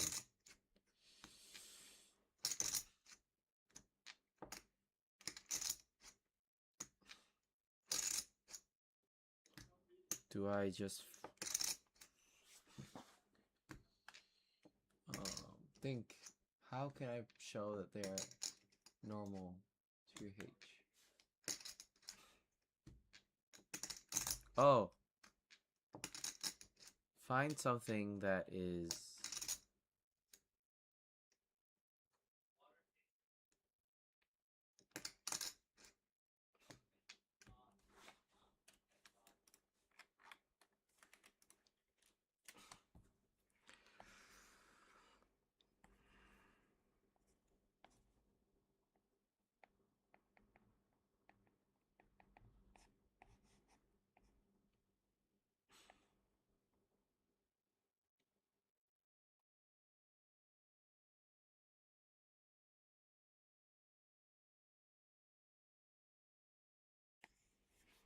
So h is that.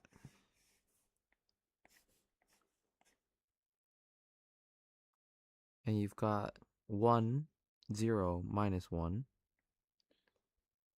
And it gets transformed up to the plane. And we've got this one.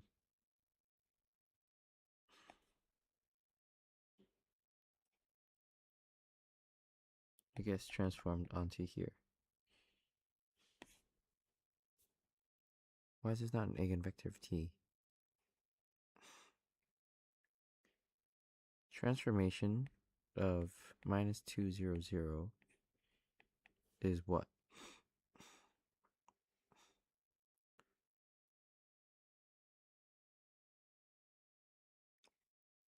Is not in the span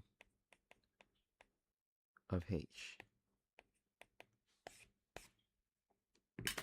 Is that right?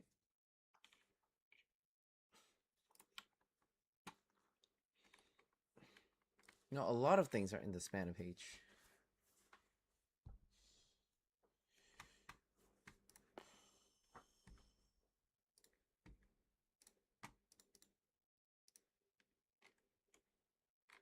I wish I knew.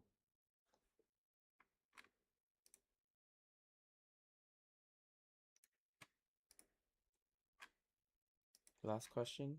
No, there's another one before we are able to take a break. Jimmy and Doraemon have built a small rocket that carries fireworks for the celebration planned for the opening of UNSW Mars campus. The mass differential equation mass we have not yet talked about. No, we have talked about integration techniques. We have talked. Okay, no, not bad.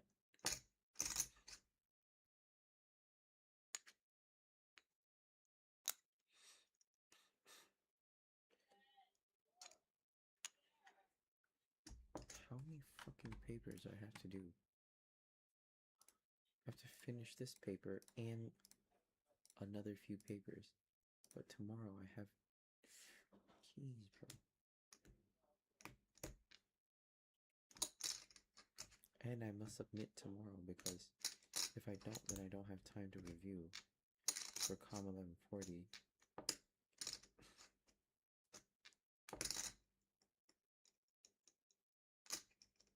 So I have to go to school.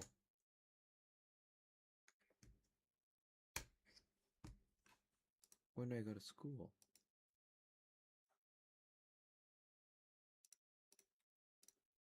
I have to go to school on Wednesday.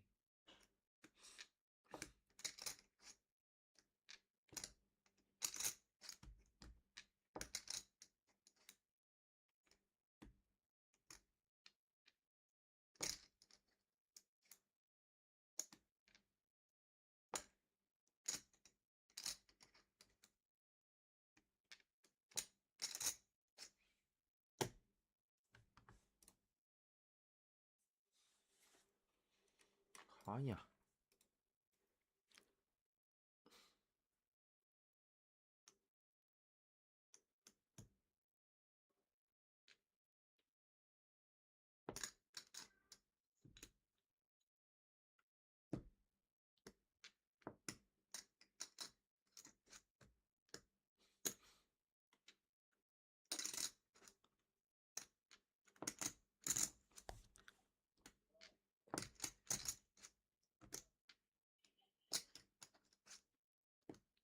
How did we get x plus z is 0?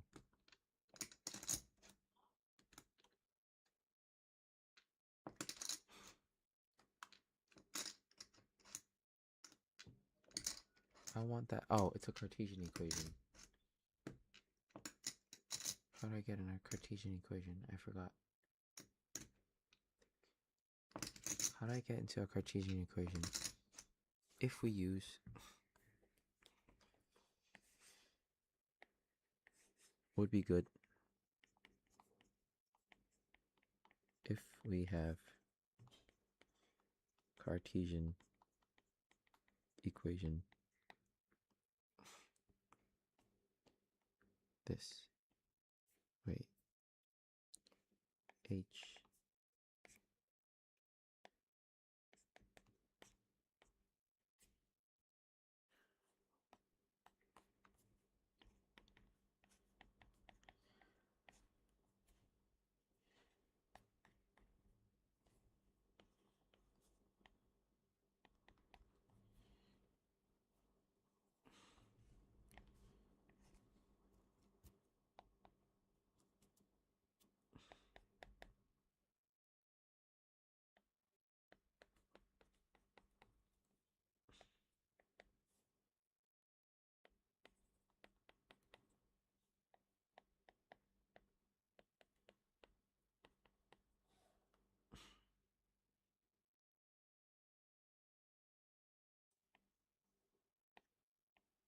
Fuck, I forgot how to use to turn shit into Cartesian equations.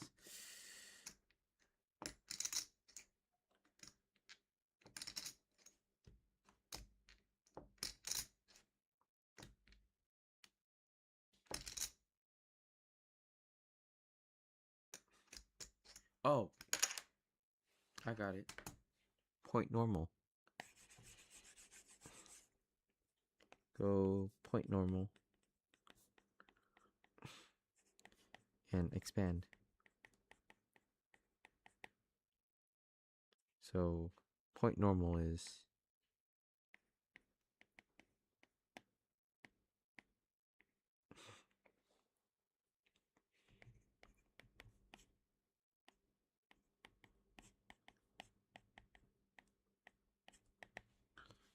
okay, that's good.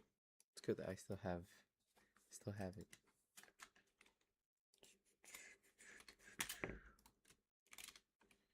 We're gonna take this vector or cross product this vector and this vector.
I know we have the Cartesian equation, but how do I spot it quickly that the third one is an eigenvector of t, whereas like I know that the second option, the vector 1 0 minus 1, is basically the basis vector in H. So it's going to be in H. That means eigenvector of H is going to be 1. Or eigenvalue for that vector is 1. I'm not scared. But then, how do you know that the other two are or are not vectors or eigenvectors? So tired.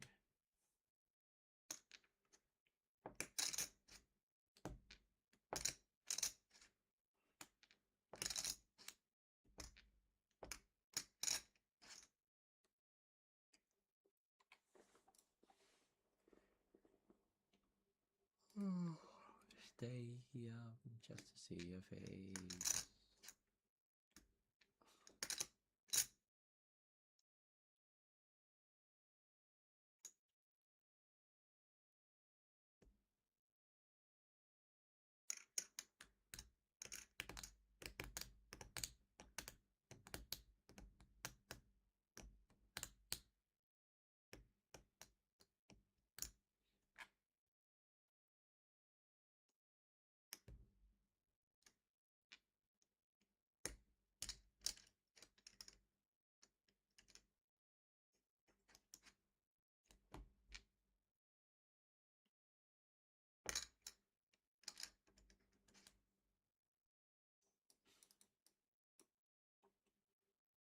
Oh, okay.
I'm tired, I'm tired, I'm tired.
Ah, dead.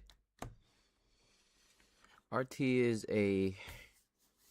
Okay, so this is we're both doing vector and we both have functions. This is the final chapter of our calculus.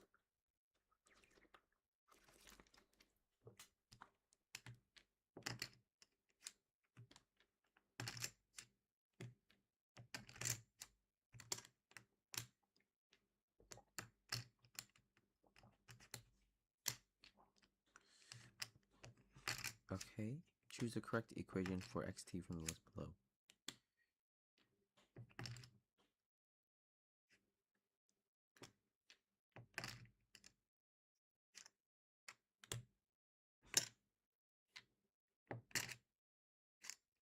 R is position, V is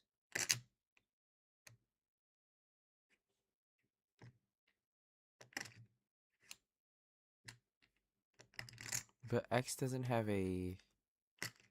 Does X have something that acts on it?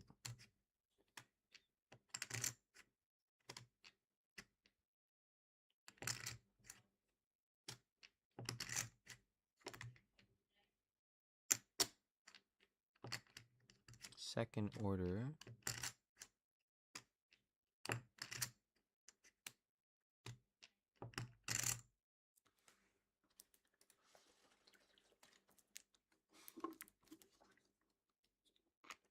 How do I know?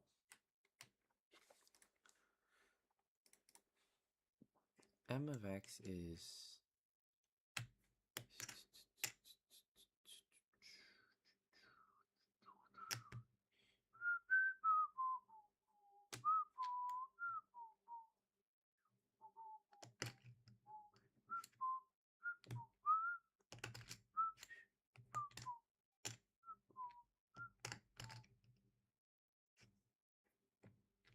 Kubanang 80.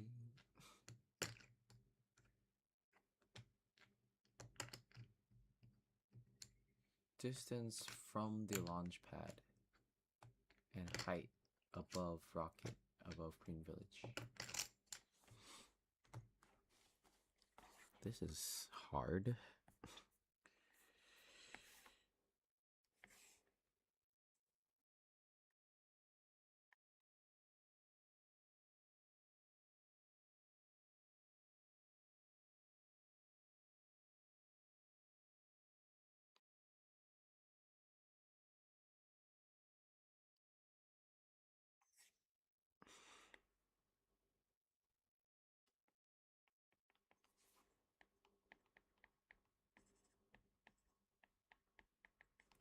Okay.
I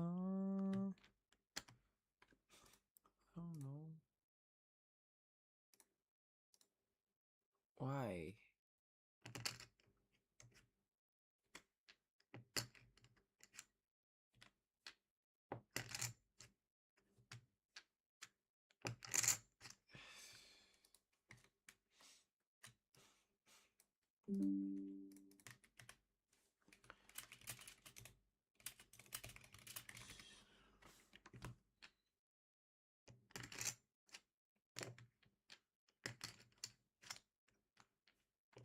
Okay, really tired. I'm losing steam.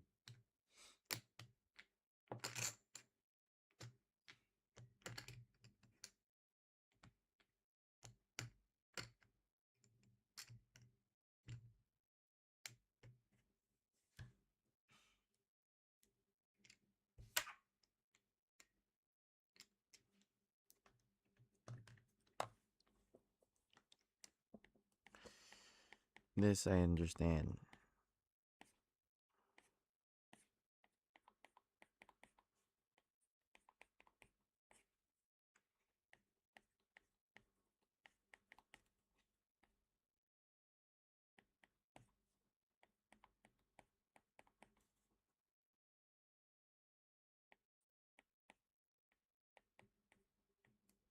Okay.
Okay, well this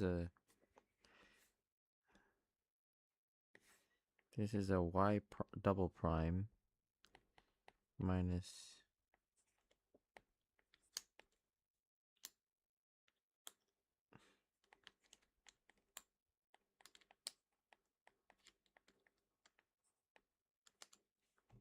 second order. Is it linear?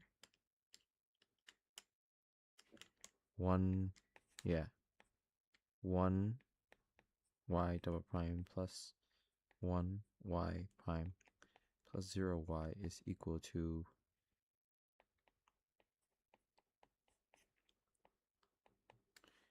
it is linear. Is it homogeneous? No. Is it separable? Probably not. That's my guess. Second order, linear, inhomogeneous. Perfect. Find the roots of the characteristic equation corresponding to equation 1 and enter them. If there is more than one root, separate roots with a comma. Fortunately,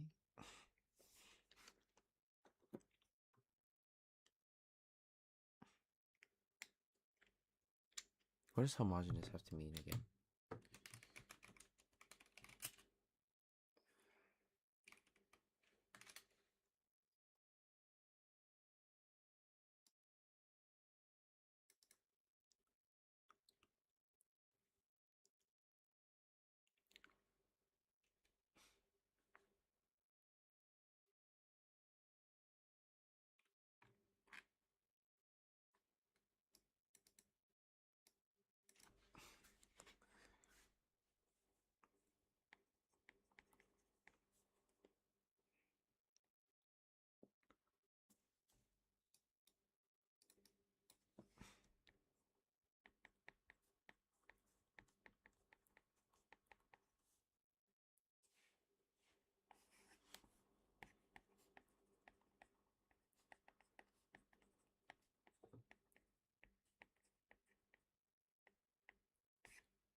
How do you fucking have an MG?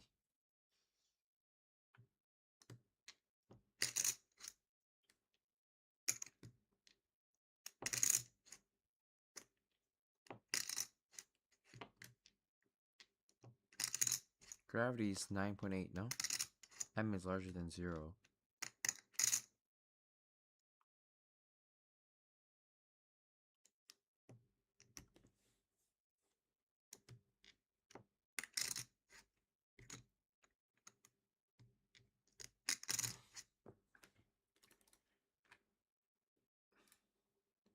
Okay, now you have that vertical equation, right? You've got my plus my double prime plus y prime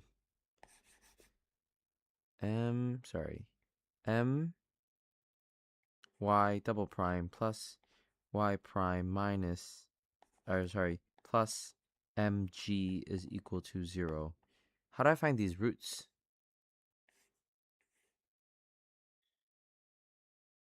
Do I use the fact that g is approximately the gravity, so minus 9.8, or what do you do?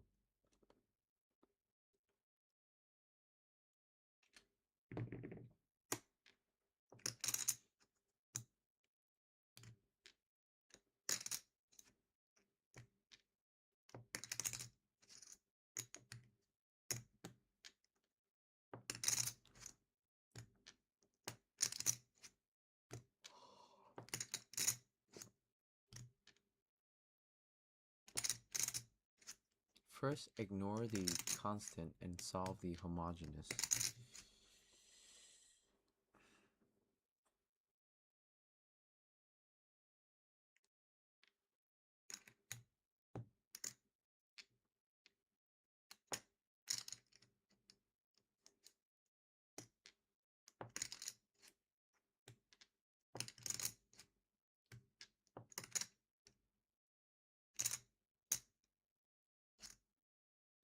M lambda squared plus lambda plus m g. M lambda squared plus lambda plus mg.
Ước quen anh vậy đi, môi chìm sâu gần đây đó, cứ xa anh vậy đi. Sẽ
Hey.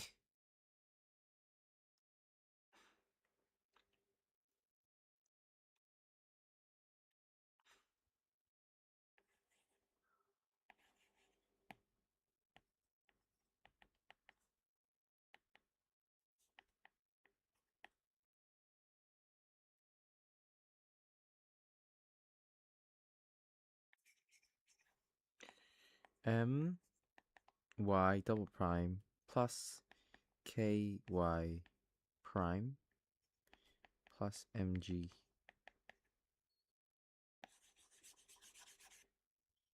m y prime plus k y prime is 0. Set equals lambda r.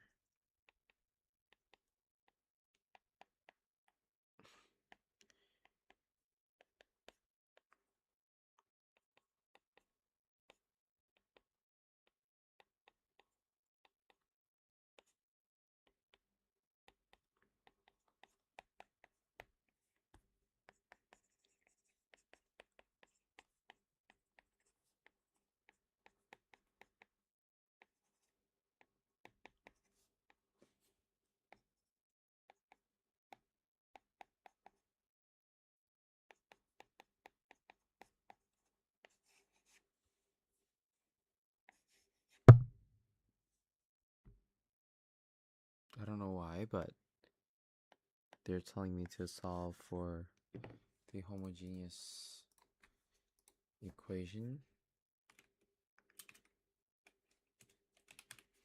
Consider when m is 30 and k is 1.8, the general solution with the conditions can be rewritten as that.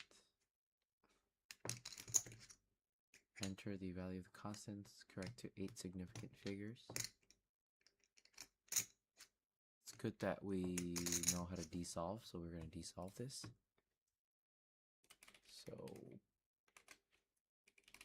desolve, open bracket, ydiff, right?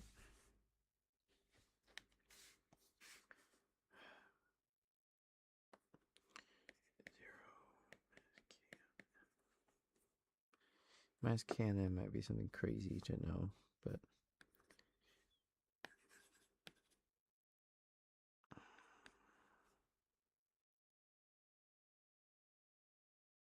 m is 30, so we had what?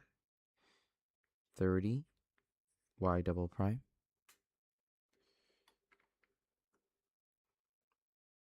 plus 30, sorry, plus 1.8 k out y prime plus 30 g is equal to 0. Desolve.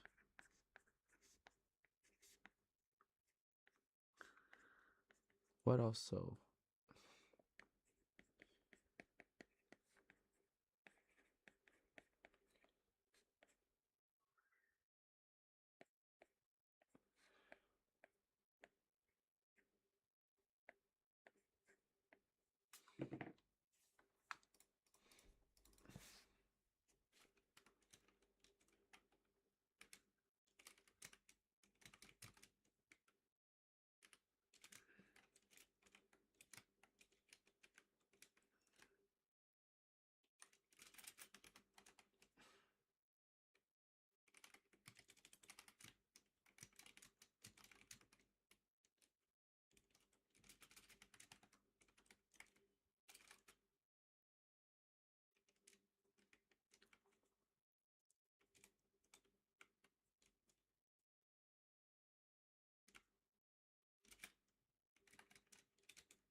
Okay, we do not want them to be expanded.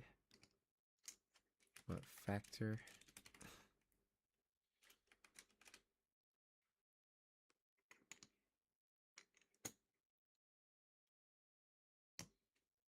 No, why did you...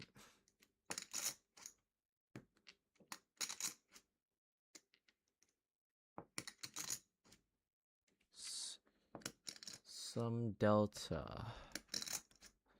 We want to factor this out. Oh, I see it. Where's the 1 minus e? 1 minus exponent of that t. T xt something t.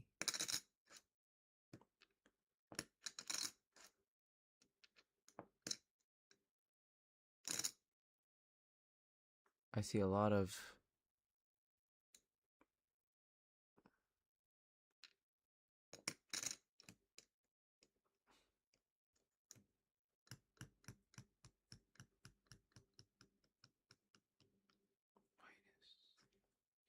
minus something g of t. 50 over t, that looks like.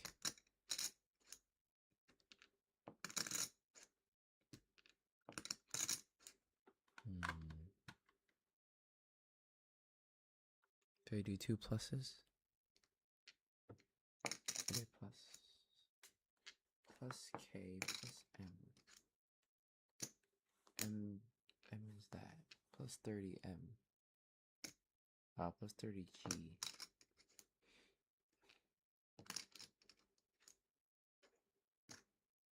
K is that.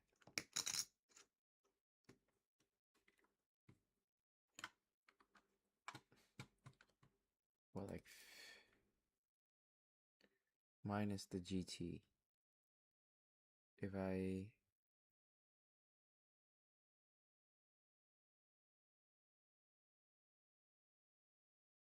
it's plus something G in the inside, so it's 50 on 3. 50 on 0. Why is the first one a negative? That might be okay. That might be a negative E. Yeah. That's what? Minus e to the beta t. No, that's minus 350.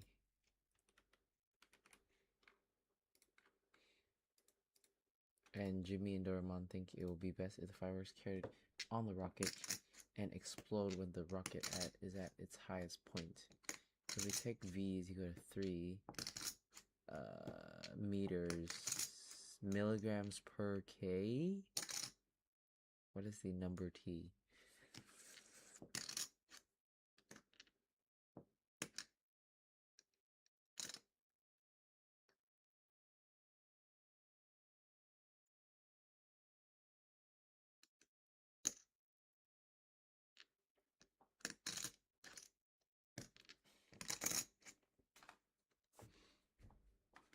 Stupid question.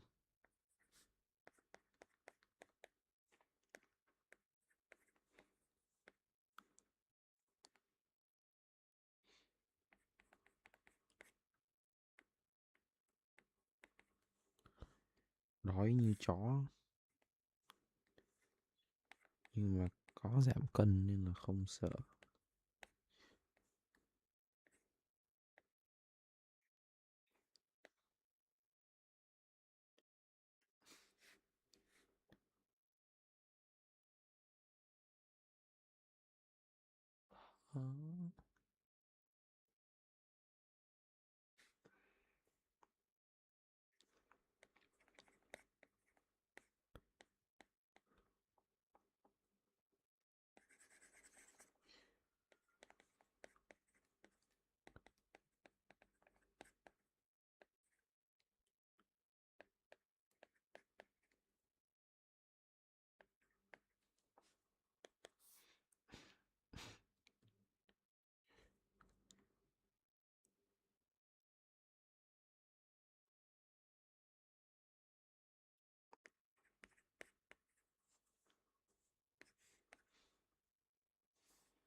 Dude, what a hard question.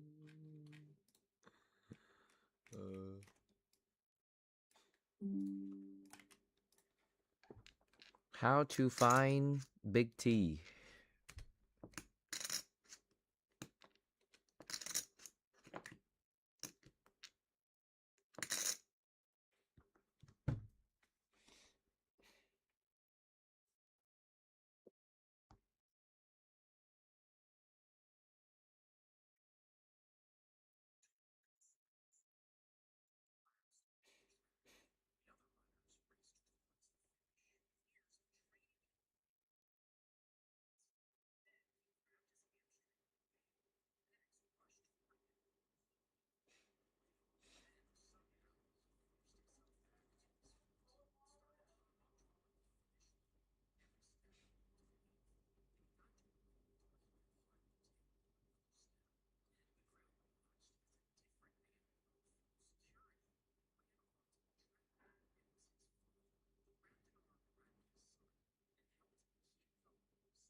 Bro, they're so smart.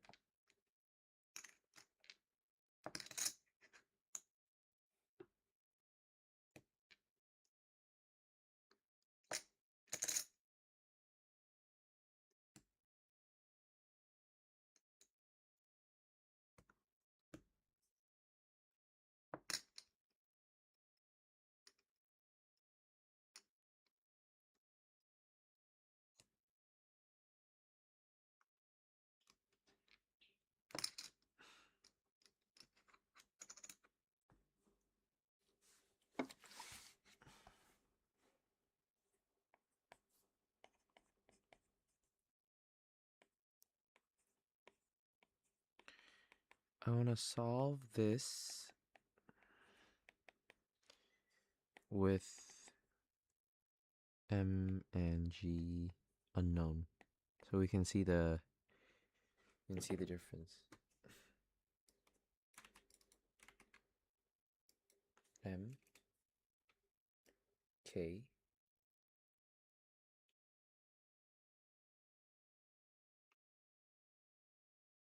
M.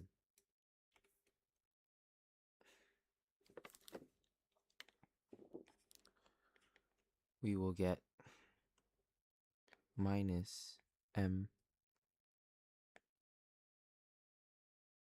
on K. Sorry. Oh my god. Ew. Come on, you can see this. M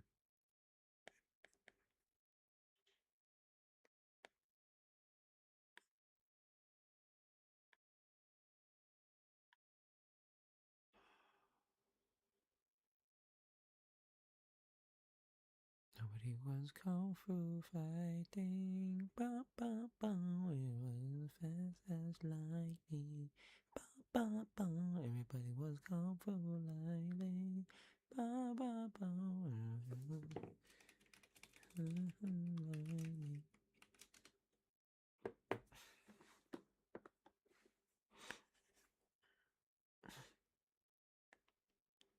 minus m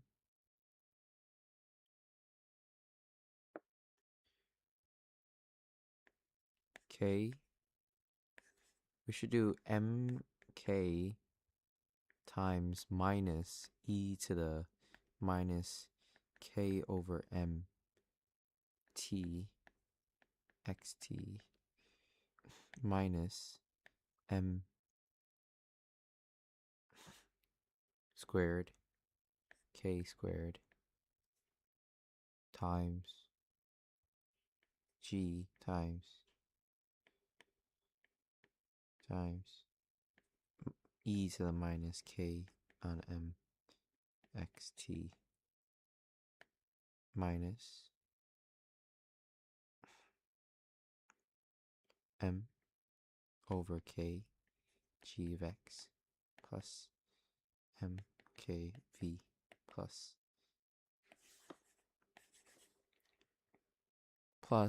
mkv plus m over k g.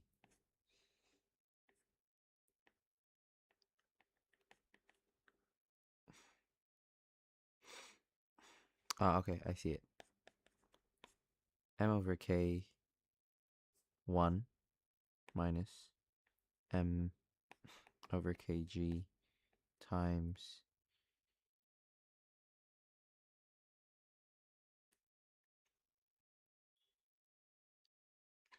what did the plus mkg, yeah. Where's my v gone?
Okay, that checks out.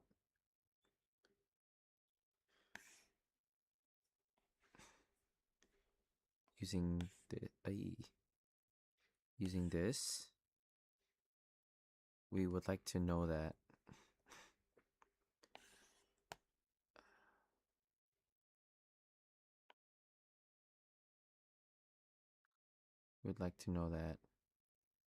this, right? So y prime here has to equal 0 for it to be max height. Okay, if we're given that 0 is equals to, and we've solved d prime, haven't we? Have we solved d prime or just a differential equation? The key idea is at maximum height, y prime 0 is y prime t is 0. And we already have that.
No way this question comes out, by the way. Solving it for the love of the game. T is equals to this one.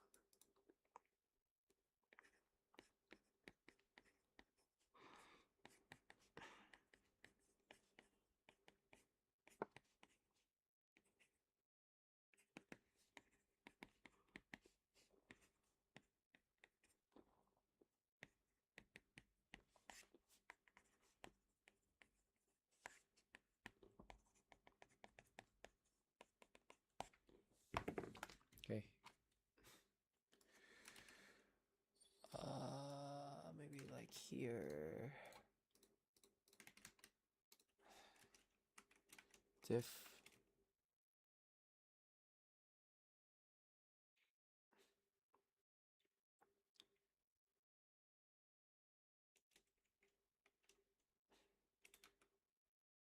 In terms of what? X?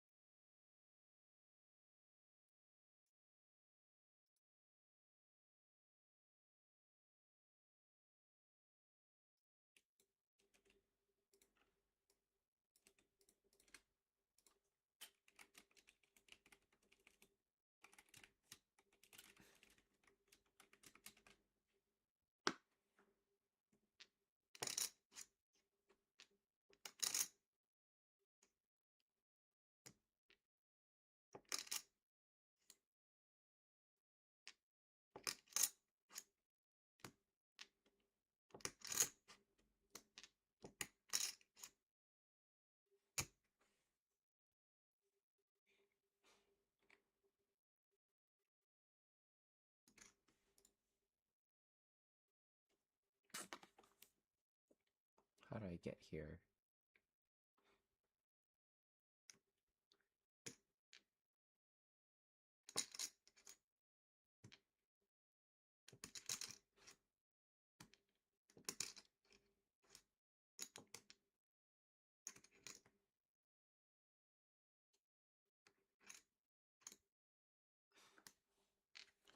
This is the calculus shit that people don't want to do.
Diff S times V plus S times G times 1 minus exponent of B times T, sorry, minus S times G times T with respect to T. You get that.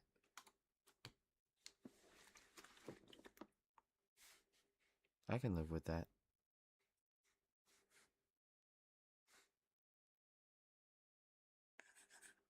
We get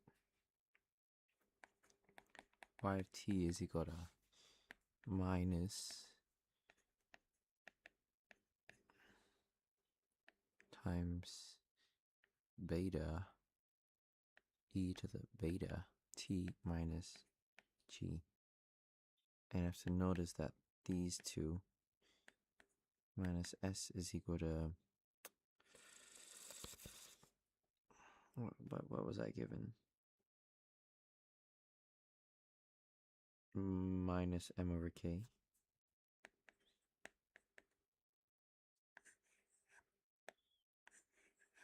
And beta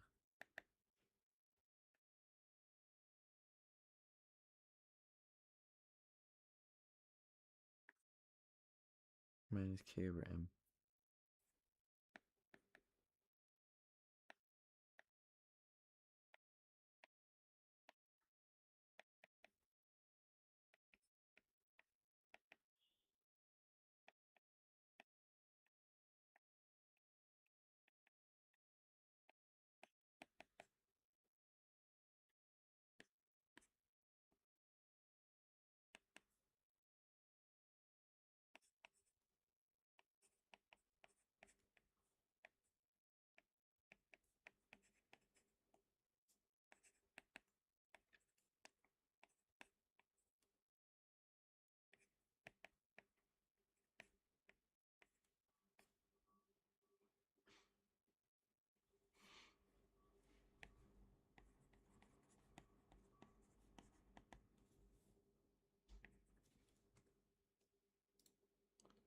Three m g on k.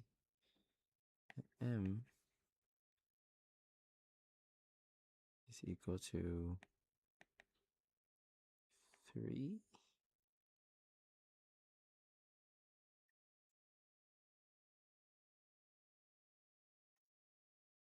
Well, more like V is equal to SG.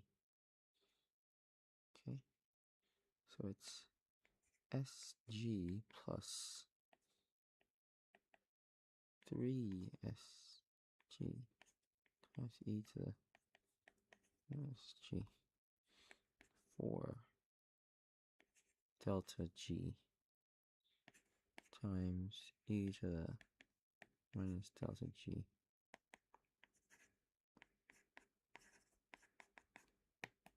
Now solve for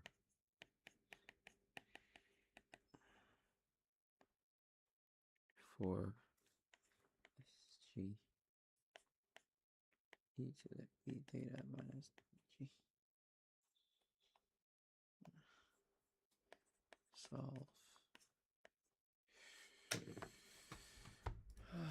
Solve, open bracket, 0 equals 4 times S times G times exponent B times T minus S times G for what?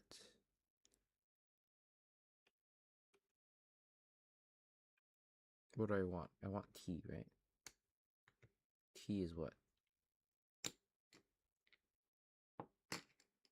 T is MKT. So MKT is what? MK is that also S? Yes. So not BT, but BST, right? And BS is -1. So -1T. And we want to solve for T. 2 ln 2.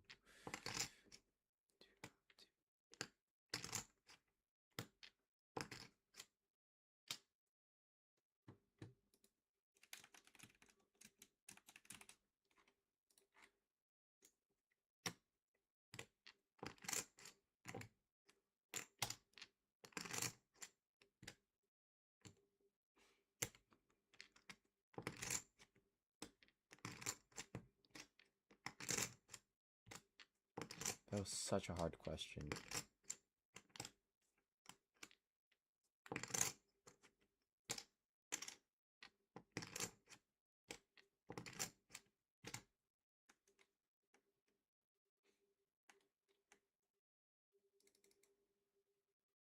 Ignore that.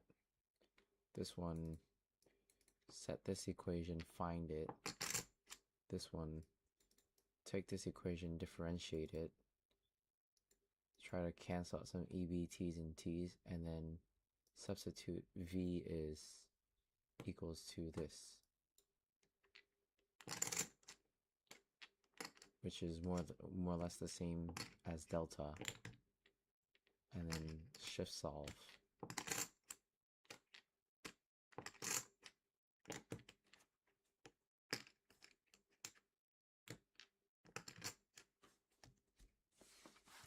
Also, T is this.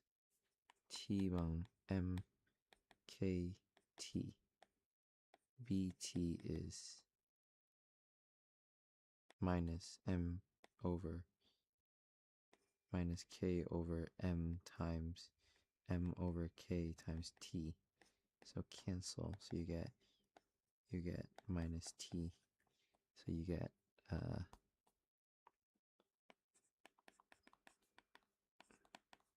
4 times S of G times e to the minus T minus G. Solve for T. You get ln 2 ln 2.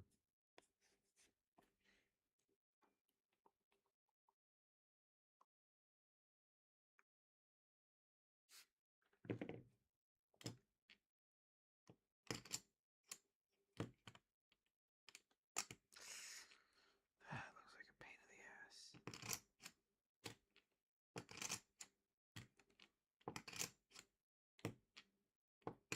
What can I notice about this? Could I par frac it? How could I get that into that form? How could I ever? I'm gonna try to make some food.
Okay, I'm gonna solve this question, but I'm going to make 100 grams of potatoes and cook my burritos because I'm very hungry.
think.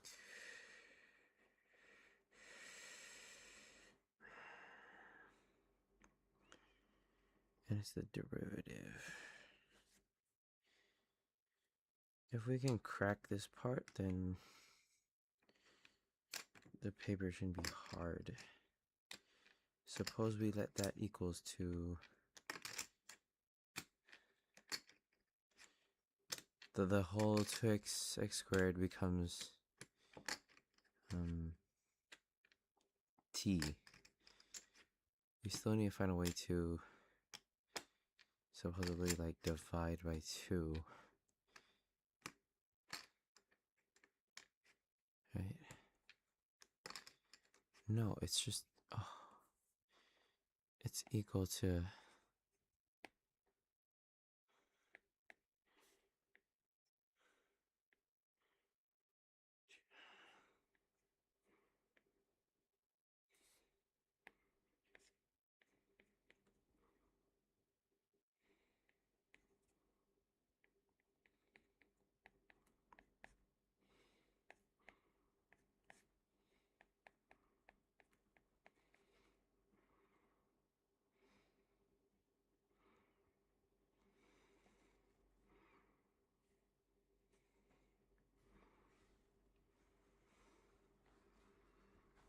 minute timer 124.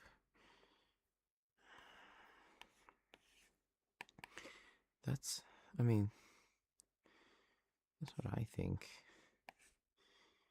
I don't know what you guys think. But if we know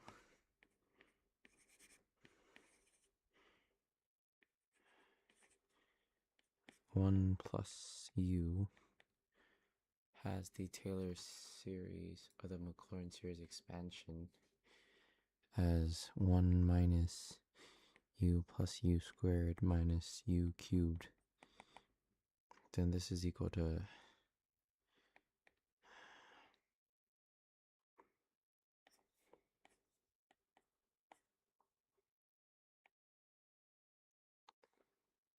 right?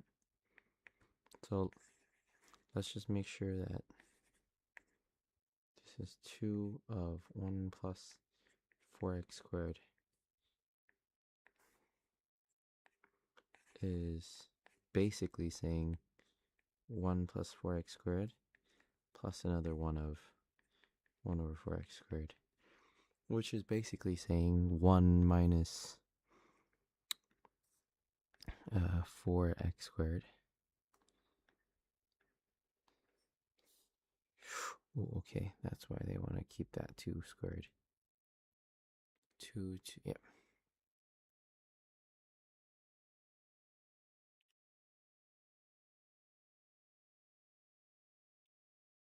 Let's not play with some power laws that I do not want to know about. This is 2 squared x squared plus 2 squared x squared squared plus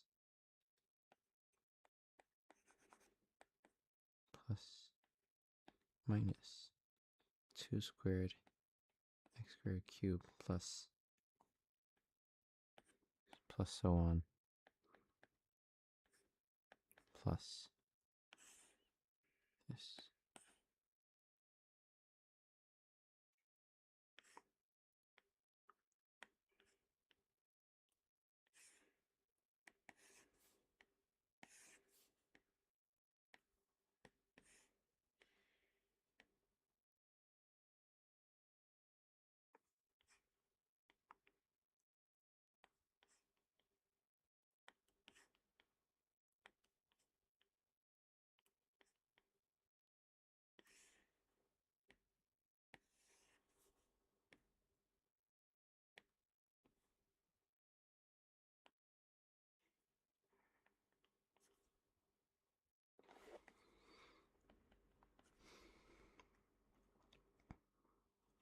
Two minus, so 2 times 1 minus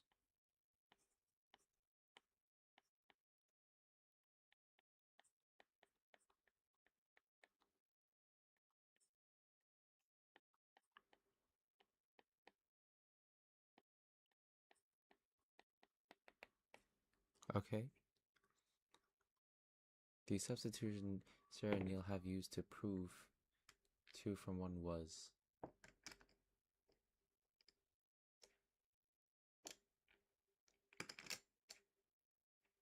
Why couldn't I use?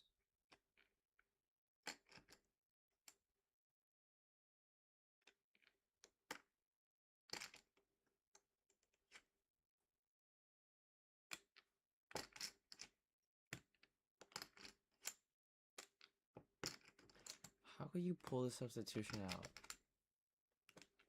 I just used that. I don't know.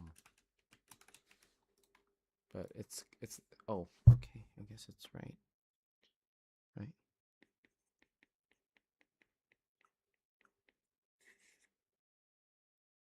Then we have B1, B2, B3, C1, C2. So B1 and B3. Then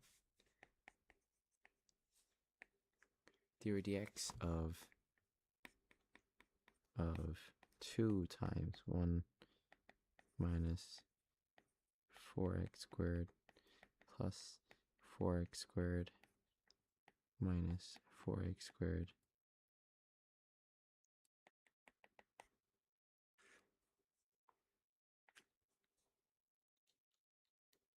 two times everything.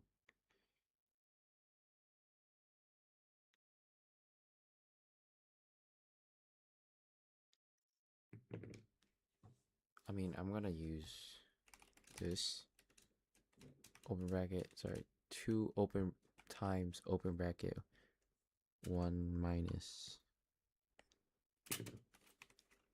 4x squared plus 4x squared. New page? Yeah, new page. 24, is it? 4 more minutes.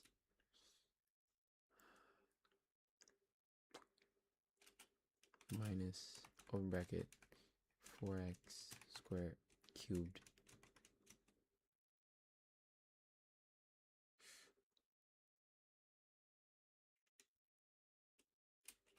plus 4x squared. Oh, come on, Jaden. Taylor open bracket expression is 1 over 1 plus 4x squared.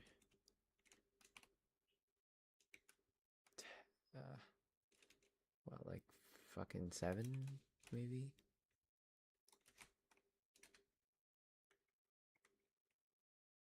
Why? Equation.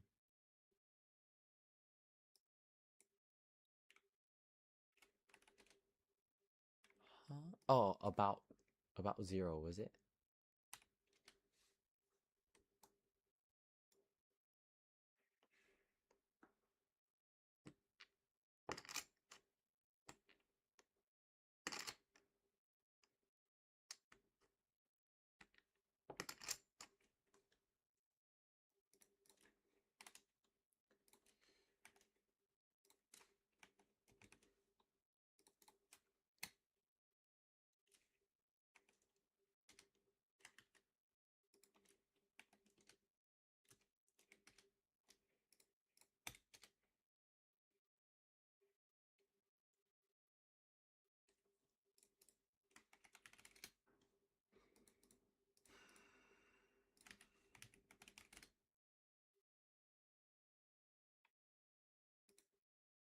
Taylor expression x equals 0.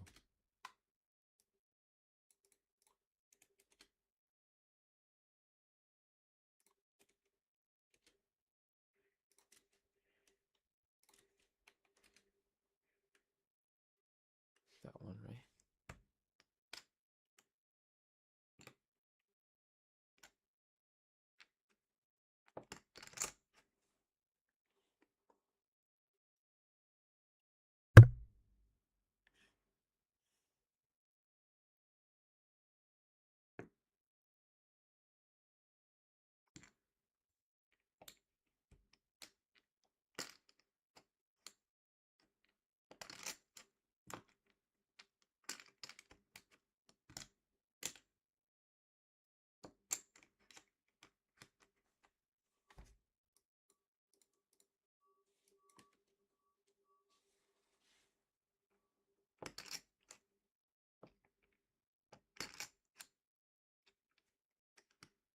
And we want to integrate this, right?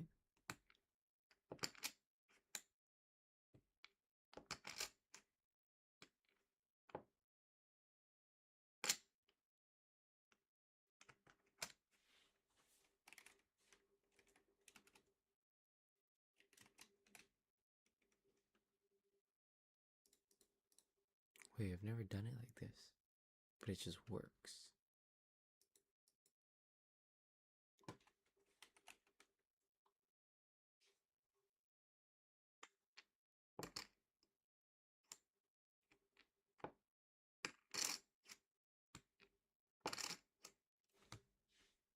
Oh my god, I've never done it like this.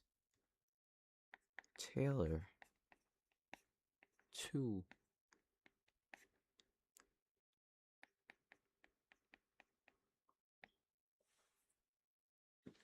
I hear my potatoes at 120.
I've got 7 more minutes until I have to cook my burritos. But I have the Taylor Spears expansion at x is 0 for 10 terms. And I get 2 minus 8x squared plus 32x minus 128x to the 6 plus 512x plus, and then diff this value, and I get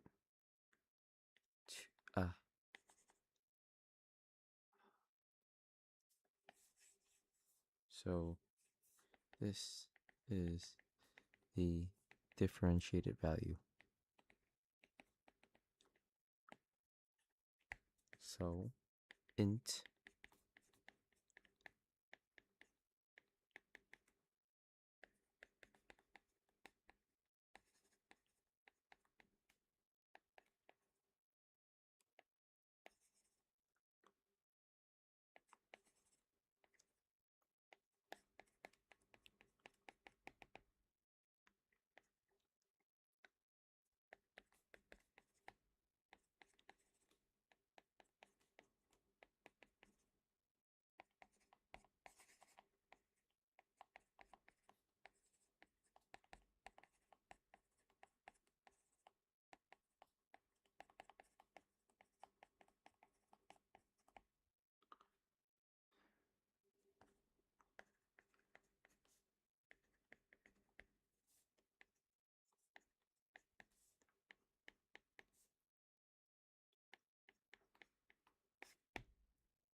How do I show this?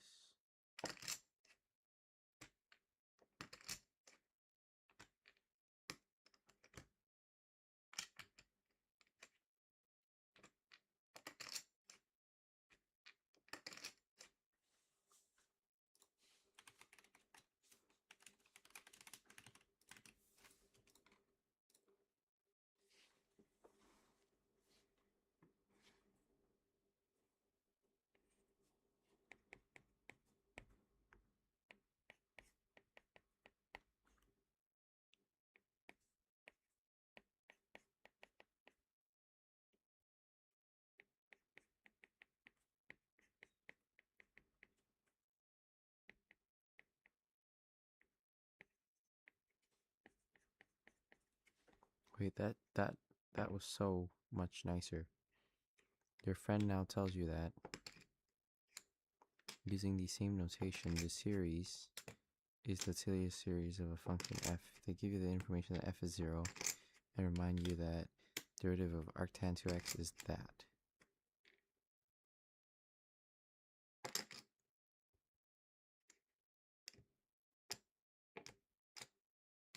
Bunch of ln's and bunch of x's.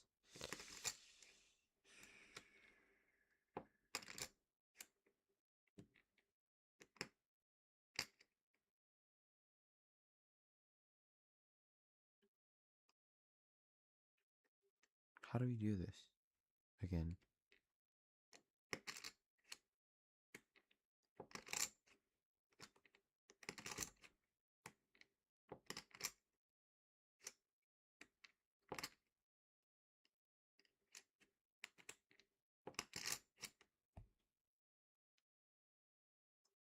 So this is the same as the expansion that we've done.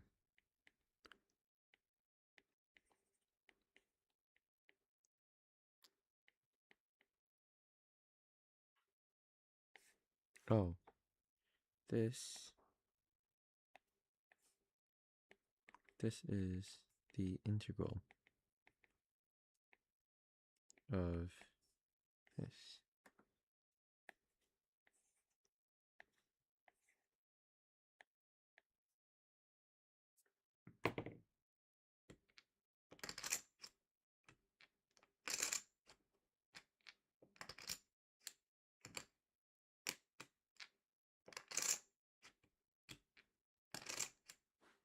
Okay, well we can integrate, right?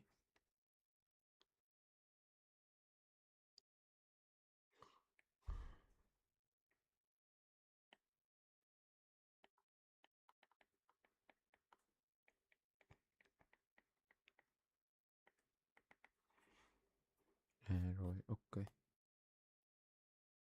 Okay.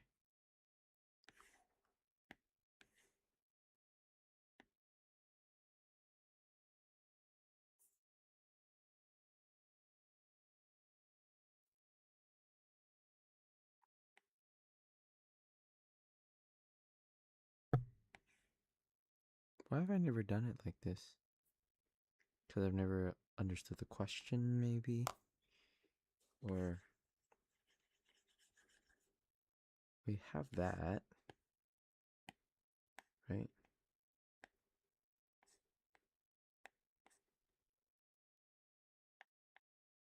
Okay, I hear my potatoes screaming to eat them.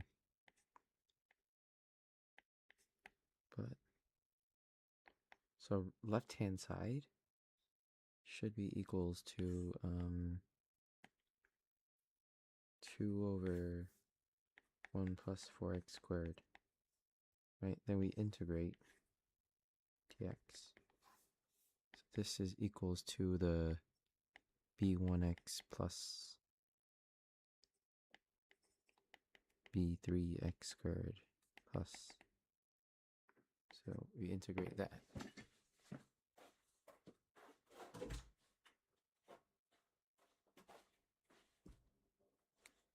Smells so good.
What do you?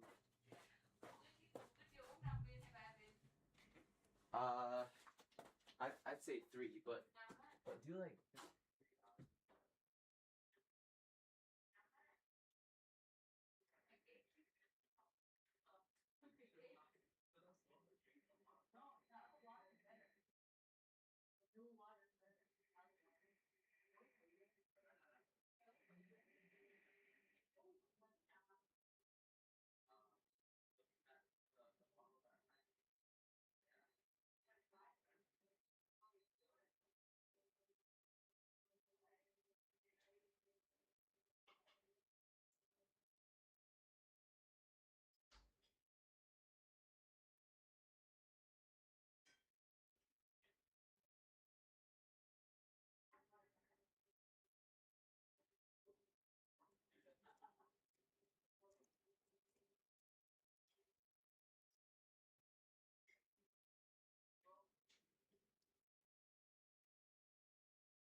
stay away.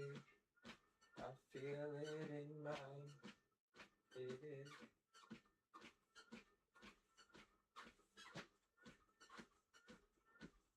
UNSW, Bill. Expensive.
baby, stay. I feel it in my head.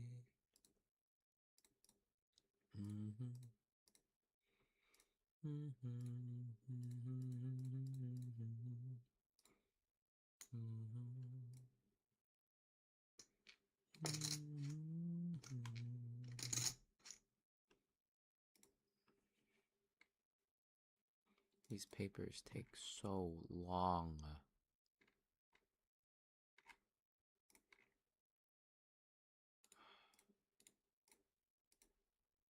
So, final question of this paper, and then we move to the next paper. Wait, what?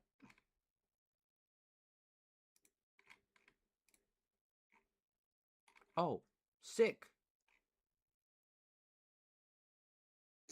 Integrate. Oh yeah, where do we leave off? Completely forgot that this question was not a question that we were pretty happy about it.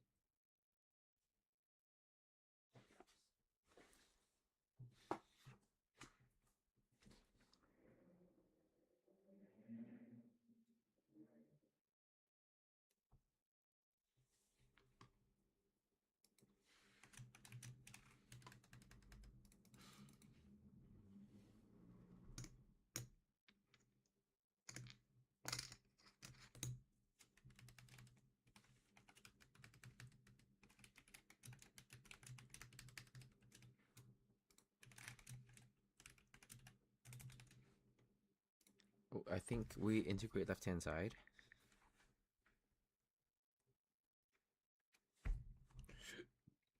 Yeah, we integrate left-hand side.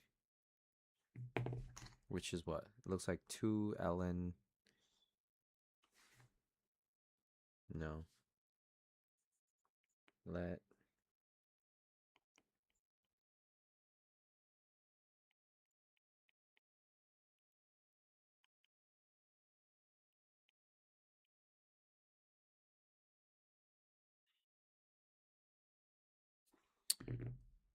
Guess who will do it for me? Integrate bracket 2 / 1 plus 4x squared x arctan 2x. Oh yeah.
mx plus p.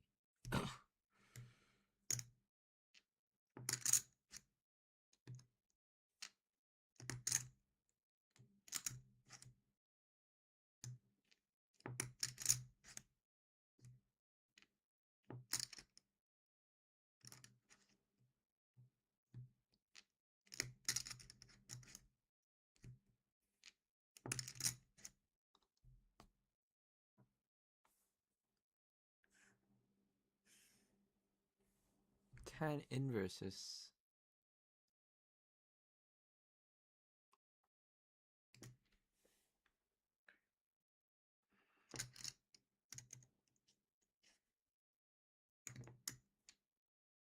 Wait.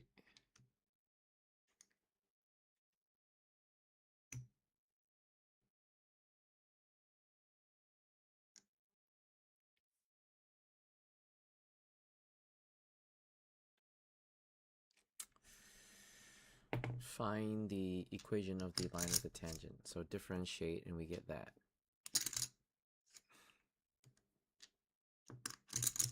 And then what else do we do? That's the slope. At 0 is equal to 2.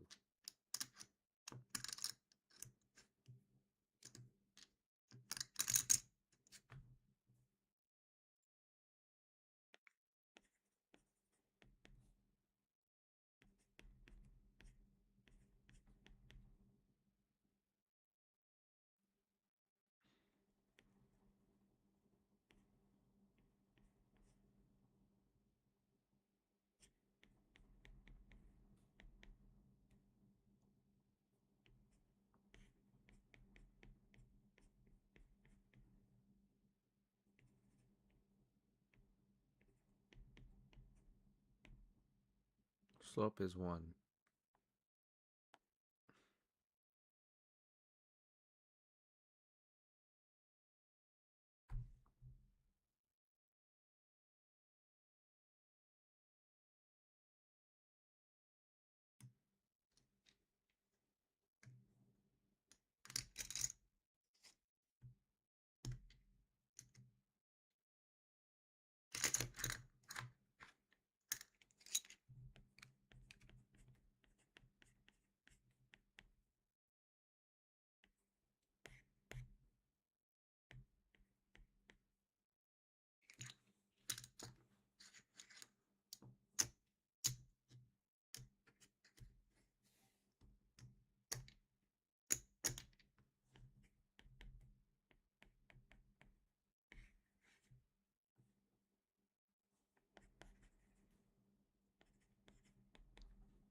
Can we plot?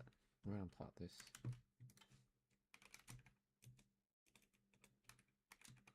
This is such high school math, bro. But I forgot how to do it.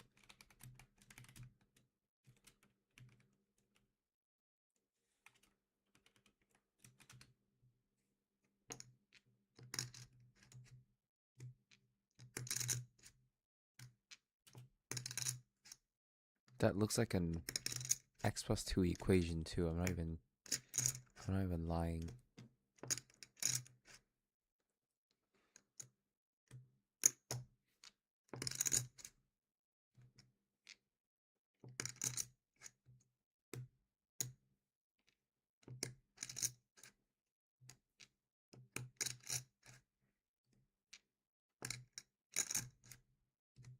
I think we L'Hopital it.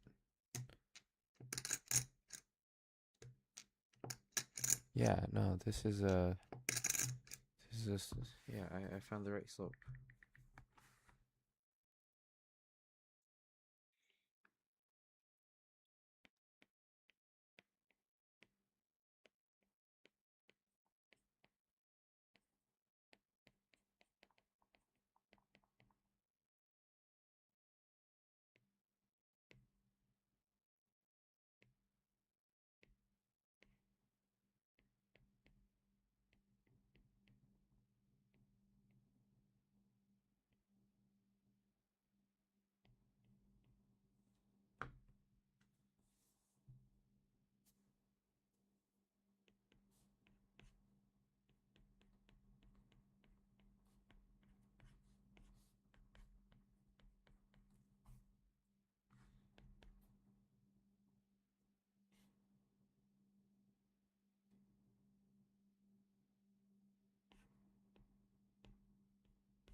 This looks like it.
Zero.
What am I doing? Jaden.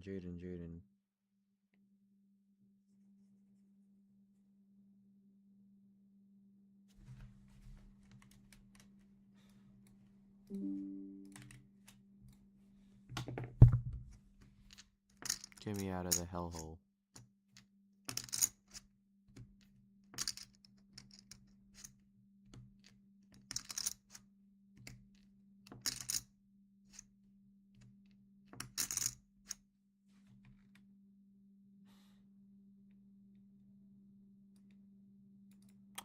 Oh yeah, you have to use this.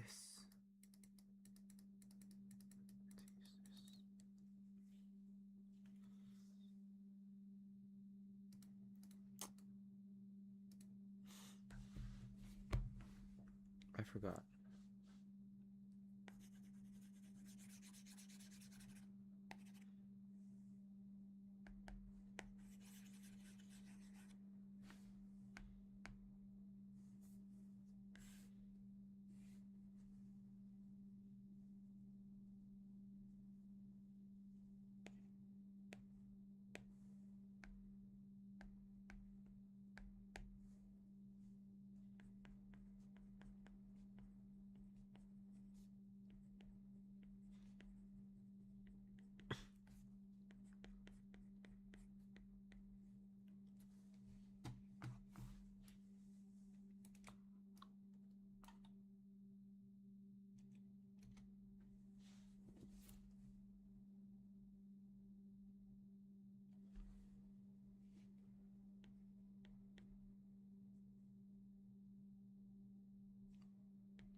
Wait, I'm shit.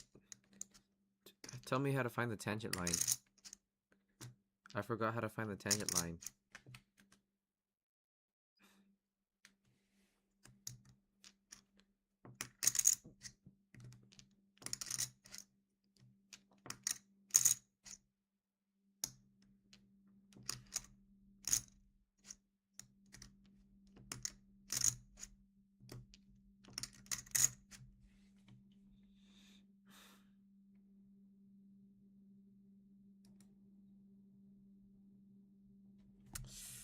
I'm gay.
There is a limit, but the maximum radius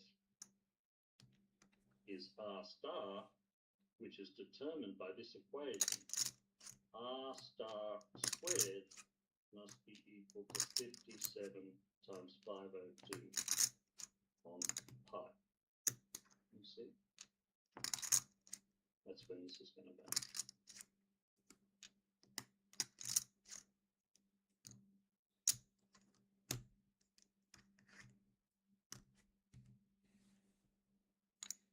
Is that okay with people? Well, I think from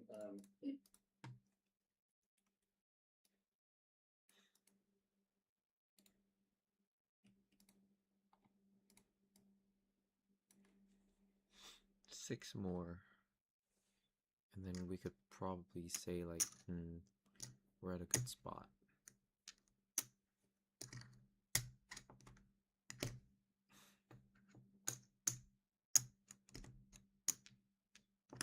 But once again, that's another 80 hours.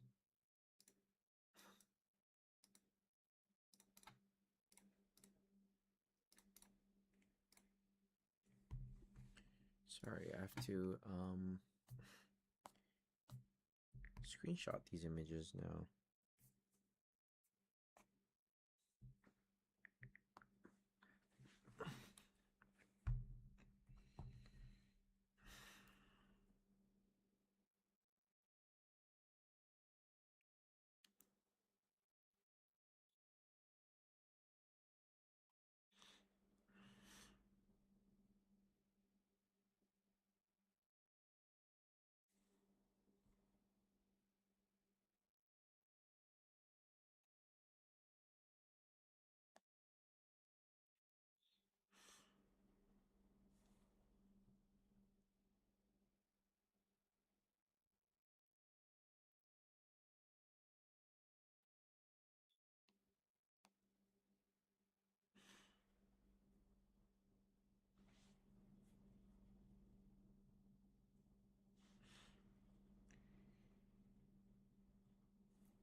Why do they combine this?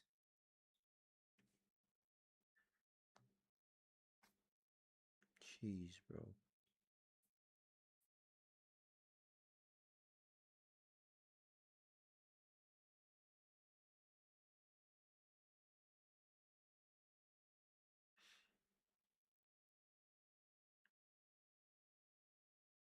Tons of questions I haven't done.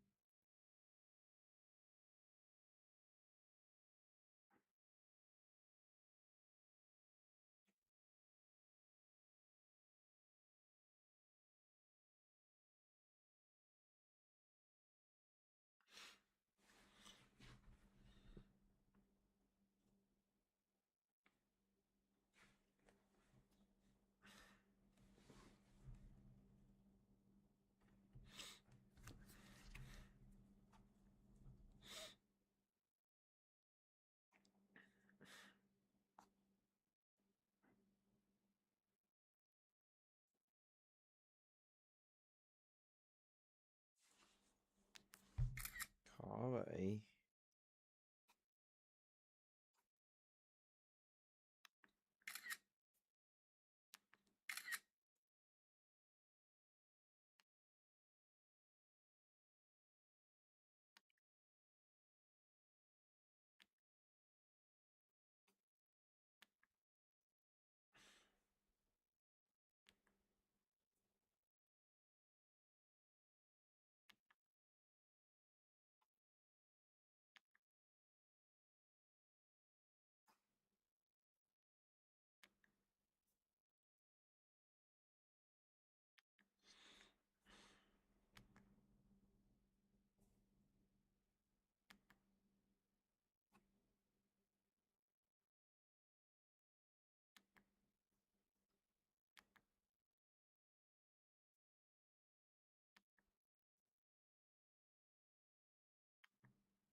We've done this.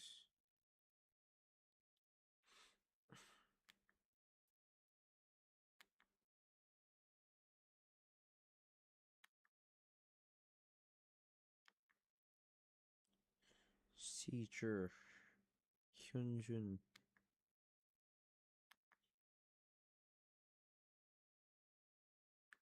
Okay.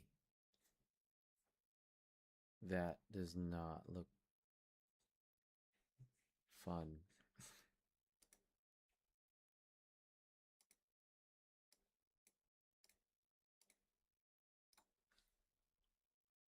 We're already behind. No, realistically speaking, like, this one is gonna take a whole day.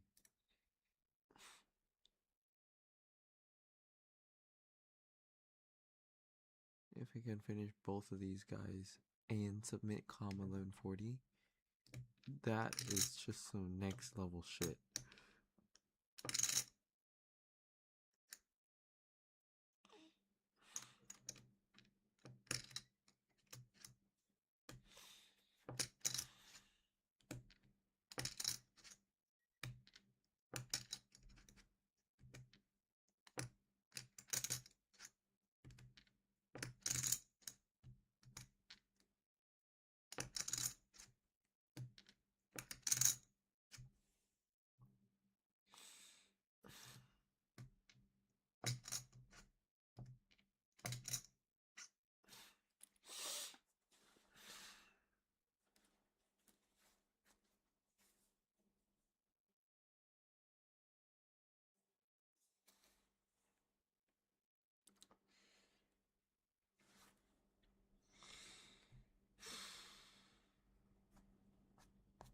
What is this? Oh, Q18. 6 marks.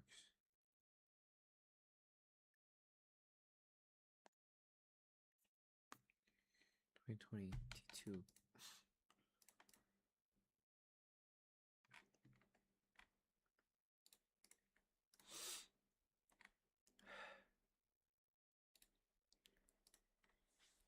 Is that the YouTube video?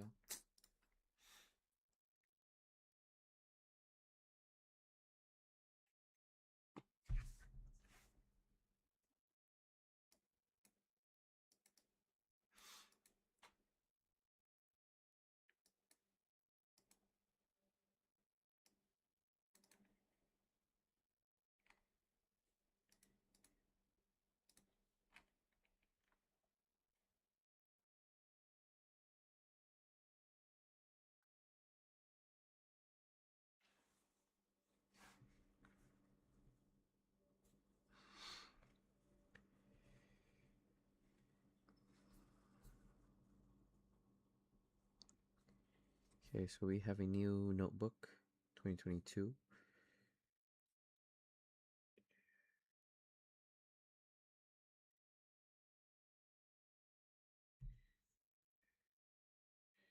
Call it T 2022 T1.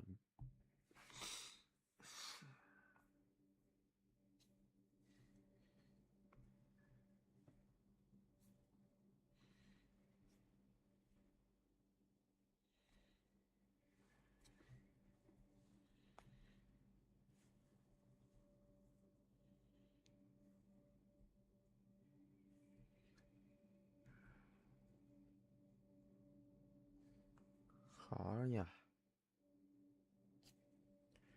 Khó ăn hết HD đấy.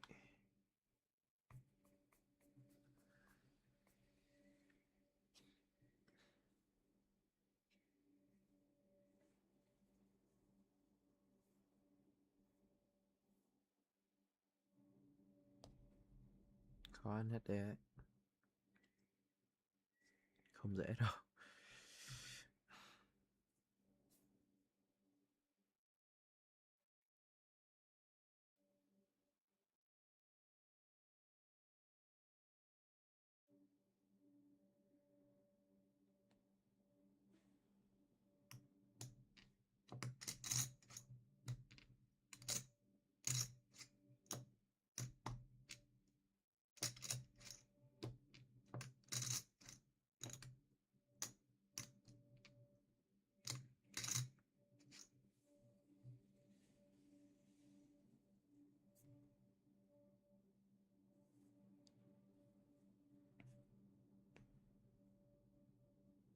The graph describes a surface S in the three-dimensional space. Find the point normal form of the equation. So S at the point normal form of the equation. Okay. Right? And then normal being the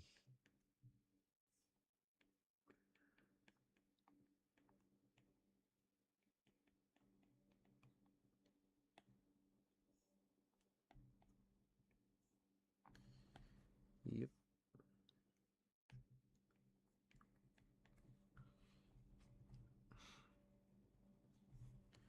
This is at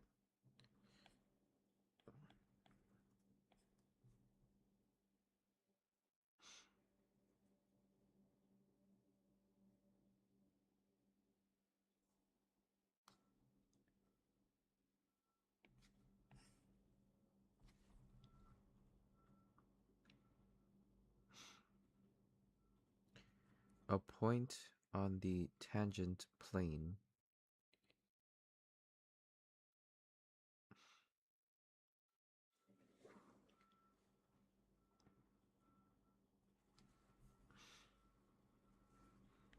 One.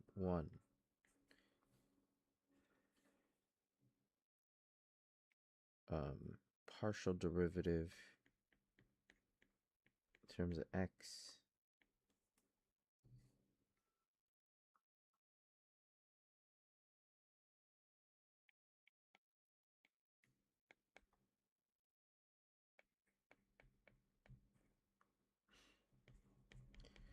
partial derivative in terms of y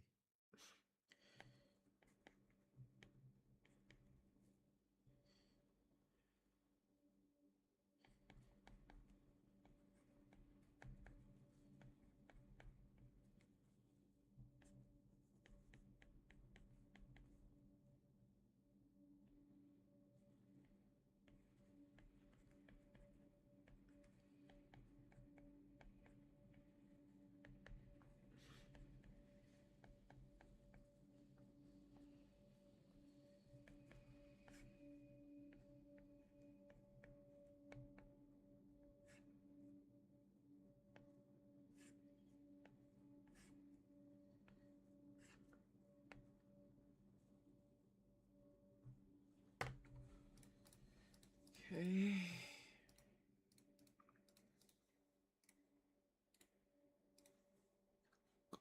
Kill me now, bro. This does not look fun. If you guys see, I'm only halfway there. And we spent the last basically over a week and a half, or at least a whole week, grinding the papers.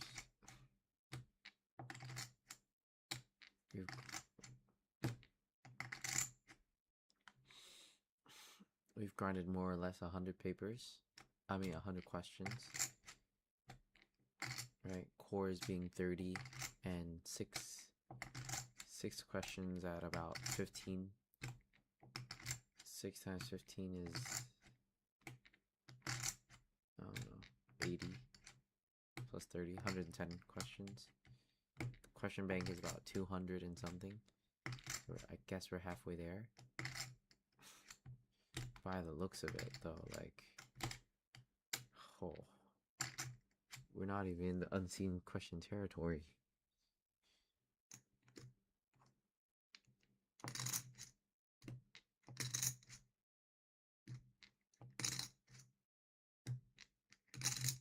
$13, $15 minus 1.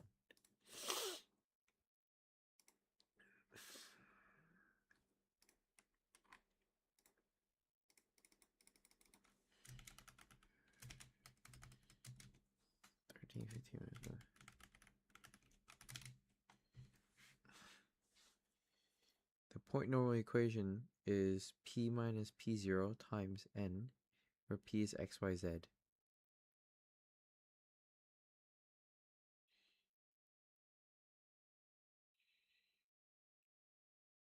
a point on the plane is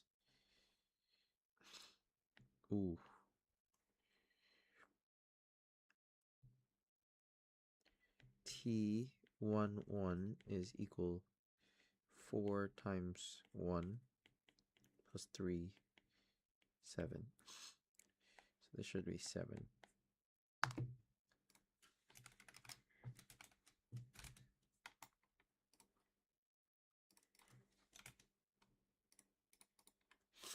The point normal equation in the tangent plane is that on the field there's a wire defined by the parametric equation.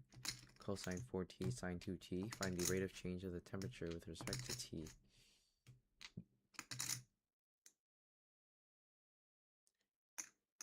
At t is half pi on 2.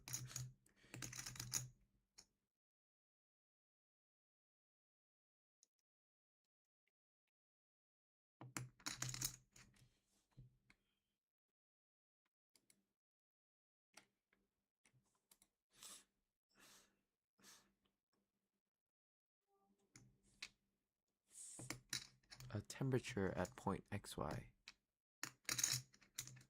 You would parameterize it.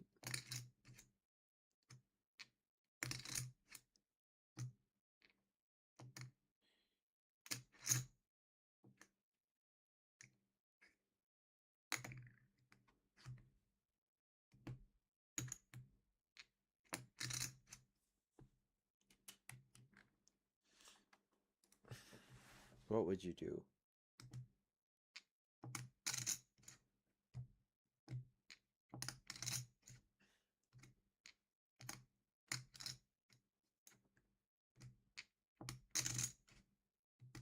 How about we do this? We define x as cos 4t, sine is sine 2t. Stick it in the big equation 4x y squared y cubed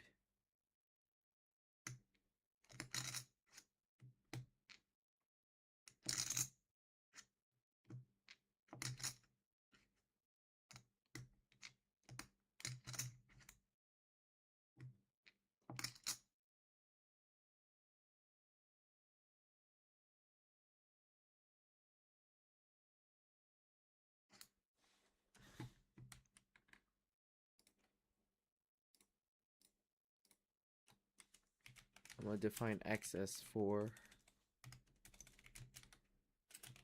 cosine 4t. Y is sine 2t. 4 times, I'm going to define big T as 4 times x times y cubed plus 3 times x cubed times y.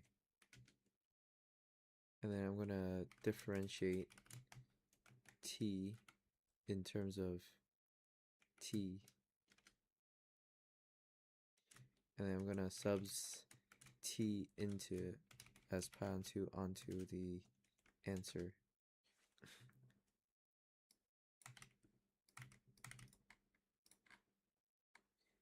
And then I get the right answer.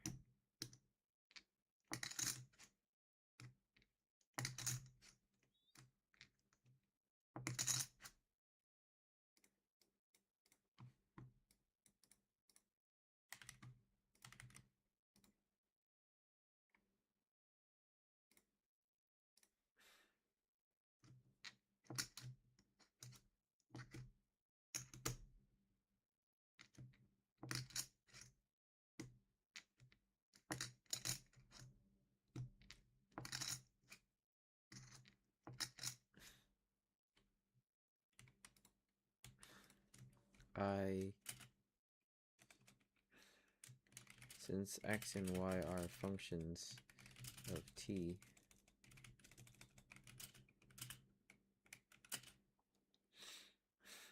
and the big function t of xy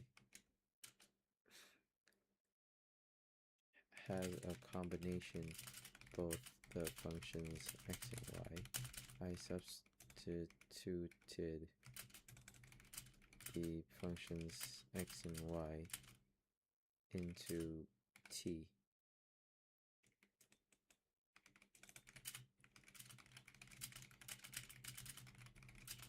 T.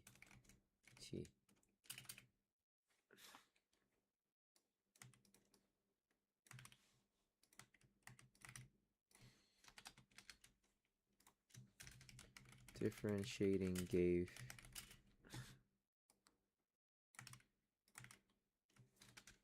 evaluating it at t equals 0.2 gave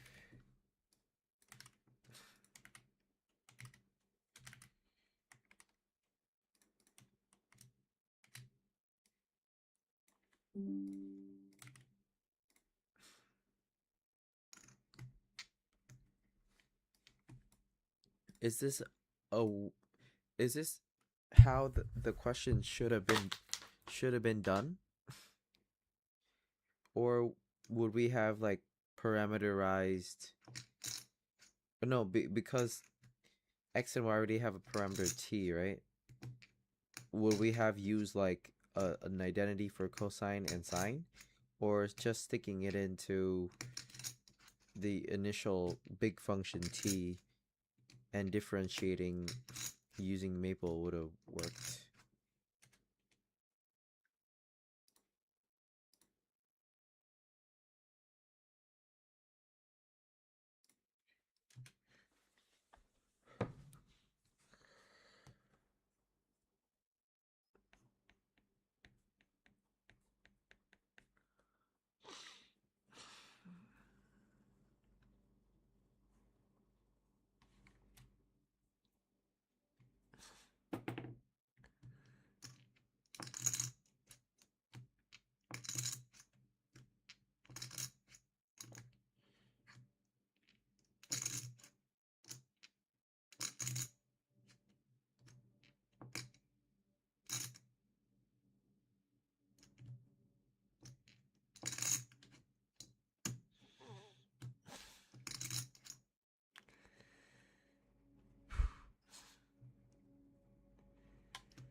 Sure, that's much better. dt over is equal to tx times dx dt plus ty times dy dt. And so we had what?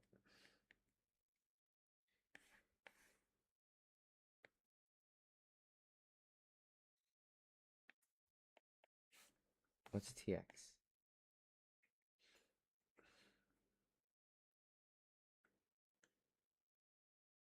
4y cubed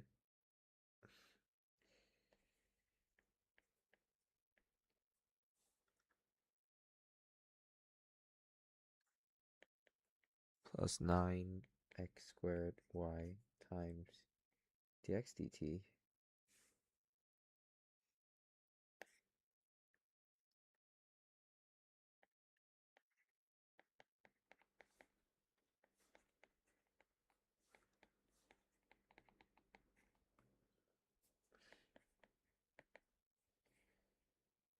Twelve xy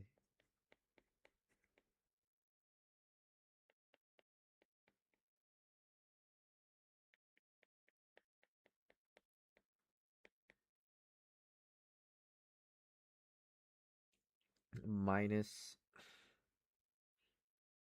4 sine 4t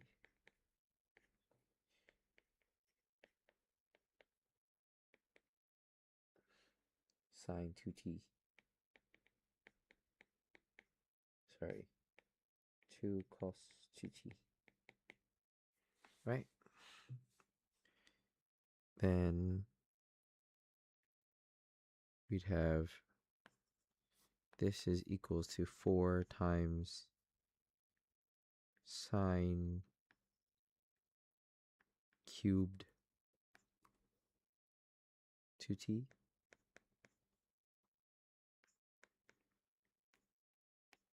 Nine cos squared 4t times sine 2t plus times minus 4 sine 4t blah blah blah blah blah blah equals, we'll add 2 times pi on 2 is equals to pi, right? This is 4 times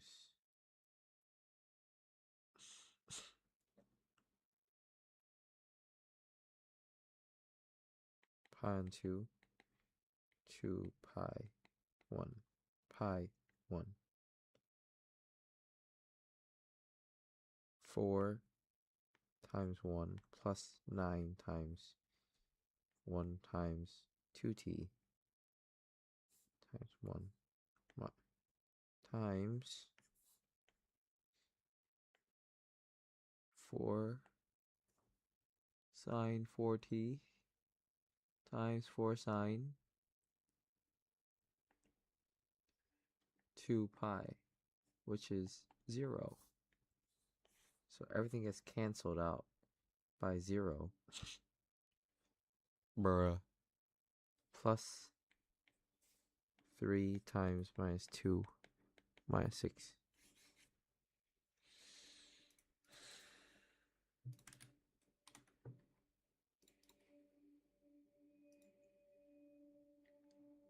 Or use maple.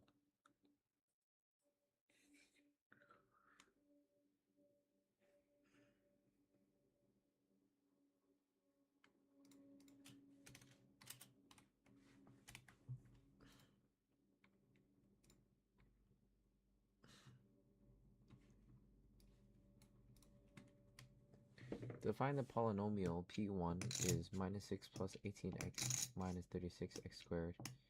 P2 is that, P3 is that, P4 is that. Also define E1.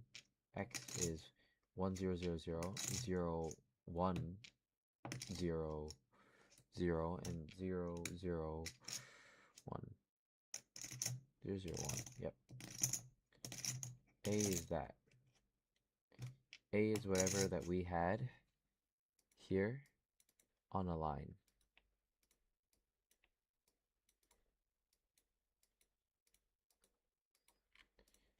Which can be row reduced to here. So one big guy. So these go down to here. This guy is the only guy. This guy is the only guy. So 2 pivot columns. So not this linearly independent, not independent, not independent. Oh, this is a question we've done before.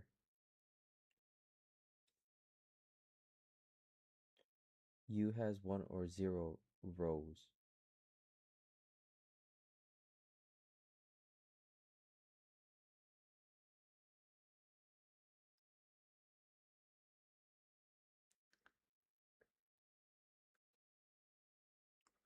This one.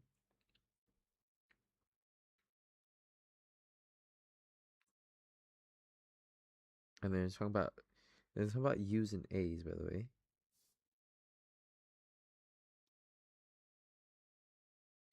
A has more columns than rows. More columns. More columns than rows.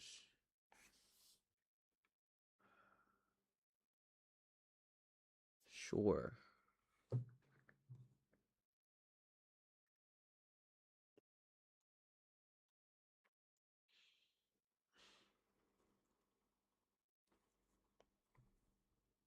It's a linearly dependent set because U has one or more non-leading columns.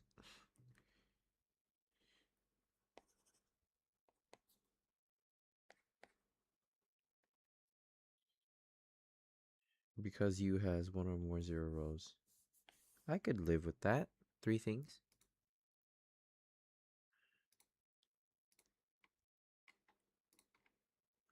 Fuck. I don't know why. It's never right. Row doesn't prove or some shit.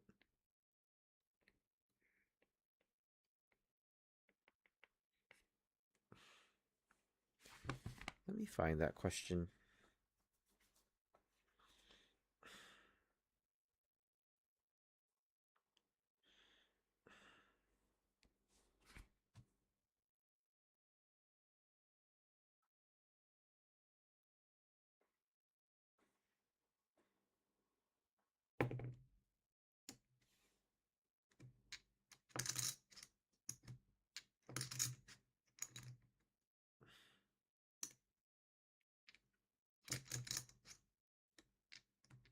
See, I just made the same question again. I just made I just make the same mistake again. It only tells you that it doesn't span the whole codomain.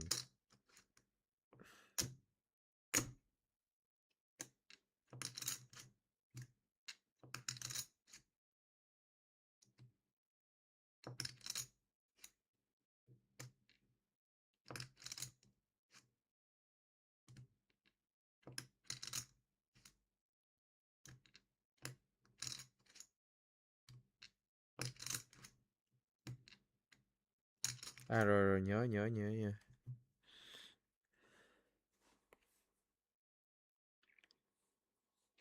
This is a beautiful example.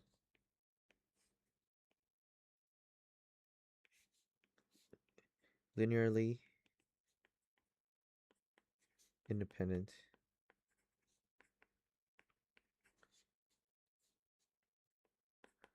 but 0 row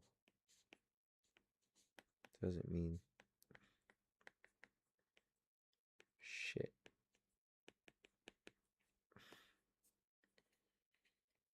Select all options that have a correct statement and a reason. It doesn't span P2 because U has one or more leading columns. Wrong. So the dimension now matters. Sorry, the column space matters now.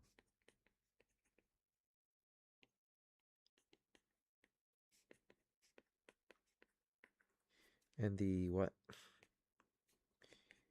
The dimension space and linear vectors and leading columns.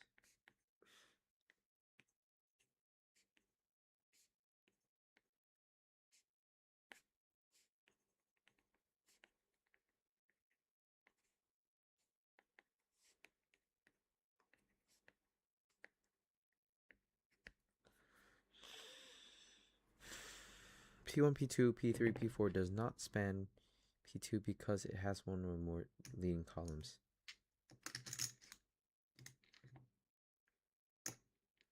So it doesn't span P2, number 1. So we will kill all the one that says span.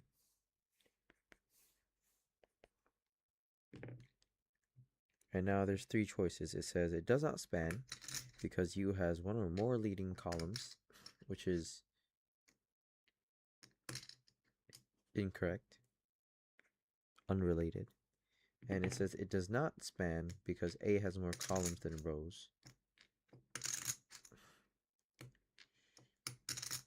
It only says this. This is the most important one. And the dimension of the span is 2. And now the answer is use what? E2, E3, and P1, P2? Yeah. P1, P2, E2, E3. Get me out.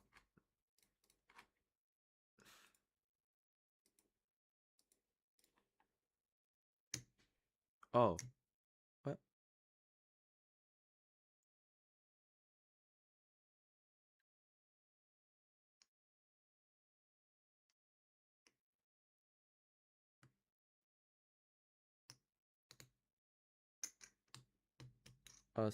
Which is a basis for P2.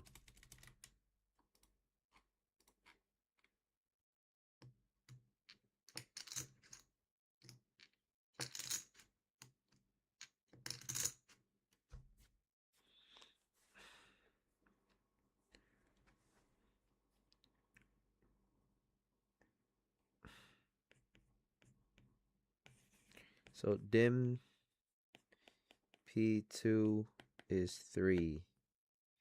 Choose this one, this one. Choose this one, this one, this one.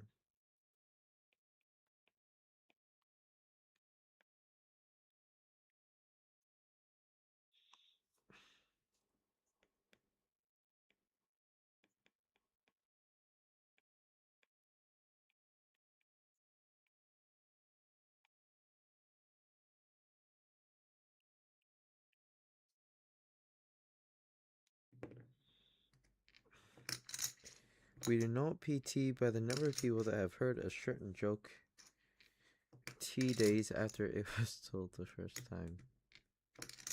Differential equations. Also, something about interest, you know, that we haven't done either. In TOS 700, we denote PT as the number of people who have heard a certain joke T days after it was told for the first time. It is reasonable to assume that the rate of diffusion for the joke, so like losing, so as well as to the difference between the number of residents. Sorry. Rate of diffusion, should we call it like D, is proportional to the number who heard the joke.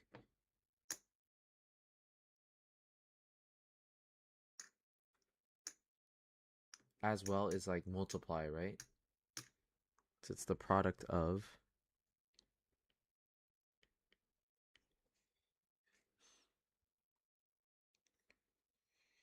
diffusion.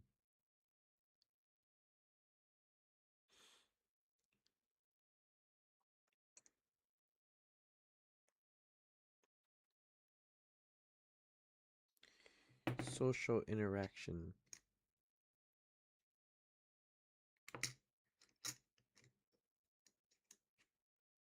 B times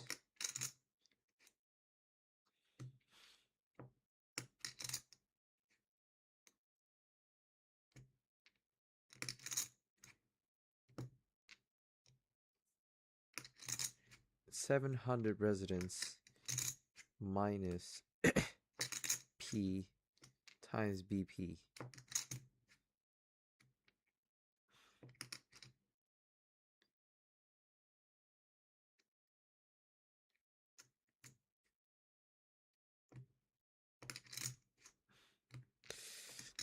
You know what?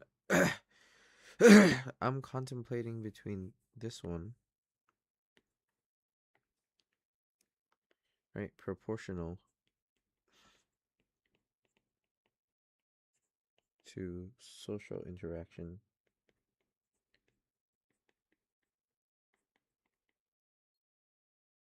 times difference between town population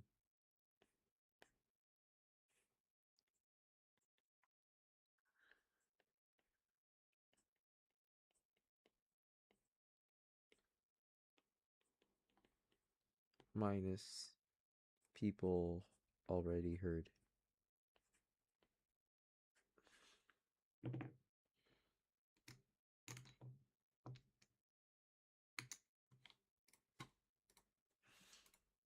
this.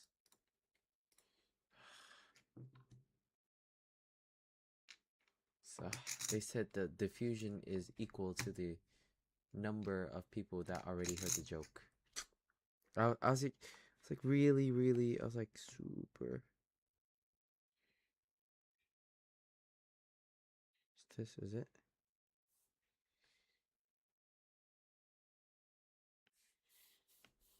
Social interaction.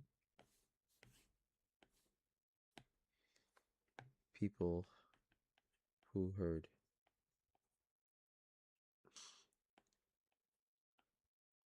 Right, this is the same thing they said here, which is social interaction. Rate of diffusion.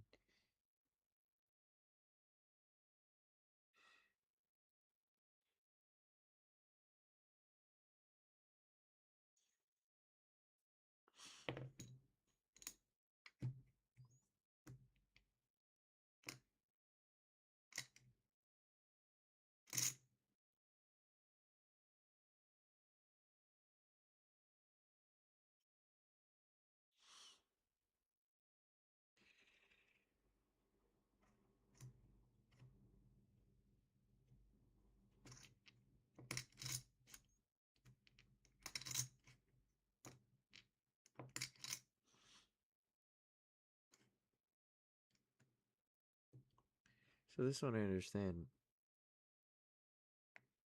The distance, the difference between the number of residents and the number of people that have already heard the joke. So is this. Rate of diffusion of the joke.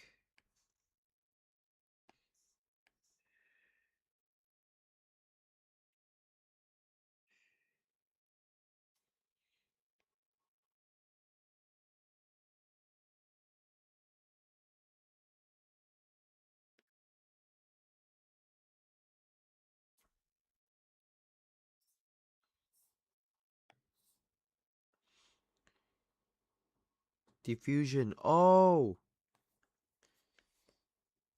Like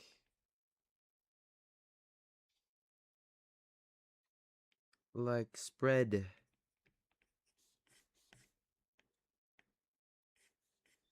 The rate of the spread. I thought it was like diffusion is like the rate of loss, you know, which I was so scared.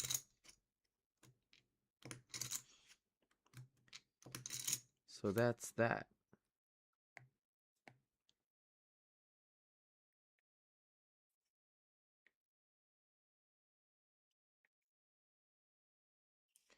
And then you've got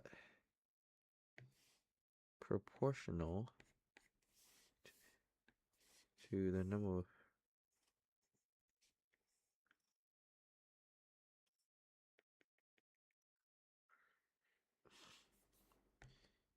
okay.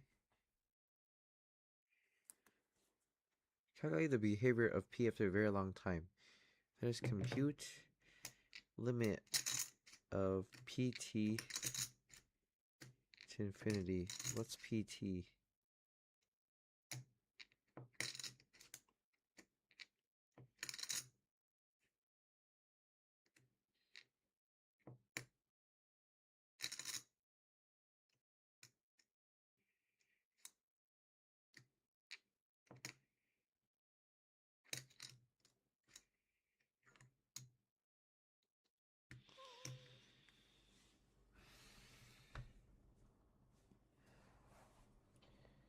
So solve PT and then find long-term sequence for PT.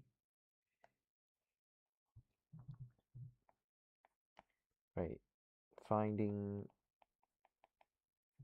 P of T. So we start with dP dt is equals to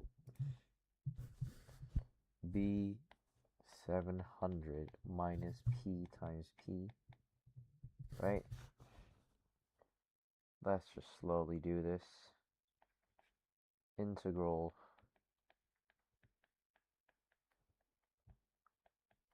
is equal to rate of diffusion B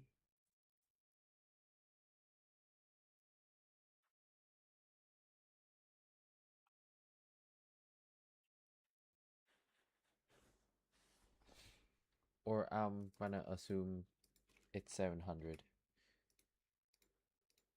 Yeah. Just because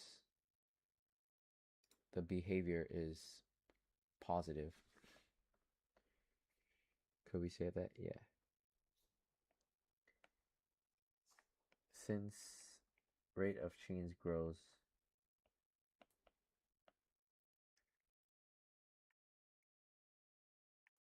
we kind of guess the joke will be spread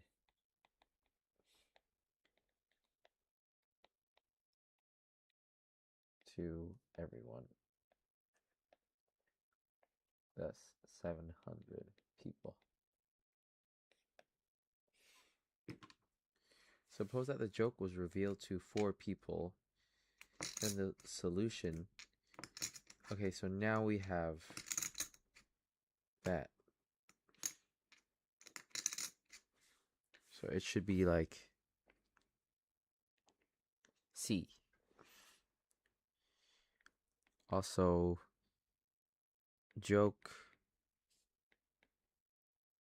at T is 0 days is equal 4 people. So Y P0 is equals to 4.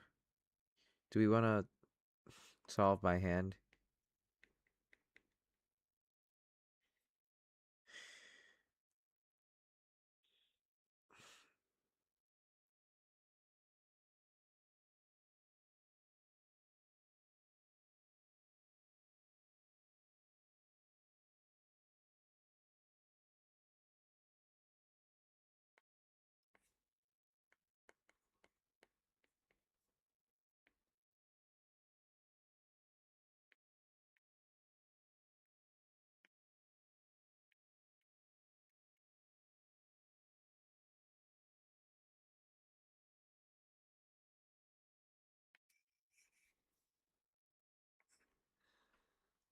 I think we're gonna, I don't know, par frac it or some shit.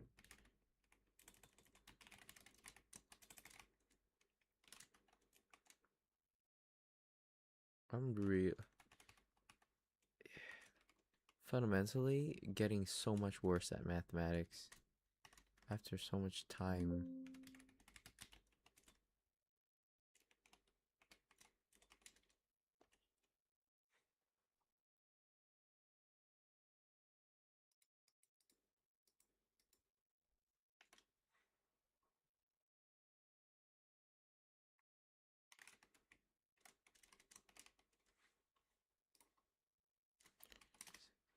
Says all I needed to write for that was that. You know what I mean? Like,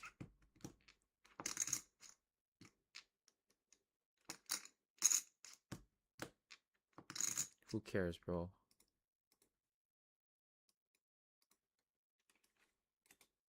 Who cares, bro?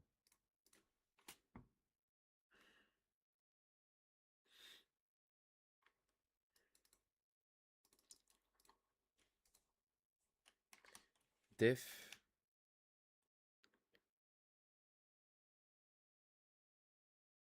solve, sorry, desolve, open bracket, diff P of T equals B times 700 minus P times P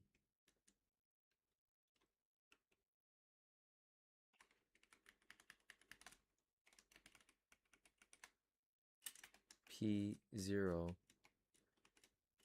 4 close bracket P of T. Sorry.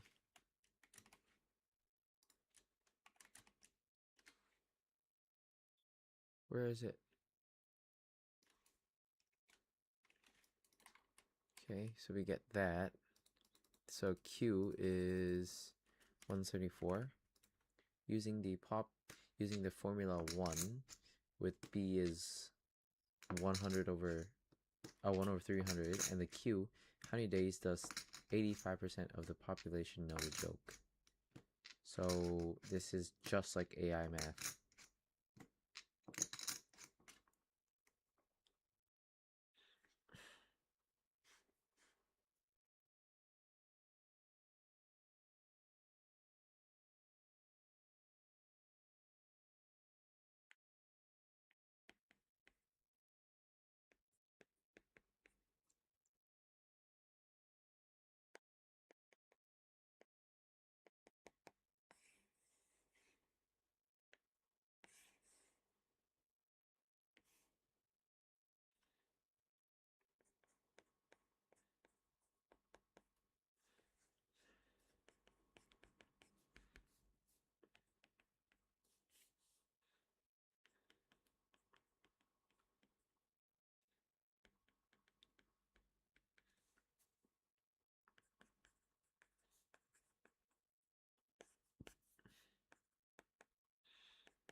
Ooh.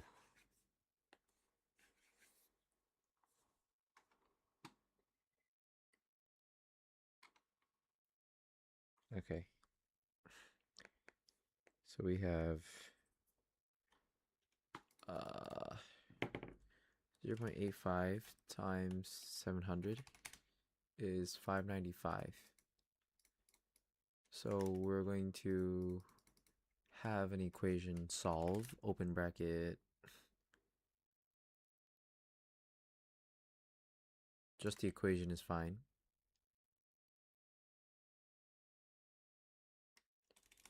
Is equals to this times 1 over 300 t, and solve for t.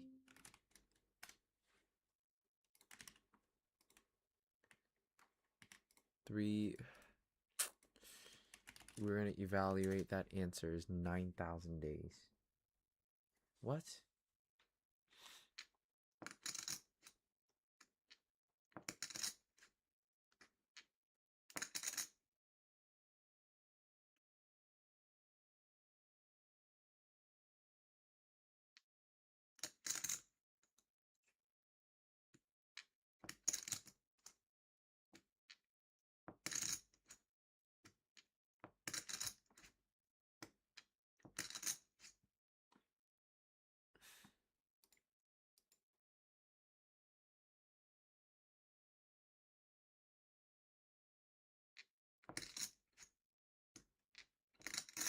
So a social interaction rate of 1 over 300 means probably like...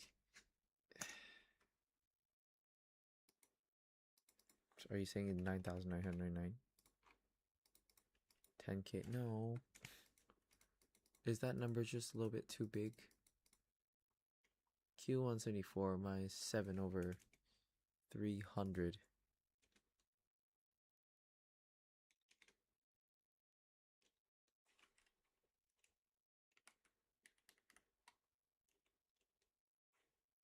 Maybe that?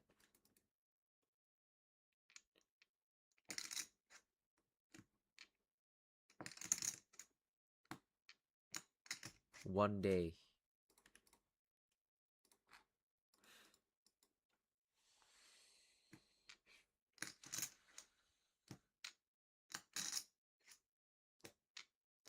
Oh, I see it already.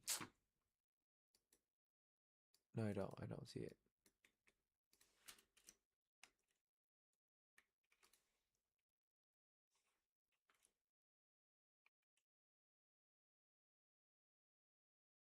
What happened earlier? 3 days.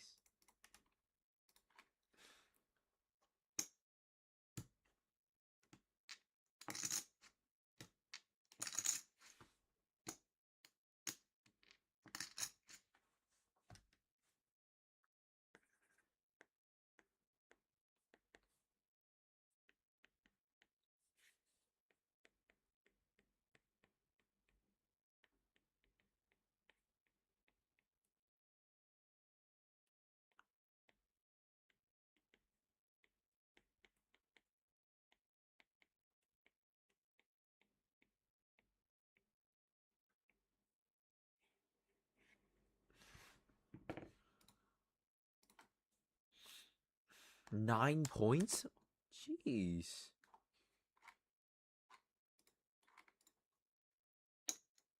Let V and W be vector spaces and transformation of V to W. There is a V1, V2, V3, V4, and D and E be vectors in W. Okay. It's given that V1 and V2 are linearly independent, and D and E are linearly independent, and the transformation of V1 and V2 is 0, and V3 and V4 is D.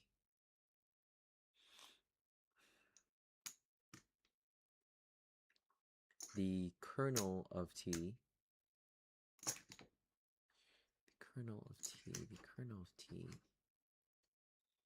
the nullity of T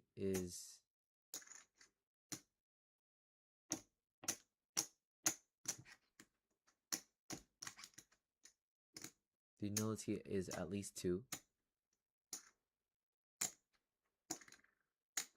We know nothing about the closure, but no, I think the closure is fine. 1 and 3 is not an element of kernel T.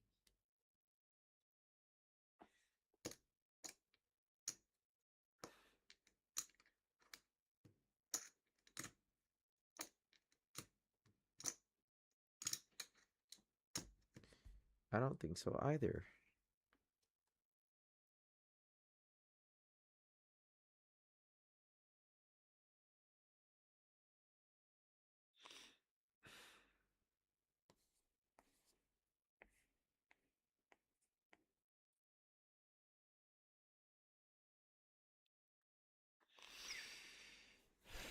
Kernel is a subspace of V. Yes, I agree. The nullity is less than or equal to, is more than or equal to 2, and this is not an element of kernel. Nice. Because T of 3v1 plus 4v3 is equals to T of 3v1 plus T of 4v3, which is equals to 4D.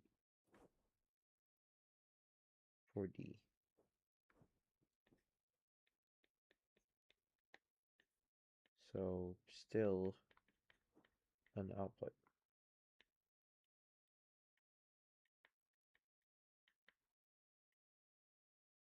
Sick. Select those of the following statements which are definitely true. If it is not possible, do not select it. The image is a subspace of W. Yes. The rank of T is at least 2. And minus 5D plus 9E is not an element of the image. That's definitely impossible. So there's only 2 statements that are definitely true here. The rank is either larger or equal to 2, and the image is a subspace of W.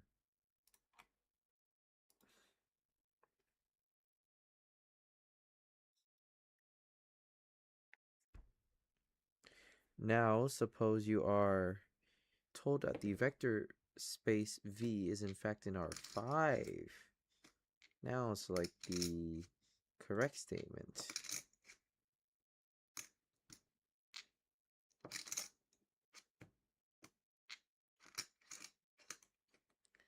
Either it is that the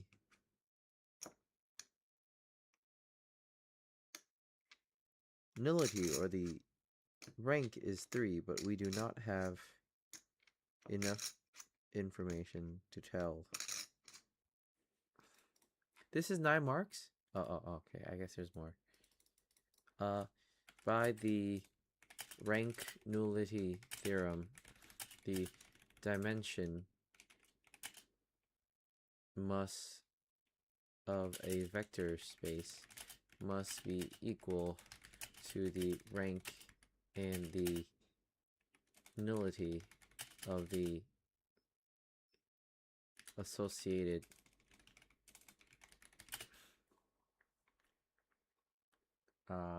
linear transformation. Since dim of R5 is equal to 5, and we know that nullity T is larger than or equal to 2, and rank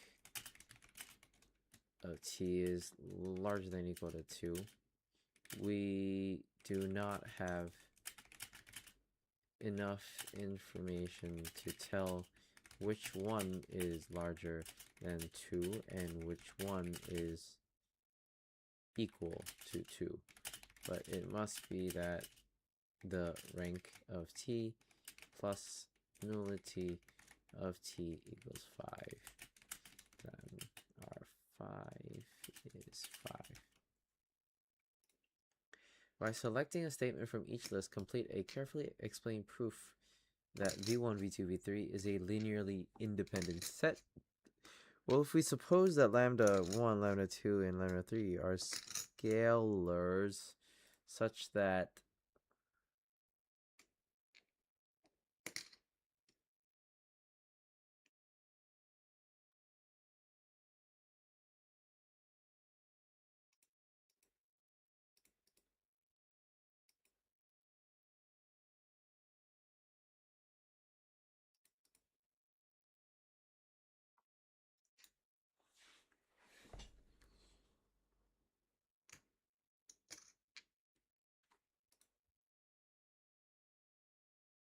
okay, suppose that this is equal to 0 because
since these guys are linearly independent,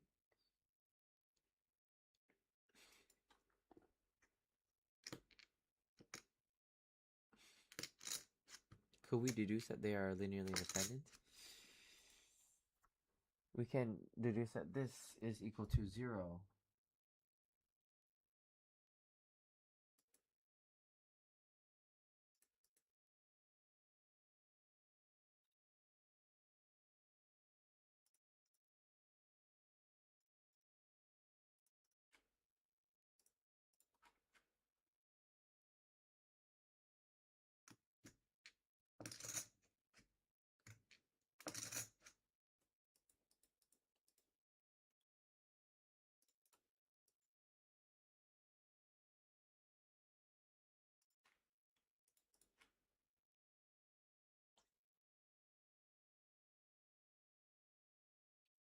By selecting a statement from each list, we complete a carefully explained proof that V1, V2, V3, V4 is a independent set. We suppose that the scalars, there's some scalar, add the other few equals to 0, and then we'll apply the transformation to all of them. And because v1 and v2 is a transforms to 0, we're just gonna cancel that out. So we have lambda 3 times v3 plus lambda 4 times transformation of v4, which is that. But since D and E are also linearly independent, that means those guys, for the equation, the 0 vector to be equal, those guys also have to be 0. Then this also means lambda 1v1 plus lambda 2v2 must also equal 0. And so v1, v2 are linearly independent, then we have lambda 1 is equal to lambda 2 is equal to 0. So all of them are linearly independent. This completes the proof.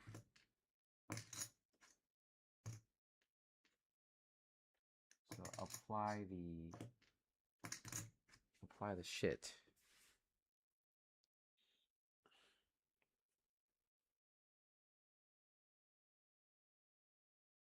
Suppose lambda 1, lambda 2, and lambda 3 are scalars such that, so we want to show that we want them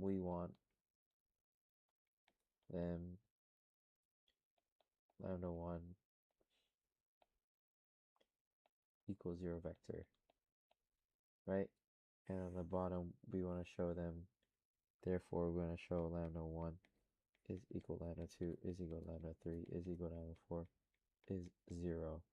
So we'll start with that. We'll do lambda 1 v1 v2 plus lambda 3 v3 plus lambda 4 v4 is 0 vector. Because, well, okay, now step 2 is apply transformation onto all.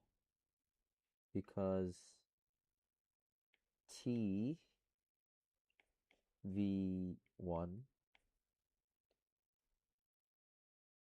sorry, because t is linear, and transformation of v1 plus t v2 is in the kernel of t, so it's in the trash bin. This can be written as this.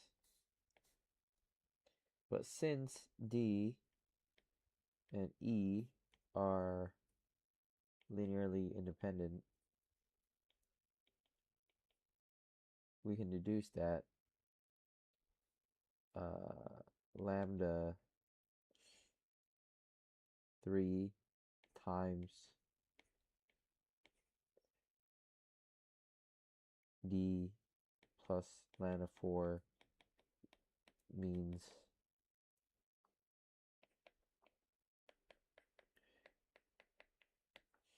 using this together with information gives lambda 1 v1 plus lambda 2 v2 equals 0 as well. And since v1, v2 are linearly independent, we have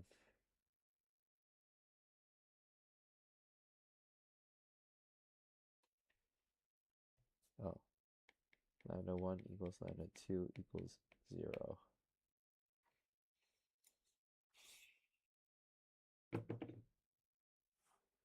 Consider the arc of parabola given by 7x squared plus 4 for values of 1 to 2, and consider the surface S formed by its complete rotation about the y-axis. Okay. Visualize, guys.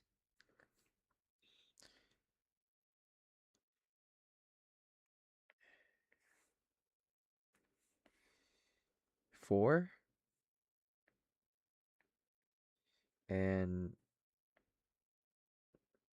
sorry, for x is 1 to 2. So x squared plus 4 means that's where it is, but then it's only at 1 and 2.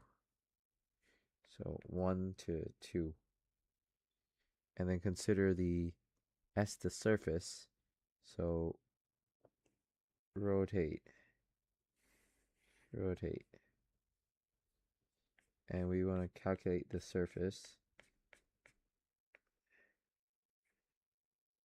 as well as the two things formed at the back.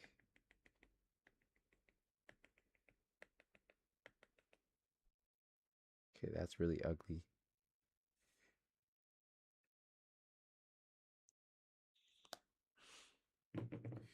I feel it in my head.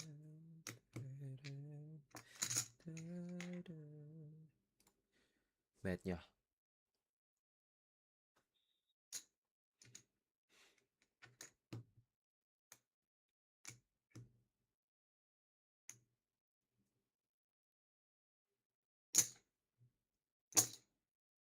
Yeah, I like it so much more.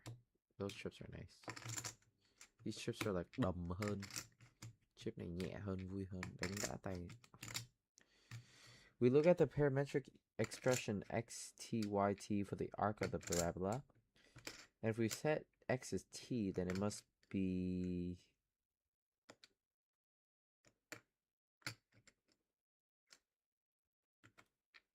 7t squared plus 4. And what's t? Still, t is still 1 to 2.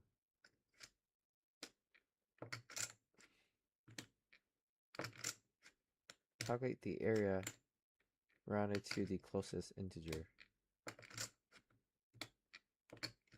Just make sure we get it right. 7t squared plus 4. T is 1 to 2. Yeah.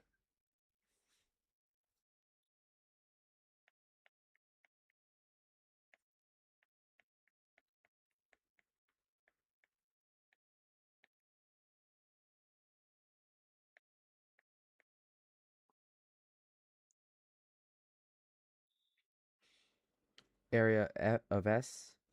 Surface area is given by both volume of revolution plus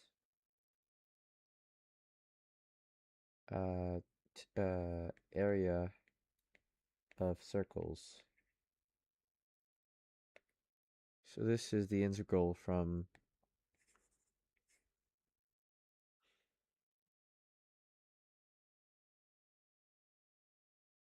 one to 2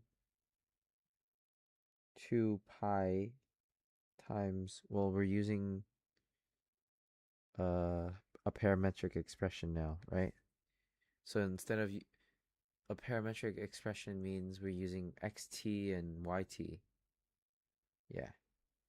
So we're using xt, yt. This is t and this is 7t squared plus 4 for t is between 1 and 2. Right? Then we have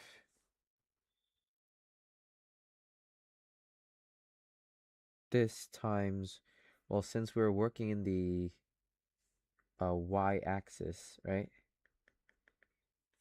Then we want to measure the distance from x and t. So we're going to measure t. And that's equals to this squared plus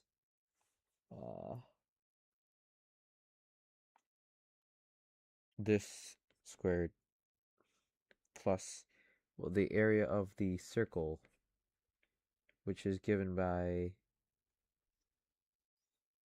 the distance from the y-axis times, well, the area is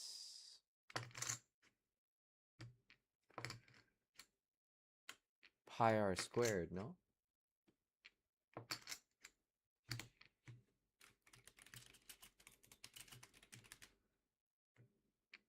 Pi r squared, and this the radius, the circumference is 2 pi r.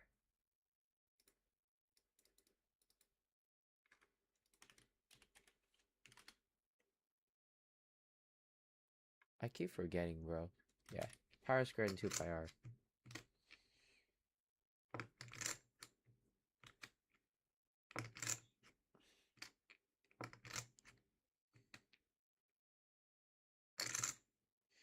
The distance is, well, the radius is what, 1?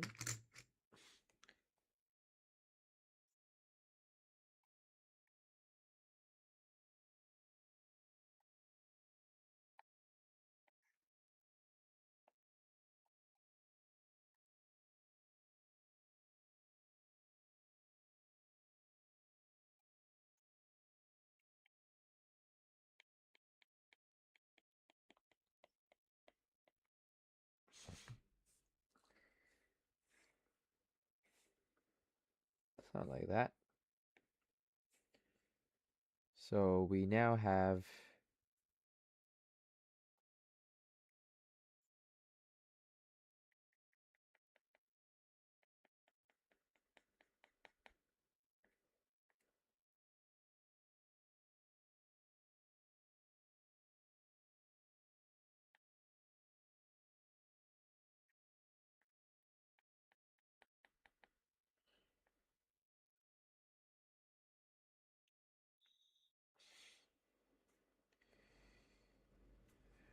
two pi t times 1 plus 14t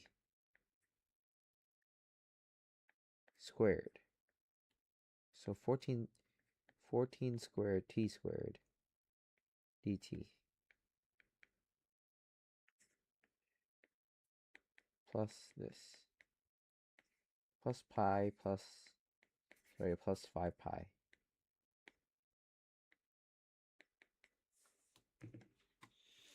So we're going to integrate 2 pi times t times square root of 1 plus 14 squared times t squared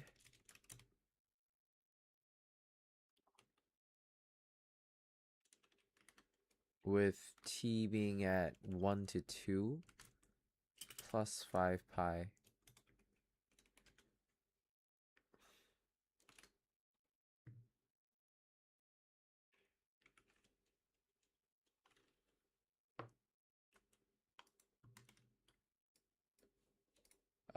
We're going to eval the whole thing because they want it as a big boy. 2, 2, 1. Wrong, Jaden.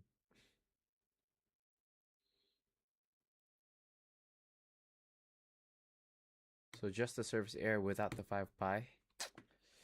Whatever, bro. 205? Whatever, bro.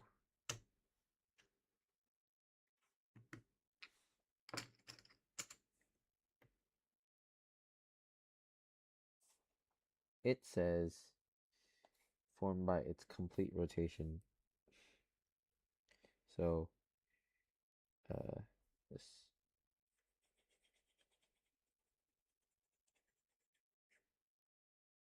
exclude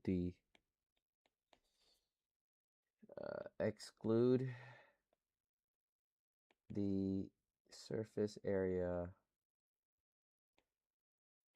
from the circles.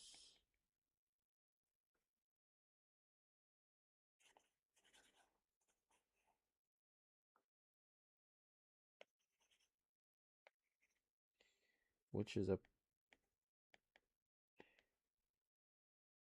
very, very simple. Which is approximately equals to 205 point, sorry, 4749766 is 205 units squared. Sorry, just units.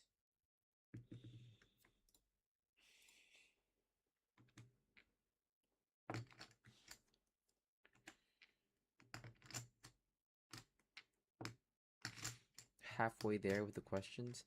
The following maple output may be helpful for this question because why? Also, our question bank, we should be able to solve our question bank in less than 15 minutes or 20 minutes because we know most of the questions. We should speed run through them, preserve all that time for other questions.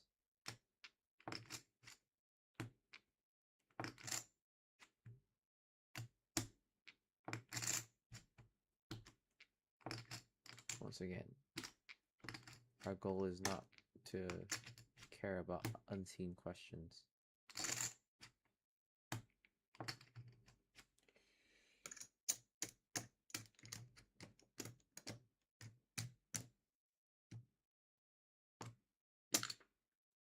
Right, the flick of chips is good.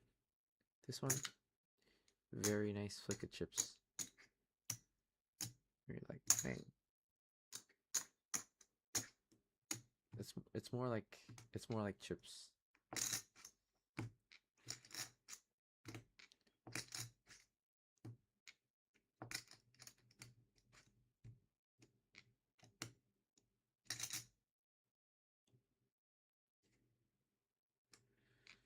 What are they doing? Okay, why are they multiplying AX? Which are the vectors? Which are eigenvectors of AX? Is there a fast way of doing this?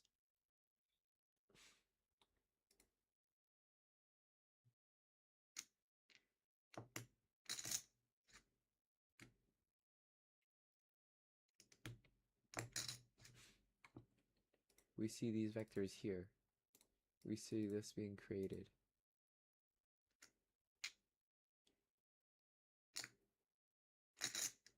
Oh, if we...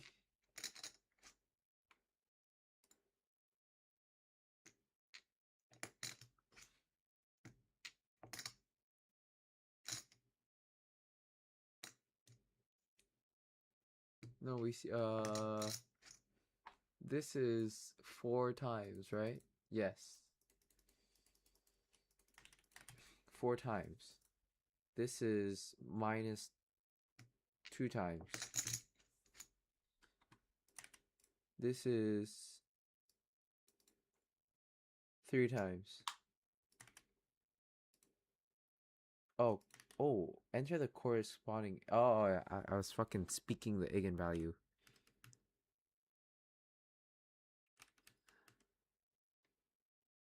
Three is what? 3 times V4. Could we see that?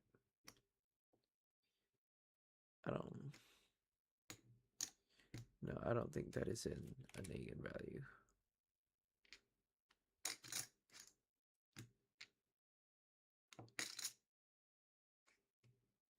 Yep. Ooh.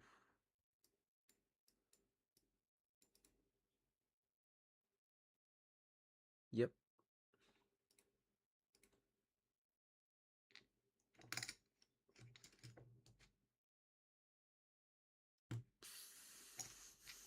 Four more times.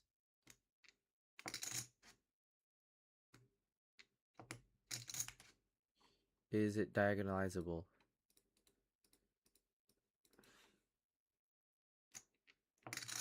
Is he talking about A?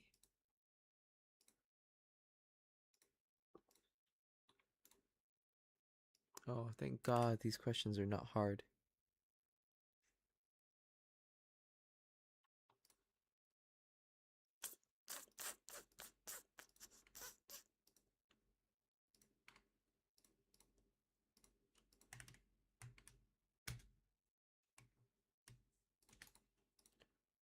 then oh, sorry guys, I have been doing it on the computer screen. It's okay, you guys can see it. Side of the screen we are looking at is the matrix diagonizable. What are we gonna do? We are going to find the determinant. We're gonna find determinant. Oh, sorry. We're just gonna find eigen values of A, and we're gonna find eigenvectors of A. Right. So we have that. We can make that the D. So we'll set D.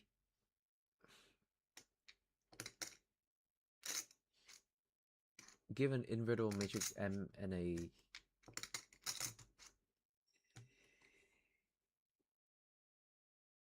how do I typeset this shit? Not that. Not that. It's okay. We'll just call it DD is 4003030 minus 2, and we have M here.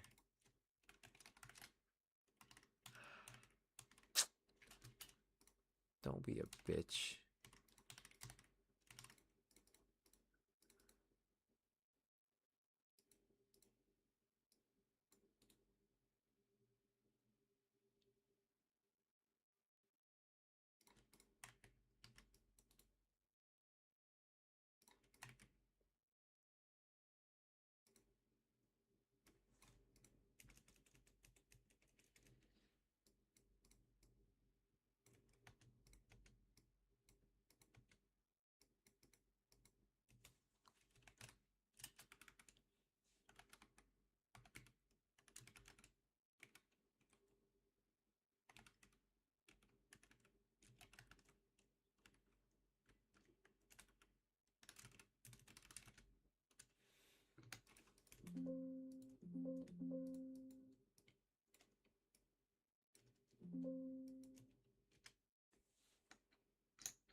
The fuck?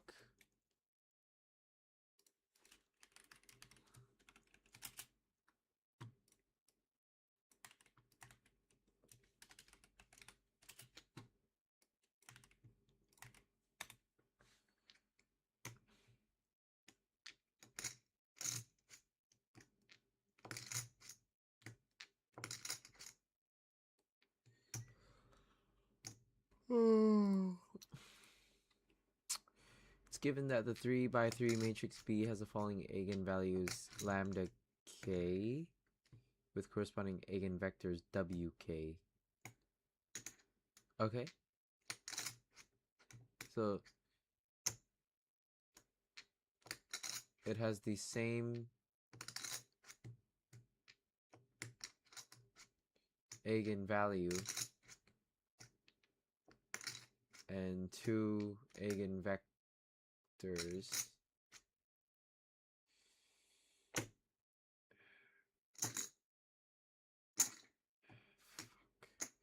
What was that thing?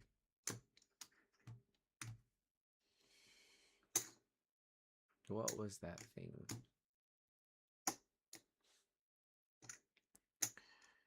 N eigenvectors. I can just search up the algebra notes. Eigenvalues.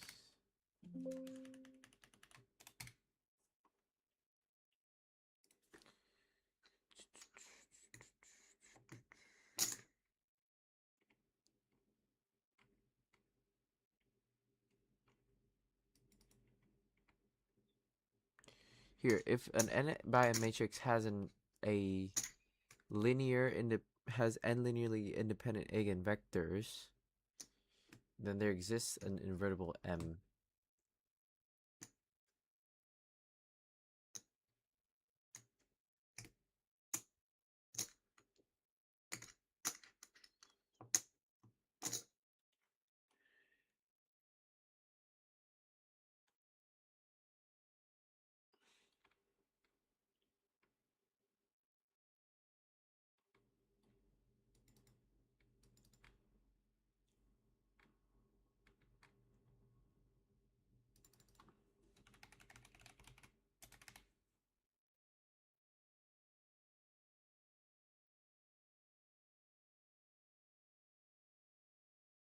It is possible to have with one eigenvalue and two linear independent vectors.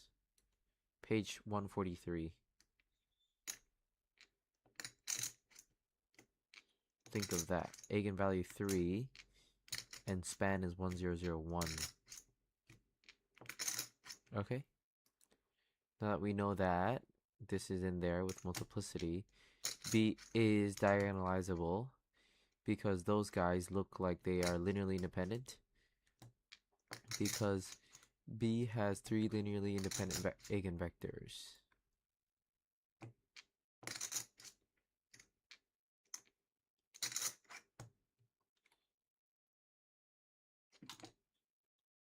Let's just write this. It is possible to have an n by n matrix with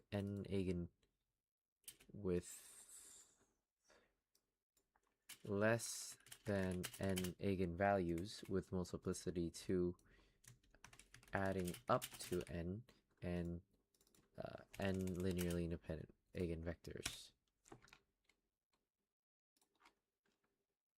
Nice! Oh, my bad. 4.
Power series, radius convergence R.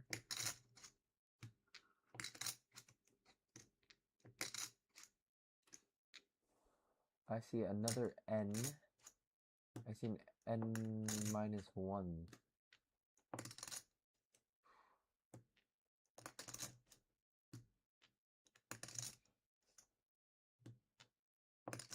So if that has the radius of convergence R,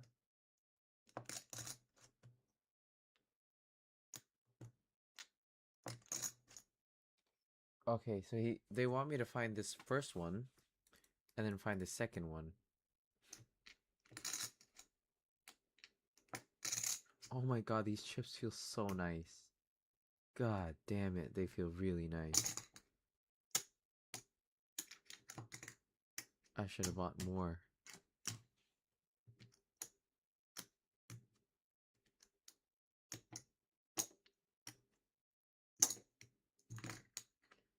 Oh my god.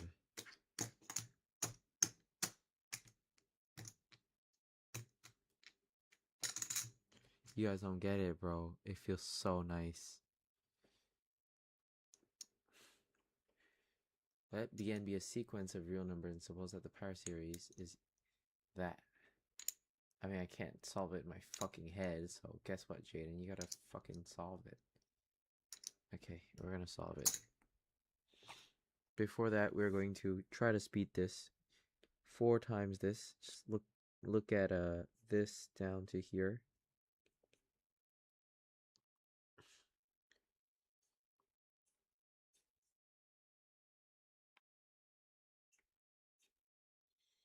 Four minus 2, 3. No. 4. Yes.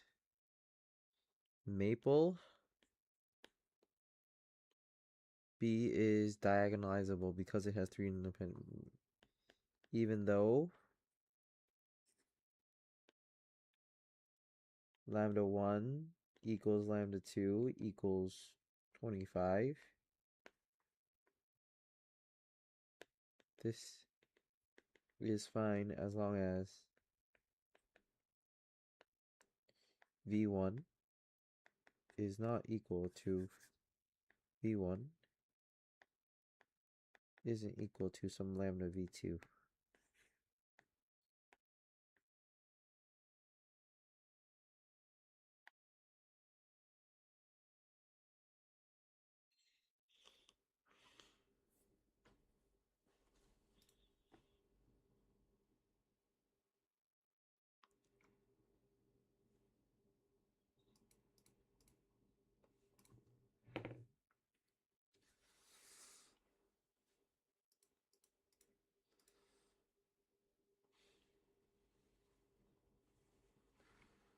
What? Oh.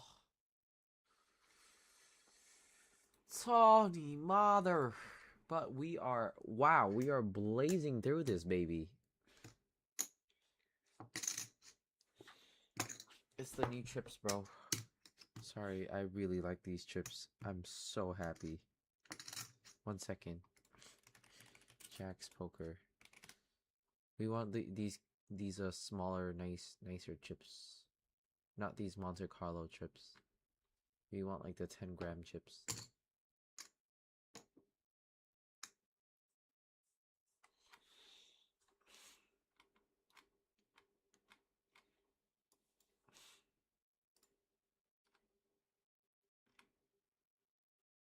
These guys.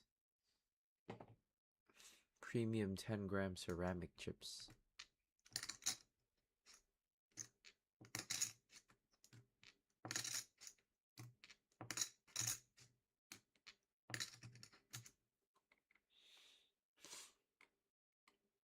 And I'll probably get myself a tray too. Just because I really like these chips.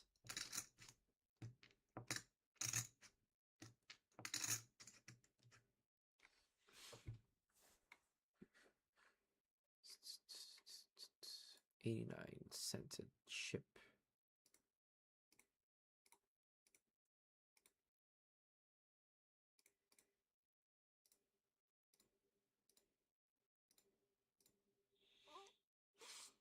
Oof, these are nice.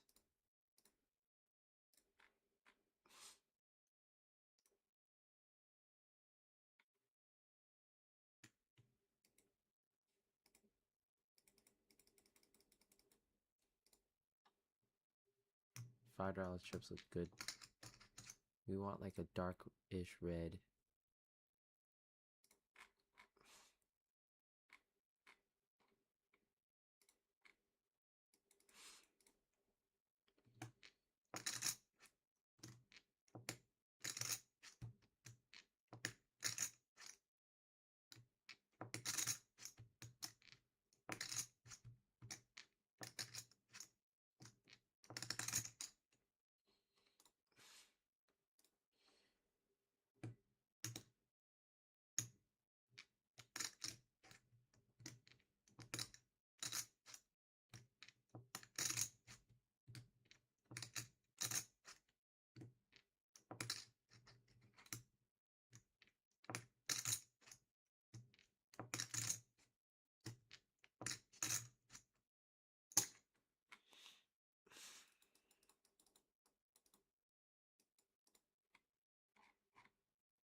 No, I'm sure these chips will be nice.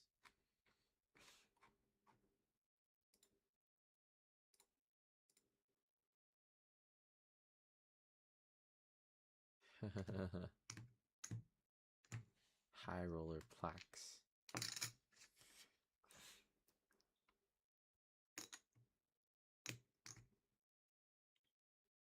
I don't like the clay sets. I like these 14 sets, 100-gram sets. A lot nicer. Okay. How about I buy myself some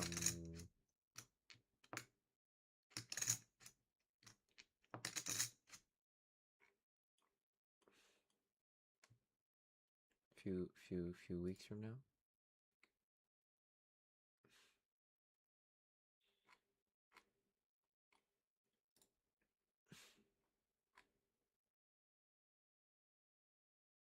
Button.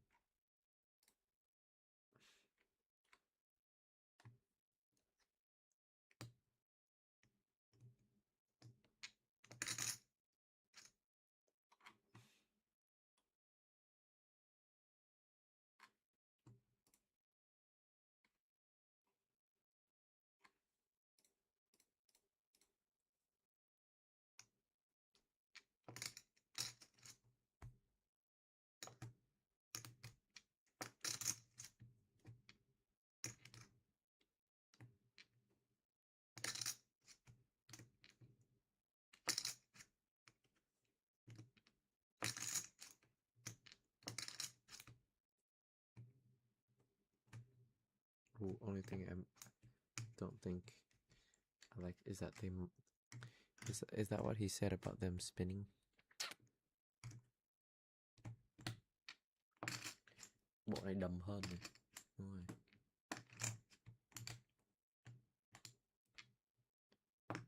And they've got some bit of magnetism. Bzz. Okay, sorry. Power series. Ooh, what if the student vector calculus could do it? One sec.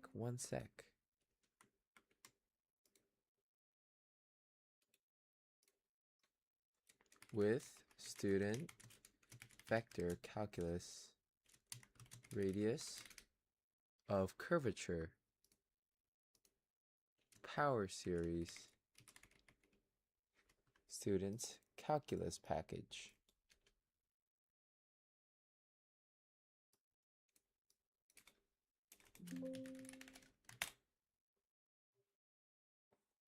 Yeah, I've only had linear algebra and vector calculus and statistics.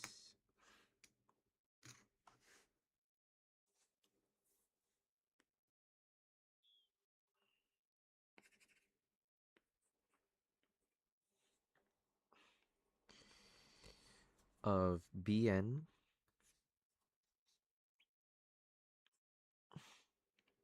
I don't know, judging from this, I don't know, I couldn't see it. Or is it? It's the derivative, ain't it? If it has, it's 0. No. It's 1. No. It's R. Yeah, no. What do you mean give your reasons?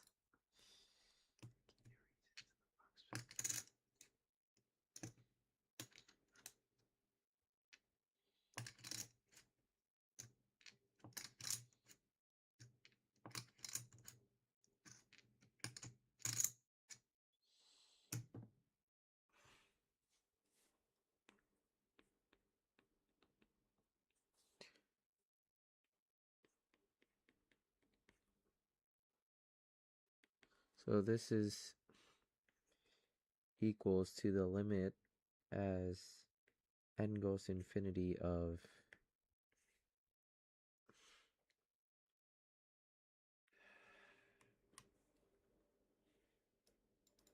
is this Bn or Bn plus?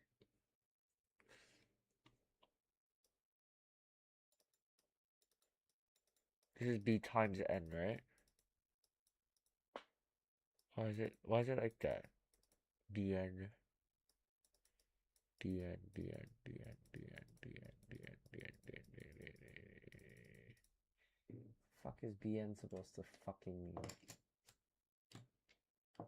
Why is not n squared?